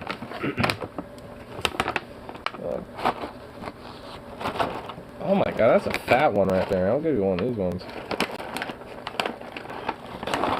This is a fat chip.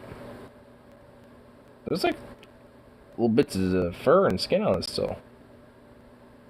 I kind of, like, honestly, because of my, microscope, I honestly low-key want to take a little bit of one of these and actually look at it under a microscope. Because that'd honestly be pretty fucking cool. We would take some of the hair residues that are on it, because I see a little bit of hair on it right here. There you go, boy.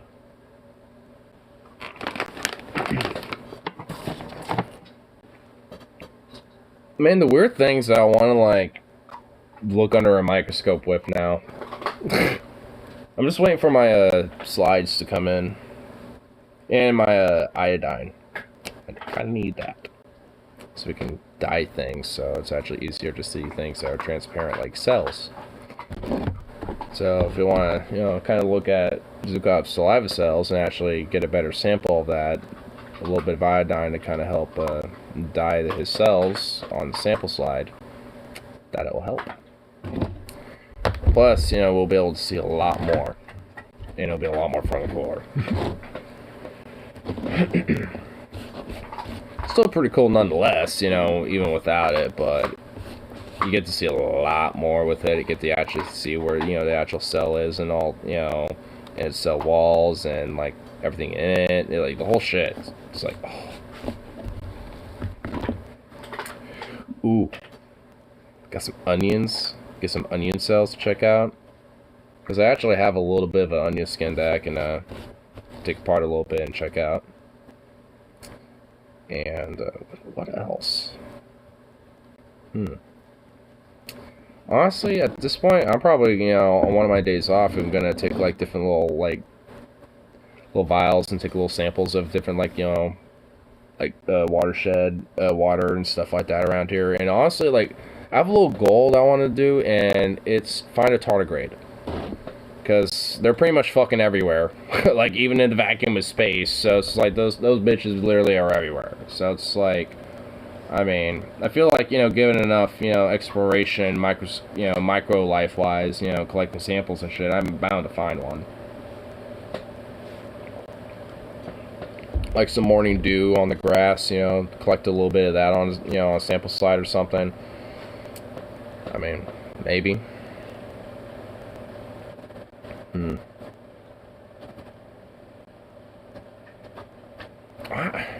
How would you collect? How does one collect tardigrades?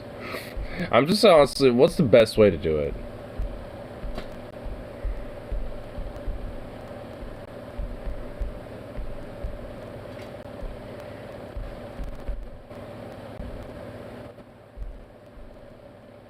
A pet tardigrade? Collect a moist piece of moss, lichen with tweezers. Paper bag to dry, put in a sample in a petri dish, soak in distilled water for 8 to 24 hours. Make the water bears active. Well, I'm not looking to go all that. I just want to check a few of them. So, moss, basically. Well, I got plenty of that around here, so that should not be hard at all. Oh, is that what they look like in a microscope? Cool. So they have like a dark bronze orangey color to them. So, alright. Look out for that. Now, how do you catch one? 2 centimeter long clump of moss, wet it with tap water and wait 20 minutes. And squeeze the water out into a flat glass dish and let the mud settle. Okay, so basically just take a little bit of moss, have it wet, set in a petri dish, and then squeeze some of the water out into a glass slide to look under a microscope. Basically that. Okay. So essentially, you know, collect the endless amount of moss that's around here and just like, just, go there, just start going from there, Alright, simple enough. Because I honestly deadass want to collect some tardigrades. Not to keep them, really. I mean, I put them back out in their own little world and shit, but, like, what the fuck are you doing? But at least, you know, want to check them out, you know, see what their little world's all about. I mean, I already am, I guess, ostensibly, but, you know, nonetheless, it'd still be pretty dope to check out, you know, check out those little guys themselves. I mean, to see those little things in person would be so fucking legit. Like, that'd be cool. Tardigrades are just badass little guys.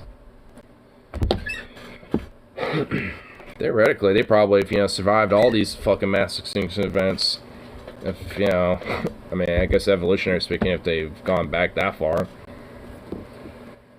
I don't know much about their evolutionary chain, but I imagine, considering their resilience and adaptability to pretty much, like, all environments, like, literally any and all and lack thereof of environment, I mean, like, they could survive in a fucking vacuum of space. Like, honestly, like, if there's a panspermia theory that, you know, can potentially be a possibility, it's probably with tardigrades.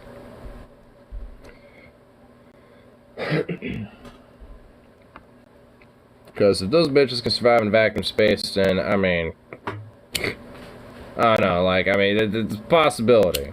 I mean, it's maybe they came, maybe one, like, little water comets and shit, you know, when, like, the massive bombardment was happening on Earth, you know, maybe tardigrades was one of the many things that just launched itself in on our planet at one point. Who knows? Well, I don't know. Maybe not like during the Great Bombardment. I think a lot of that was in our own solar system, but, you know, like some interstellar fucking comet just blopping in on that shit. You never know.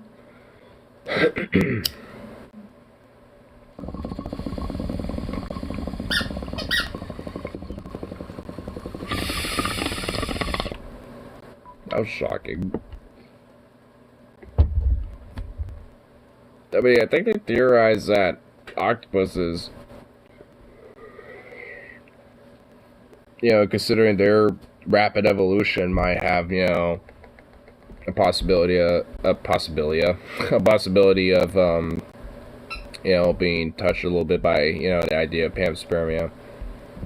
So at least one aspect that kind of debunks this, that considering their, you know, bodies and shit, they're not exactly hard-shelled or anything like that.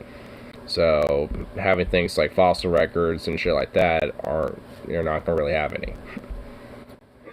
It's unless you have like a diamond in a rough, rare ass fucking thing that you know you discovered where it's like an ancient octopus fossil or some shit, which I don't even know if it's possible. But I mean, it makes sense. It's like, yeah, I mean, considering their makeup, you know, their body structures and shit, yeah. They're not exactly going to have a lot of records of them, you know, from their past. So, a little bit of a genetic, you know, evolutionary hole, but still at least leaves up the idea to the theory. I mean, at least I think it's possible, but, I mean, it's more or less about, like, actually having the evidence of, like, hey, is there actual, like, fucking, you know, extraterrestrial life that has some possibility, or at least has potentially have plopped on this Earth at one point? And, you know, at least as it stands now, I don't necessarily think so. I want it to be. I want to believe, but I mean, if, like, the only case I could possibly think of is maybe, like, you know, before, you know, or maybe, like, way, you know, before, like, actual recorded history and shit, like, where maybe some extraterrestrials, you know, scouting different planets, you know, came upon here and moved on because it wasn't necessarily, like, any modern life or anything, you know, or, like, sentient life or any shit like that. So, you know, probably came by, surveyed the planet, went like, there's nothing of vital importance yet, we shall move on. It's like, there's not enough significant amount of resources for us to mine the fuck out of this. So, you know, they just, like, you know, just dip off, you know, and go somewhere else. So, I mean, there's, at least it has the possibility of being opened up in my mind. It's like, alien life could be out there. Given how many stars and solar systems are out in our own galaxy, let alone just other galaxies, I mean, I think it's just a given. It's just about actually finding it, or it finding us. But it's more likely that us finding it, which is very, very, very, very fucking minimal. Because we're also kind of in the boondocks of our galaxy anyway. Kind of out in the boonies out here. Kind of a quiet part of the solar system.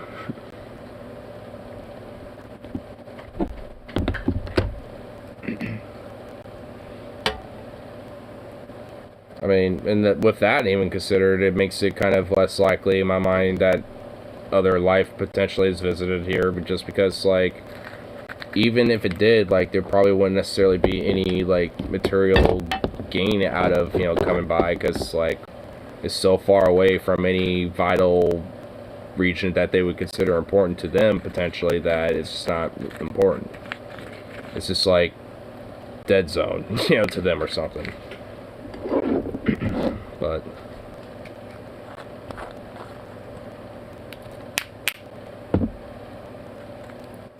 who knows? But that's why I want to believe. I want to believe there's aliens out there doing their thing, vibing, doing some alien space weed that I seriously want to smoke. Smoke some alien space weed. That would be the truest, you know, high right there. Because, I mean, not only are you getting so high, you're, like, getting high as Jupiter. Like, you're getting interstellar. Like, interstellar high. Shit's probably stronger than fucking DMT. Is that even possible? Well, with space weed it is. You think, is that even possible? Is there a drug even more powerful than DMT? And with space weed, yes there is. Man, those aliens need to visit us already, just so I can be like, yo, I'll be your sales pitch. I'll be the sales pitch for the space weed on this planet. I'll be the ambassador, okay? Just hook me up. Like, whatever the alien cartel's got, I don't even give a fuck. I'll do it. And I'll try it first, just so, you know, just see how it is. I mean, you know, you gotta at least test, you know, supply a little bit. It's like culinary art, you know. A chef tastes as they go along, you know, with creating their dish, because they want to make sure that it's good. You gotta make sure the end result's a good thing. So, you sample it a little bit along the way, make sure it's all Gucci. Don't want to, you know, be giving off, you know, some bad, gross, untasty, you know, dish or something. Just as much as you don't want some unflattering, untasty, not good space weed. You know? So.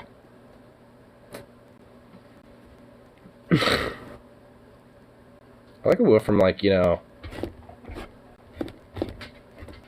the evolution of goddamn octopuses to aliens and to space weed.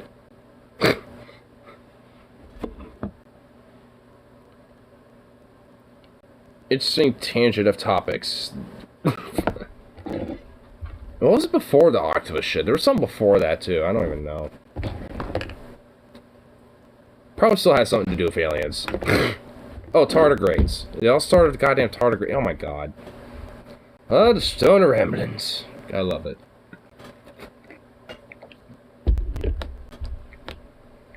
But, yeah, I want to collect some tardigrades. Round that up with a little bow.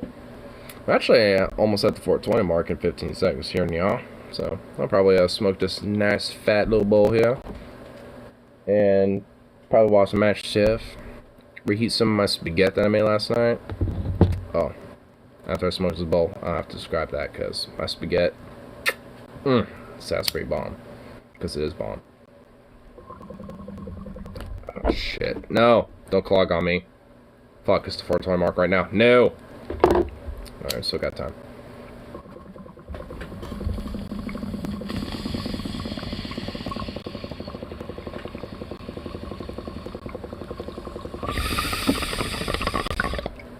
Oh, I guess it's just packed too tight.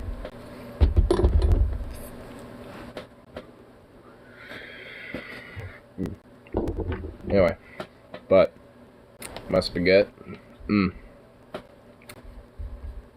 Start off with, make sure I had the, the core ingredients. Some olives. Can't go wrong with some olives. Some onions. Not just white onions, but some green onions in there too. Got some beefs. Got your seasonings, of course. Got some oregano, some rosemary. Kind of an Italian mixed seasoning that I had a little bit. Of course, a little bit of salt, peppers. Get that in all the meat. I cooked the meat first. You want to make sure all that, the juices and all that shit's going. You got that gristle. And then, put that off to the side a little bit. Got all that veggie in there. Cut up all those veggies. Plop them bitches right in there. And then I got another pan where the sauce is going to start. But before we got the sauce, we got to get our new mixture going on. Dump that all in there. Make sure there's a little olive oil. A little bit of olive oil. To get the pan going so it doesn't all stick in there. I did a little bit too to make sure, the beef and all that shit was cooked as well. And not stick it to that pan. So, good amount, a good healthy dose of olive oil. And careful with your tail. Don't want your tail spilling the food. Anyway, but, get all that going. Put the olives in there. Got this, like, tomato and garlic base spaghetti mixture. Just dump that sucker right all up in there. Start mixing that up. Got some whole wheat style spaghetti noodles. Once I popped on all that, all that shit together, whipped it up, put a little Parmesan on there, little Parmesan. Got a nice thick French bread that I didn't even bother with a knife. I just ripped that bitch apart, plopped it on there, a little salt, pepper, boom. Oh, it was delicious, and I'm about to do that again tonight. Only it's going to be reheated, but it's just going to be as equally as amazing as it was prior. In fact, I need to make more noodles because I didn't make enough last time. I have enough for one more serving, but not enough for how much meat I made, so it's like, didn't need to make some more noodles, but that is totally fine with me. Because, love big spaghetti. My rituals every night now has just been cooking something up. Whether it's like some eggs, spaghetti, whatever the fuck. I've just been watching like some Master Chef. That's just my ritual as of lately. It's just like, motherfucker. It's my nightly ritual now.